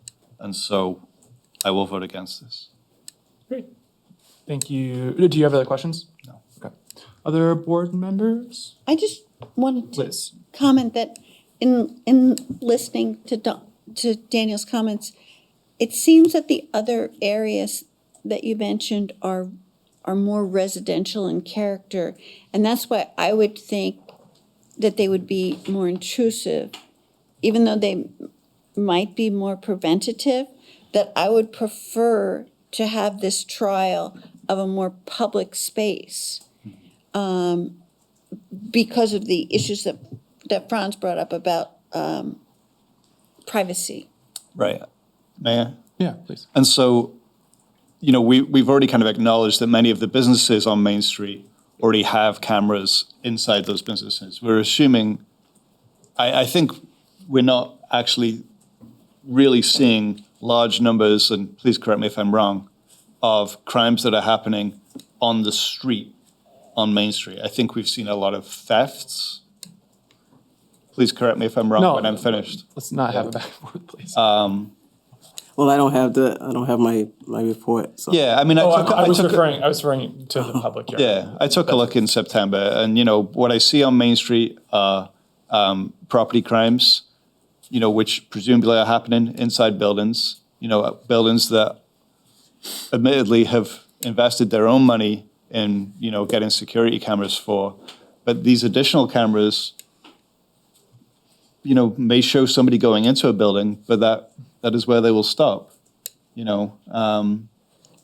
So I think we can kind of acknowledge that security cameras in and of themselves are not going to be the answer. I think we've also said many times tonight that there is not just one answer to these complex problems. So I'm not in favor of them in this location because I don't believe it's informed by, good data. And maybe in a year's time, a little bit like the conversation we had around the security guard at the transportation center, in a year's time, maybe we will have figured out a good way to evaluate the success of these. And if I'm wrong, I'm happy to be wrong. But personally, I'm not in favor of it right now. I have a question. Are you not in favor of the cameras, or are you not in favor of the location of the cameras? That's what I got lost in. Yeah, I mean, I don't love the cameras, to be honest with you, Chief Hardy. I'd be willing to accept them if they increased safety in our community, And so it looks like the places that are least safe are places like Putney Road and Canal Street, which are much longer stretches of. Okay. We've discussed that it's a trial, so I've discussed that with John. Yeah. If it's a matter of where they're located, that's really up to you guys, really. Yeah. The trial itself is what we've discussed, and seeing if there's any use for or any deterrence or any solving of any major crimes. And I will say that Canal Street, one of the things I do think about is, to Liz's point, is that I believe that would be, not saying that it wouldn't be a good place to put the cameras, but I do believe we would get more pushback from people in that community. Franz? I think Daniel's desire to make this data-driven is really good. I mean, that's really an important perspective on this. However, I think this will be an important, putting the cameras there is a data collection exercise, as well as having, well, it's a way that we will find out what the effectiveness is. And I think we'd probably need a lot more cameras on the stretch of Canal Street. I mean, Canal Street's long. High and Main is short. And plus the types of crimes, as I said before, the context is really important. For example, assaults are definitely not prevented by surveillance cameras, is what the data in other places have shown, because those are, passionate events where somebody's angry and starts slugging somebody, as opposed to a planned event, which is where the cameras are actually useful. The most useful place that I've seen them is pickpockets in the subway. Where people are out there making a living by stealing things from other people, but also break-ins and auto break-ins, auto theft, things like that, the cameras are more effective for. So while the number of crimes, I mean, we should really be looking at density, not number, if you're looking at comparing Canal Street to Main Street. And so I just think it's going to be very difficult to have precise data estimates of the best positioning of these cameras. And I think High and Main is a perfectly good location as an initial effort and something that we'll learn from. Okay. Daniel? And how will we evaluate their success? If we're saying it's a pilot, how will we know it's been successful? It's probably a John question. Yeah. Well, I think, I mean, and Chief Hardy may have something to add, but my initial sense would be that, we would look at the reaction from the community. Are they feeling, are we continuing to see complaints about, about lack of coverage in these areas, and if we're having crimes, are they getting investigated and prosecuted in this general area? So that would be the general take I would have. I don't know if you have anything to add to that, but. No, that seems like, if we chose to put them in that location at Canal Street, then, and we do our monthly reports and we see our monthly data, and then if we can try to look at the data that we have and see, do we see any more solved cases because of that? After we do the camera, we can do whatever the time frame is that you choose for us to look at, and we can see if there's been any uptick in solving these crimes in the time we've solved them, even if we've seen less of these crimes, particularly the ones that Daniel has pointed out. And I do know that in the example of the transportation center, that there were several crimes that were captured, that have been captured by the cameras, and the information from the cameras helped us avoid significant expensive investigations that otherwise would have had to been conducted. So they paid for themselves already. So, that's the kind of thing that why we saw, well, some positive benefit at the transportation center. Would it also be that kind of positive benefit at High and Main Street? That's kind of why we were proposing this. Peter. Yeah, so just two questions, and I don't know, Chief Hardy, if you can answer this, but so there'll be several cameras, and I assume they'll be pointed in all different directions, north and south and up, yeah? So they're kind of covering Main Street, looking up, and okay, all right. So I do think that this addresses one of the things, and I know that we're sort of focusing on this one typical location, but it sounds like it's covering a broad piece of downtown geography, which I think is critical. And if we listen to the narrative that envelops Brattleboro right now, which is downtown is a dangerous place, I think this is going to go a long way to maybe, making it a little bit safer and having, the known presence of a camera will maybe cut down or, could push it to another area, but it addresses the complaints we hear about walking on our main street, I feel, so. And if I may, also, when you're thinking about that location for the camera, conversation also was there for other uses of the cameras. So if you're talking about the safety of the area and the safety of the businesses, we've been in discussions about when we have major storms, or when we have the gate that gets stuck so often going over the bridge. People can know that because we can put that out on our new website. So it's been thought about in other uses, not just for the safety aspect, but other uses that are beneficial to members of the community. I think that's an excellent point.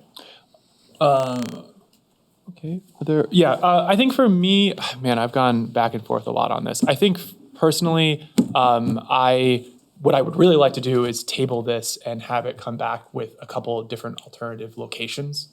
Because if I'm hearing that, the pilot program is what you're interested in doing, and the location is kind of like, it could be a couple of different places. I think there's fair points to be made for where there's actually crime occurring in the community based on the data. It doesn't seem like that's going to be the will of the board, so I think I'll probably vote against that because I just would like us to spend time seriously considering where this would be the most effective place to put this as a pilot. And I really want to speak to this for a moment. The reason the cameras in the transportation center have been a success story is because it's targeted. It's in a location where we are having serious issues. And there were cameras there that needed to be upgraded. And so putting those cameras there have been successful because it was targeted at a location that it has been and continues to be something that we need to work on and improve on. And it's one of our select board goals. So I think I would just like to see more discussion from the board on where's the most effective place to put a pilot program for additional cameras, especially when there are civil liberty implications. That's an important element of this discussion. And that's where I sit. I'm trying to take some of the sort of emotion out of this a little bit, and just I think it would be worth having that discussion. I don't think it's the will of the board based on what was been said, but that's just my 2 cents. Actually, Liz had her hand up first. Okay, Liz. I'm gleaning and you can tell me otherwise, that the police activity on Canal Street and Putney Road is probably associated with the motel program? Oh. And so then that just gets back into the fact that, do we want the surveillance cameras there? Do we want, more invasion of privacy there? Or do the calls there predominate because of the needs of that population? And that's a separate category of police investigation from the overall downtown issue, which we keep hearing about. So it's kind of we're talking about two distinct populations and two distinct criminal activities, if my assumption is correct. And therefore, I feel comfortable with the trial on Main Street and High Street because it has a specific purpose. And if we want to debate whether or not there's cameras should be necessary within the motel program, I just think that's a separate discussion. Danielle wants to speak directly to that. Do you want to, I know you had your hand up first. Are you speaking directly to that? I mean, I can try. You go right ahead. Oh. So, as much as my friend Franz here pointed out that he wanted to, I've been talking about this ever since elected, right? And wanting this kind of coverage, the assistance that our police department needs. So I'm in favor of getting this program started. And I think that's what we need. And I think to table it to yet some future date does nothing but continue to kick this can down the road and never giving it a chance to work or start or beget some forward moments. So what you want, and I understand why you want it, please don't take it any other way than that. It stops it. It stops the conversation. We've got a good conversation going here. We've got a pilot. We've got something our police department feels comfortable with, and I think so I'm pushing back against what you suggest. I think you got 3 votes, so. Yeah. Well, we won't know until the time goes up to raise the hand, but. No, I think that's a fair point, Peter. I just want, I think that cameras in our community is a to me, it's a big deal. And so I want it, if we're going to do it, I want it to be in the most effective place so that we can have a real accounting for its effectiveness. 100% agree. But if we're listening to our community. Let me interrupt. Let me just finish. And so I think if we are going to put it in a place, I want it to be in a place that's, going to be the most effective one. So I want to make sure that we're really having that discussion. I don't think we've done that sufficiently yet, which is why I'd like to have more information. And I hear you that that's not what you're interested in, and that's totally fine. It's not that I'm not interested in it. I just think that this has been discussed over and over and over and over and over and over again. And now that it's, out here at this juncture right now, to delay it, I think is I don't know, a breach of confidence of this board. I'm just gonna let John speak first, and then. Just to add, to add to this discussion, one consideration is just logistics. And I think one of the reasons we were looking at this particular location is because the town has property there. It would be relatively easy and inexpensive for us to do this at that location. To investigate these other sites is interesting, but that's, I think, a much bigger project to do that. And it's probably not, within the scope of something we could do in an immediate sense. So Peter's kind of right that it would take a lot more to go figure out these other sites. Daniel? Yeah, I just want to speak to safety and, whether in actual fact, this strategy increases safety, And so I'm not a law enforcement expert. I haven't spent my entire professional career in this world. So I look to our police department for guidance on these things, And so I would be lying to you if I said what each one of those 191 incidents on Canal Street was. I did a very kind of surface level, look at that report and just looking at kind of totals. I actually really hear what you're saying, Peter, around pushing back against the narrative of a unsafe downtown. Because when I look at these numbers, I don't actually see an unsafe downtown. I see a downtown that's been struggling with burglaries. And that certainly, as a business owner, would make me feel unsafe and threatened and angry. But I don't see a violent main street that I'm afraid to go on. But I think some people's minds go there, right? And so it's like the perception of something and the reality of something may not match up. And so my concern is, okay, well, we're throwing this tactic at this to address a perception that is in actual fact most likely not the case in that location. Whereas there are parts of our town that we do know are less safe, and they might actually be parts of the town where there are some motels, but I would not say that motels are the only driver of activity in those areas. They tend to be poorer areas, and so I don't necessarily think, oh, well, we should just throw a bunch of cameras up on Canal Street. I look to our police department to say what's happening on Canal Street and what are the best strategies to make those places in our community more safe. So, I'm fine with us addressing a perception of, danger on Main Street in this strategy. I still won't vote for it, but I understand where it's coming from, and I'll be curious to see what happens. Other board members, and I'll turn it over to the public. Great. Anyone wish to speak on it? Yes. Got it. Oh, and I had Penny's hand up first, so we're going to do Penny, and then we've got Ivan, Yvonne, Ivan. Penny? Am I unmuted? Yes, we got you. Me. Okay. Hi. All right. I am, as you know, a shopkeeper in downtown Brattleboro, and I'm a little horrified by Daniel saying that, it's only property. It's not just property. It's actually people who live in that area, people who work in that area. I very often walk home at 11 o'clock at night because I've been working in that area in order to keep a shop looking bright and pretty in the downtown of Brattleboro. I just think it's astonishing that for some reason you think that the businesses are not important. We are the life of downtown Brattleboro. We work really hard to present a happy, lively picture of this town.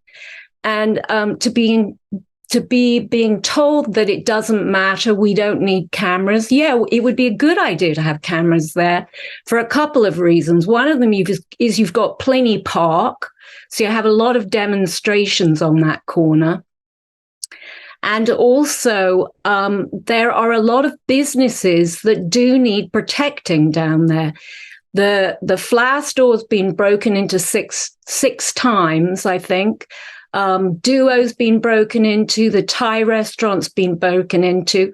We also have a lot of vagrants in the park. And the other thing is it would just be a good place to demonstrate whether those cameras work. I'll leave it at that. Ooh. Penny.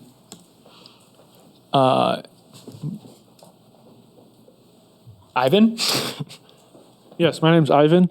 I live on South Main in Brattleboro, and there's been very, very little discussion of privacy and civil liberty issues with this. Penny mentioned the demonstrations. I think that's a really important point, and I would say a strike against the idea of putting cameras there. Full disclosure, I'm against the cameras. But, just to sort of demonstrate how little thought has been put into the privacy issue that this brings up, Planned Parenthood is on that intersection. And these cameras, even if they're not pointed at that door, will be recording the activities of people who are seeking very personal, private healthcare. And I think that any place you put these cameras, if you look, you will find serious civil liberty concerns just like that. But the fact that it hasn't come up in the however long this conversation has been going on since the conversation started about upgrading cameras in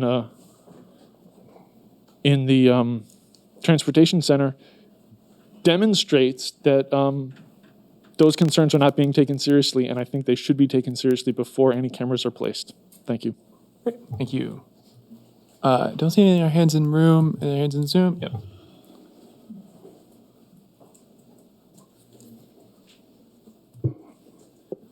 Dick DeGray, Brattleboro.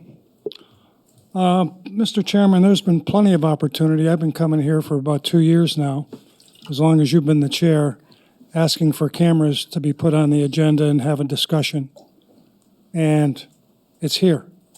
2 years. 2 years. And you want to postpone this because you think there might be other locations. If I was a czar sitting there, I'd say, put another $45,000 in it, and we'll get Elliott Street, and then we'll get the malfunction junction. So we'll have all of Main Street and the 2 other areas, which I think are high problem areas. Now, I'm not totally in favor of High Street, but from my point of view, getting this started is more important than getting my way of where I think the camera should go. The downtown business community has been screaming for almost 2 years for help from the board with what's been going on downtown, and I feel that the board has turned their back on them. This is the first time that the board is saying, okay, we're going to try this. There's a lot of property damage down there, not only to personal property, but to town municipal property, which is all of our property as taxpayers. So I applaud the 3 board members that are supporting this, and I'm disappointed in the 2 members that are not supporting this because you have shown nothing to support the downtown community. The cameras you put in the transportation center were replacement cameras. They weren't new cameras, so when you took that vote, you were replacing to get rid of those old draconian cameras, and I can only hope that the cameras that you're installing downtown are of the same high quality that you put in the transportation center. Thank you very much. Great, thank you, Dick. Anyone else on the, yep.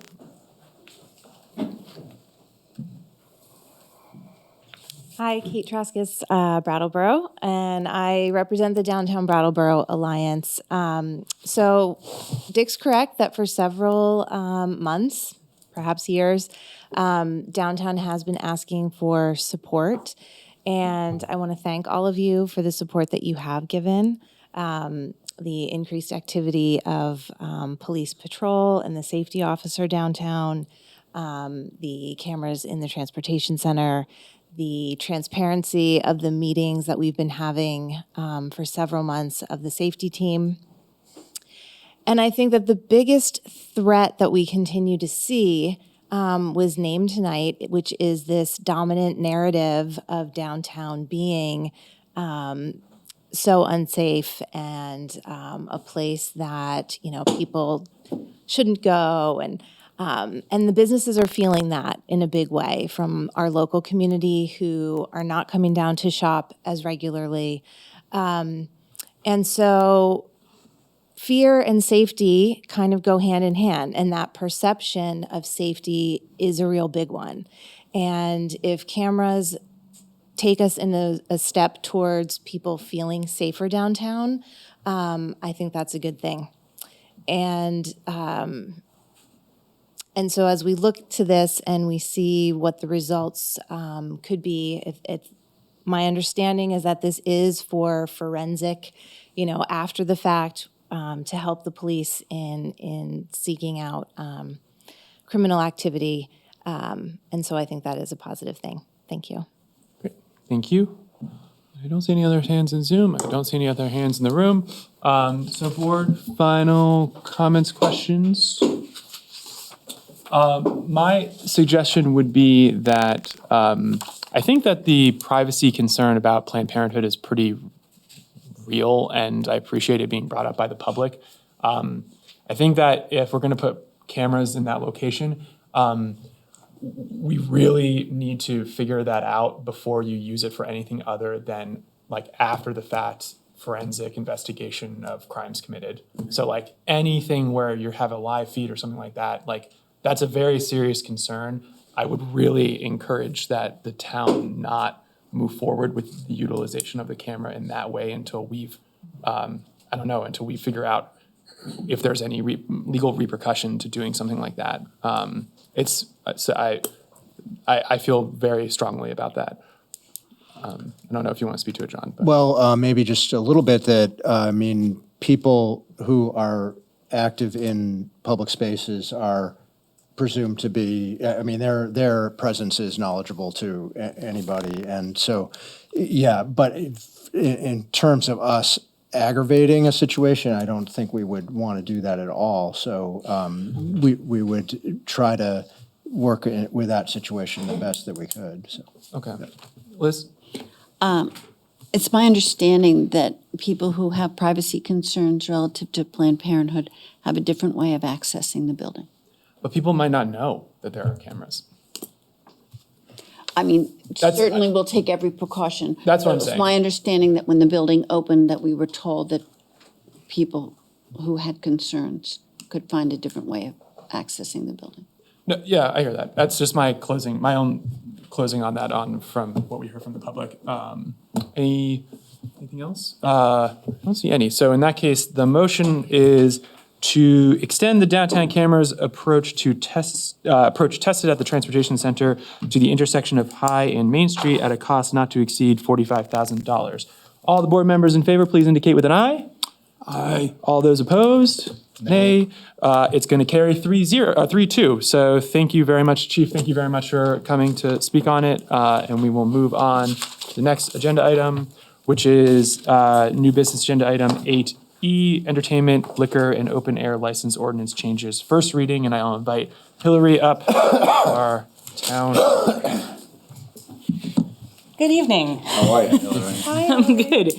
You all have some stamina. I'm impressed. We started at 3:45. Oh my God, that's true. All right, yeah. Or 8 a.m. this morning. Yeah. So thank you for having me here tonight for the first reading of the proposed ordinance changes. There are a few of them. So I would like to highlight that this is a first reading, and so there is no action that needs to be taken by the select board tonight. The purpose is to ensure that the public is aware of what's being proposed as well as the select board. And if it's okay, I'd like to just sort of go through the memo that I drafted. Also in your backup materials are all of the redlined proposed ordinance changes. And because there are a number of them, if it's okay with you, I would propose doing them one at a time and seeing if y'all have questions, but I leave that to you if you want me to just go through the whole thing or do it one at a time. Let me pause you. Do I have to open a public hearing on this? Not for the first reading. Okay. At your next one, you will. Okay. And I'm sorry, can you just repeat the request? So you want to either do one at a time or do them all at once? And well, I want to just do them all and the board can ask questions at the end. Absolutely. Great. Excuse me, but are you just planning on literally reading what's there? Is that what you're going to do I'm not now? going to necessarily read the whole thing, but I'm going to go sort of through it section by section. Okay. If that's okay. If you'd like me to read the whole I was thing. just wondering what you were going to do. Okay. So there are a number of different ordinance changes. The first one is relative to the removal of dog or wolf hybrid feces, which is Chapter 3, Article 2. And that's in Section C. You'll notice in the red lines, this one's pretty straightforward. As our staff was reviewing these, we noticed that that Section C references Section 3-25 A or B, and we believe that it should say Section 3-22 A or B because that's the section that it is. So that's pretty straightforward. I'll leave that there. The next ones are related to the general provisions of Chapter 11, Article 1. And in reviewing Chapter 11 related to licenses and permits, we recognized that the general provisions is very general and it speaks very specifically about different licenses and permits and the way that we process them, the timelines. And not all permits and licenses are processed in the same way with the same timelines. So the recommended changes to 11-2 duration of licenses, license period, and 11-10 issuance of license, we are recommending that we revoke, as well as a couple other minor changes to that. Moving on to entertainment and open air permits, which is Chapter 11, Articles 7 and 10, and Chapter 13, Article 7. Many of you may remember that back in January of this year, I had brought a pilot project proposal to you in changing the way that we do entertainment licenses, based on the minimal revenue that we receive and the number of steps that businesses were having to go through in applying for entertainment licenses. It was a lot of steps, a lot of hoops, especially with the liquor license process changing with the DLL. It was no longer done through paper. And so now these businesses were not only going to have to continue going to all these different departments to get their approval, but we were going to have to separate out the entertainment license process from the liquor license process. And in an effort to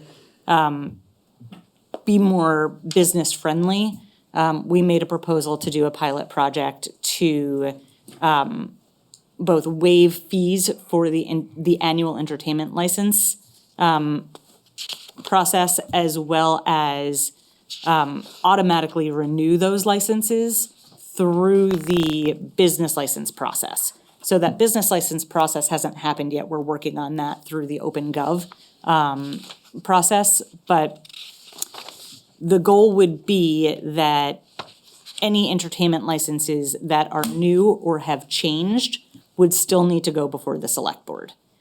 Any entertainment license that is the same as it's been year after year would not need to go before the select board for approval, and it would just automatically be renewed, and the fee for that would be waived. And then the individual one-off licenses or permits for entertainment, many of those need to go through the open air permit through the town manager's office anyway. So the goal is to roll that into the open air process, so they don't need to go through two different permits with two different departments. So that's sort of a summary of the reasons why these changes are proposed, and they're all laid out in here. And then with that, chapters 11 and 13 in our ordinance both speak to entertainment licenses, and they conflict and they don't align. So we are recommending revoking chapter 13, article 7 entirely, and just relying on chapter 11 as it relates to the entertainment licenses. And then the last piece is related to liquor licenses. And that is chapter 11, article 8. And I'm just trying to find it in the backup in here.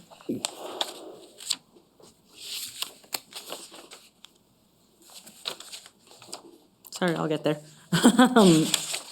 So these changes were mostly, one of them was requested by you all when we discussed the liquor license renewal process back in, I believe, February, which was basically saying anybody or any business that has 2 violations in the past liquor license year would need to appear before you as a board prior to approving their renewal. So we've added that in. The fire department has also asked that we add in doing an annual inspection or a sign-off on each license prior to the issuance of any new or renewal first and third class liquor licenses by the fire department and the Division of Fire Safety. As you all likely recall, over the past year, you've also started seeing tobacco licenses. So we're recommending changing the name from local liquor commissioners to local liquor and tobacco commissioners. And then as we're trying to do with all ordinances, anywhere where we see references to he, she, him, her, we're recommending changing it to they, them to incorporate all gender identities. So those are the recommended changes. We will have a second reading, public hearing at the next select board meeting on November 21st. And if there are any changes or additions that you'd like me to make to these proposals prior to that, I'm happy to do that. Ron had a question? Yes, I do. Thank you. So with the not having to reapply for entertainment licenses, I mean, it sounds like you get this license in perpetuity. What I don't know is there's some process for managing complaints or problems or something that would alert us to somebody who needs a little extra attention? Absolutely. So it's not that they don't have to renew their license. Basically, the way that it will work is through OpenGov, through the licensing and permitting process. Every business should be getting a business license. And in order for them to get an entertainment license, they need a business license anyway. So as they're applying for their renewal or new business license, there will be questions saying, do you provide live entertainment? If the answer is yes, is this a renewal document? If the answer is yes, has anything changed? If the answer is yes, they need to come before you. If the answer is no, this is not a renewal and it's new, they need to come before you. If it's this is a renewal, nothing has changed, then it's automatically renewed.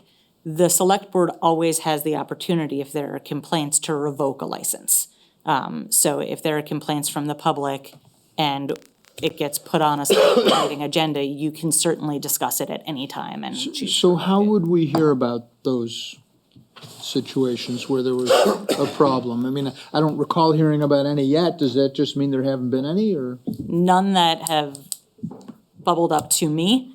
I haven't heard of any complaints for annual entertainment licenses. I'm assuming that those would come in through the police department, and then I would hear about them. And then, if there's multiple complaints, kind of like a liquor license, we could certainly bring that to you. Okay, thank you. You're welcome. One question from me is so requiring a annual inspection or sign off for each license prior to the issuance for new or renewal for a first or third class liquor license application. Are these businesses already having an inspection every year for any other reason? Like, are we basically doubling up the number of inspections they have to have per year because they're trying to get their liquor license renewed? I don't know the answer to that. I know that currently, before we ever bring any entertainment or liquor licenses up to you, we do an administrative run-through, and I get sign-offs from all the different departments, including the fire department. Yeah. So what honestly, my concern with adding this in initially was, is the fire department going to have the capacity to do all of these inspections? And then if they don't, is it gonna hold up the renewals for these? And that's why we added the language or a sign off from the fire department. If the fire department had been in there recently, didn't do an official inspection, but they know the property and they feel comfortable with it, they can say, yeah, they're good to go. So as long as they sign off, they don't necessarily need to do an inspection, but they would like to do inspections. Okay. And Patrick or John, I don't know if you have any more information. I know that this came specifically from the fire chief, this request. Yeah, no, I think that covers it, Hillary. Huh. Okay. Yeah. So it would be, yeah. All right. That was my one question. Other board members? No? Okay. Well, so no motion tonight because this is just the first reading. So thank you very much for going through them at a high level. We really appreciate it. So if you're curious to where this goes, tune in next time for the second reading of the... Oh, I guess my only other question was, is there any other name that we could use besides like liquor and tobacco commissioners? Like Vice Squad? Well, I feel like a syntax is something that I know about. Like, I don't know if that's an okay term to use now. Like, maybe it has a bad connotation, but is there something like that? I know that we've always talked about when we used to have to move to become the liquor commissioners, it was always like a thing we talked about, like why we're called that. And so I'm just curious if there's any thought into a different name that we could use if we're changing it anyways. Right. I don't know, and I would look to Bob to see if there's like a requirement for it to be a certain way, but I would also say that it's so, other than in the written memos, it's so rare that we refer to you, especially now that I believe in your rules, it says that you you don't have to move to become that and then move to adjourn from that. So I don't think that you all or the public are really referring to you by a name. It's just as the select board, you're acting as. Yeah. But I'd ask Bob if there's. I would just keep it, the statute talks about liquor and the statute talks about tobacco. I wouldn't create any new terms that would confuse the issue. Okay. Fair enough. What Bob said. Yeah. Very fair. Okay. In that case, thank you very much. Oh, we'll hear from, just to make sure we don't have any hands, no hands in the room and no hands on Zoom. So we'll hear back on the second reading in the next meeting. Thank you very much. Thank you. Thanks, Hillary. Thank you. Okay, so we're gonna move on to, I would like to spend a moment on, so new business agenda, F is the VTrans US Highway 5 survey. I'm gonna pass it over to John to briefly speak on it. And I was considering kicking this board, but the deadline for the chair to respond is the 17th of November. So I wanted to make sure we spoke on it briefly. Let's do it. Yeah. Yeah, so, this is something that if we got Sue online, she can speak to it better than I can. Okay. It's essentially a survey that VTrans is putting to towns running up and down the Route 5 corridor to figure your interest, those towns' interest in having a bike corridor along that route. And so I would turn to Sue for additional information about that and perhaps a suggestion for what we could do with this.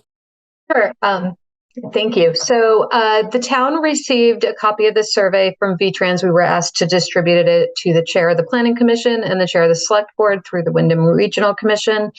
VTrans is looking for 2 responses to gauge the town's interest in kind of a statewide effort to create a bicycle corridor on or along route or near Route 5, basically from the Mass border to the border with Canada. This is a very preliminary, the legislators put funding together to do this survey. I think if it's positively received, the Wyndham Regional Commission felt that the next step would be a corridor plan where they would be looking at the different infrastructure pieces that would be needed. The survey digs into, asks questions about areas that we think are problematic. What do we think our bicycle infrastructure looks like? And there's a couple of other questions about, conditions on our roadways. So last night, this was discussed at the Planning Commission. I would point you to the Walk Bike Action Plan that was which was recently completed. That identifies some areas and difficulties in our bicycle infrastructure. I would be happy to talk some more in depth if you had, questions before you answered the survey. Colin from the Wyndham Regional Commission told the Planning Commission that the new due date for the survey is around November 17th. So I think in the memo or on the survey it says November 13th. They've extended it a little bit, but I'm happy to take questions or. Yeah. Thank you very much, Sue. Liz? Thank you. Hi, Sue.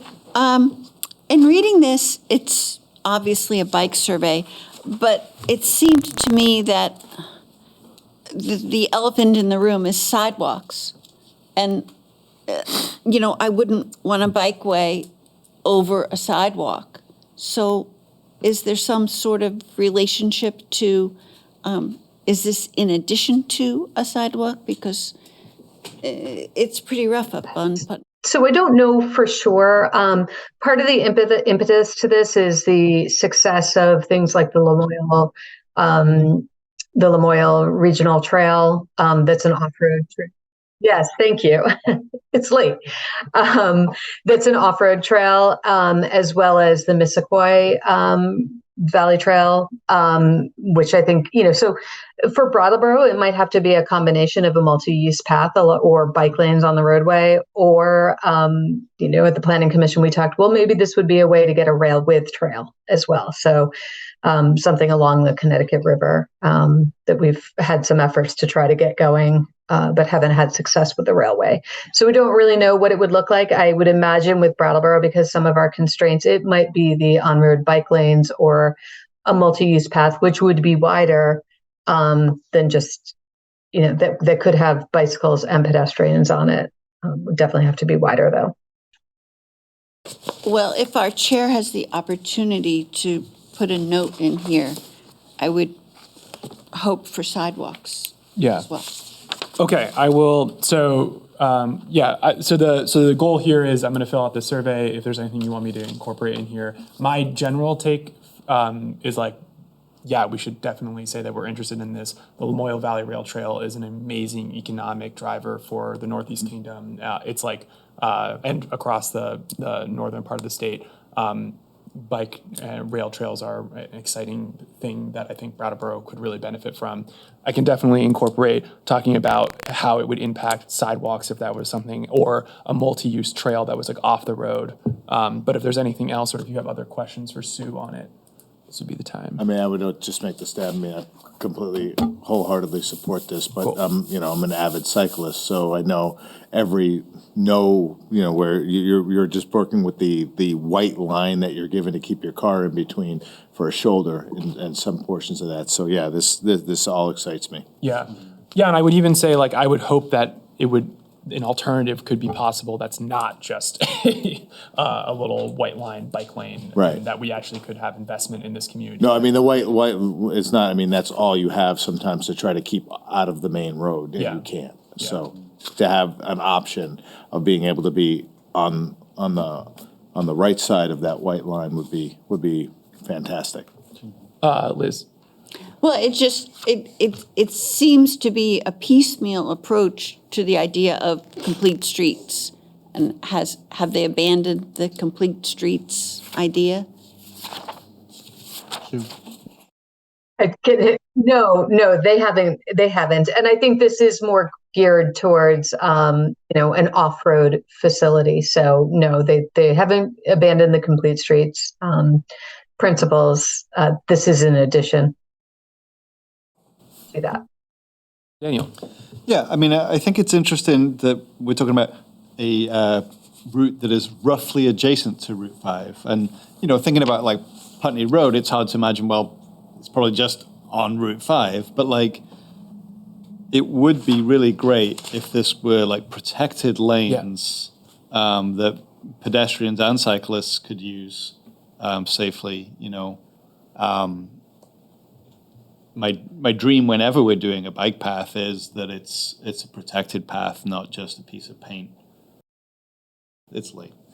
Yeah, and so, because in order to drive more people feeling comfortable cycling, I think safety is the number one concern. I mean, I don't know if that's been borne out in the walk bike stuff, but anecdotally, that's what I hear from folks who don't choose to cycle here. It's safety and topography. Right. I mean, you've got Route 5 is nice and rolling, so Yeah. I mean, you've got two cyclists in this room, one of whom is committed to gravel, and the other one who's committed to doing anything on a bike. And but the riding on back roads, the reason people do that is just they feel safer. Yeah. And that is the number one reason. So I think what I will do then is, Sue, I will work with you in completing this survey, and I'll come over to the municipal center and we can do it together. And I plan on board, if I see some head nods, emphasizing the separated and adjacent to highway as the thing that we would be more interested in here in Brattleboro. We're interested generally, but the reality of Route 5 here in Brattleboro is that it's there's a lot of safety concerns if you were to make it a a bike lane. I mean, of course, the safer we can make it, the better. Yeah, Absolutely. And there's something to the way we could advertise a separated bike pedestrian walkway that would be very exciting to me. I have ideas. Yeah. So is that okay for? Yeah, just don't forget pedestrians. Yes. Don't forget I will note pedestrians on my sheet right here. The pedestrians. Any other questions, board? No. And I'll look to the room. I don't see any hands here. Okay, so we're going to move on to, I don't think there was a motion necessary for that one. No. So we're going to move on to the new business agenda item G, which is the Melrose Street acceptance public hearing. Oh man, I'm so sorry. Now, what time was this? Supposedly 9:10. Yeah, it's pretty 9:10. We're right. Go turn your clothes. You open the. So I'm formally going to. Opening the public hearing at whatever time. 10:45. So I'm going to open the public hearing at 10:45. So this is sort of the continuation of the public of the site visit that we had earlier today and the first public hearing that we had on this in October. I can turn it over to Attorney Fisher if you want to take it for a moment. That'd be great. Thank you. Just to lay the legal groundwork for this, in laying out or altering or discontinuing, the legal standard is the same. It's the public good, public necessity, and public convenience, okay?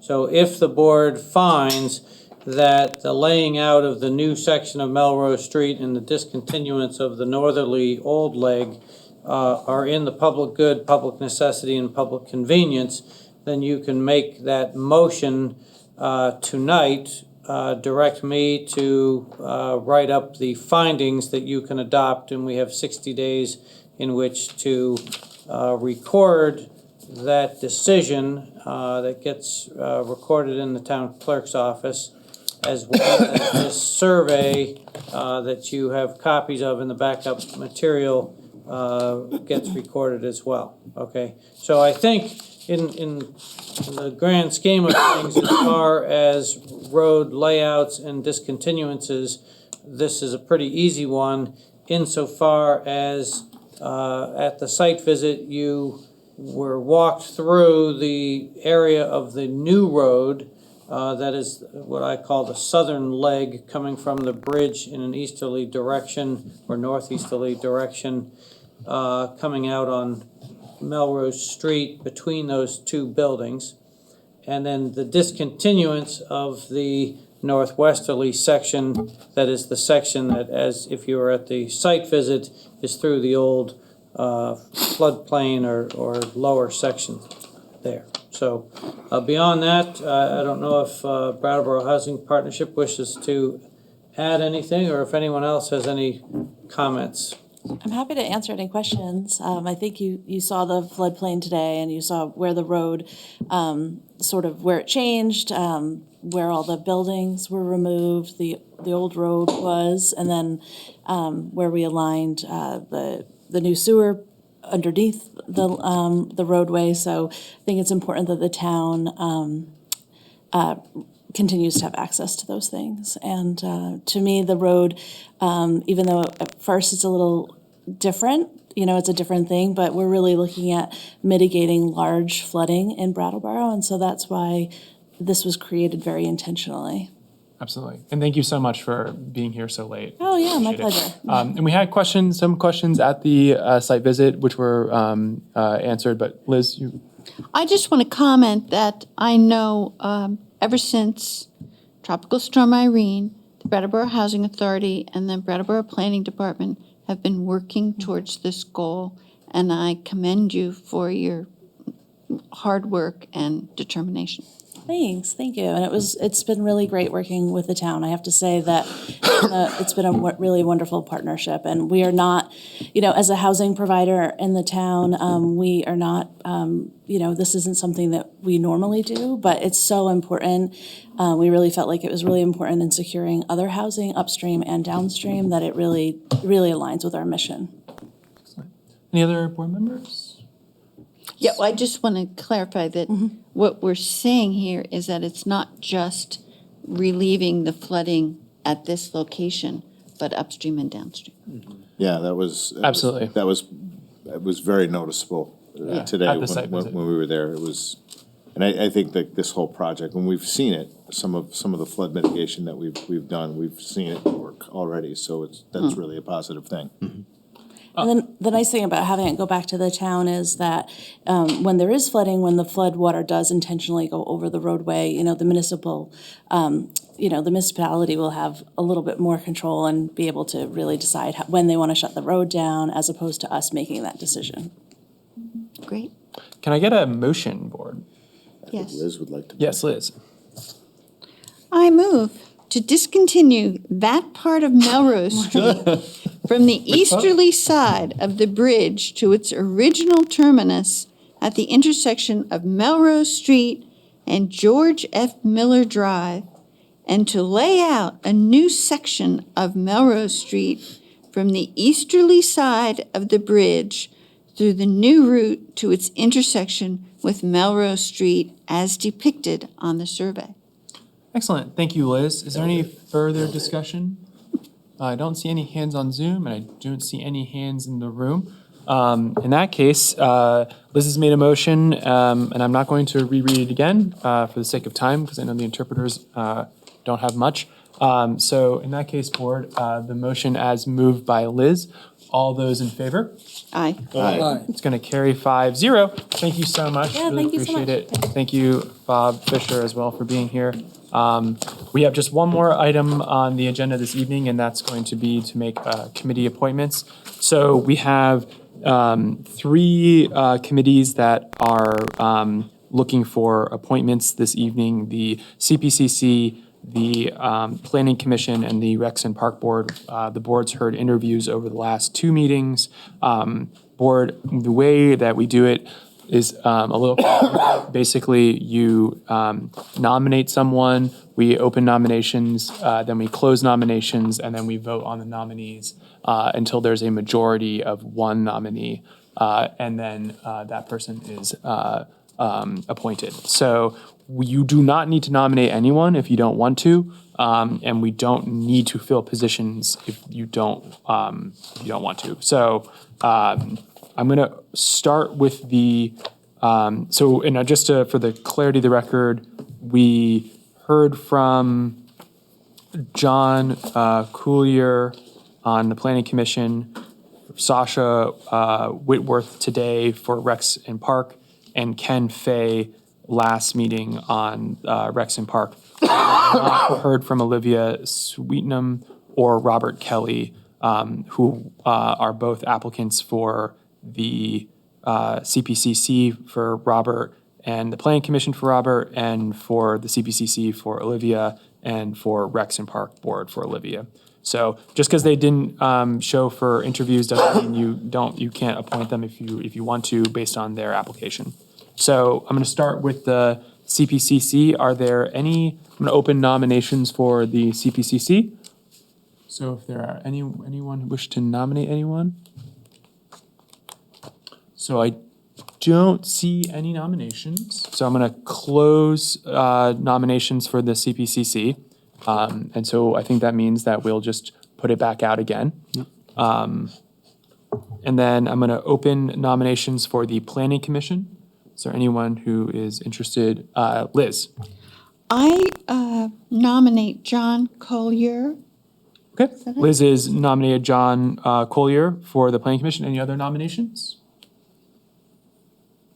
Seeing none. So there's one nominee for the Planning Commission, it's John Collier. All those in favor of nominating John to the Planning Commission, please indicate with an aye. Aye. It's going to carry 5-0. The reason we actually have to do that is because if there was not a majority of the board that nominated him, we would. Yeah. So. And you said nominate, I assume you mean appoint. Yes, Okay. yes, thank you. Appoint, not nominate, appoint. So John has been appointed to the Planning Commission, so congratulations to John. Okay, now we're going to move on to the Rex and Park Board. We've got 3 applicants, so I'm going to open nominations. And I saw Peter stand first. I will nominate Sasha Whitworth. Sasha has been nominated. Any other nominations? Seeing none. Okay, board, all those in favor of Sasha Whitworth to be appointed to the Rex and Park Board, please indicate with an aye. Aye. It's going to carry 5-0. All right, congratulations to Sasha. So thank you to everyone who applied for positions in the committees and board of Brattleboro. Keep your eye out for ones in the future if you weren't appointed, and we'll not let everybody know tomorrow morning who was appointed. And with that, I will take one more motion. Adjourn? Yes, that would be the motion. I'll do that. I'll do that one. Peter has made a motion to adjourn. All those in favor? Aye. Aye. That's going to carry 5-0. Thank you very much to BCTV. Thanks so much to Patrick. Thank you, John, and Thank you, Ivan. I've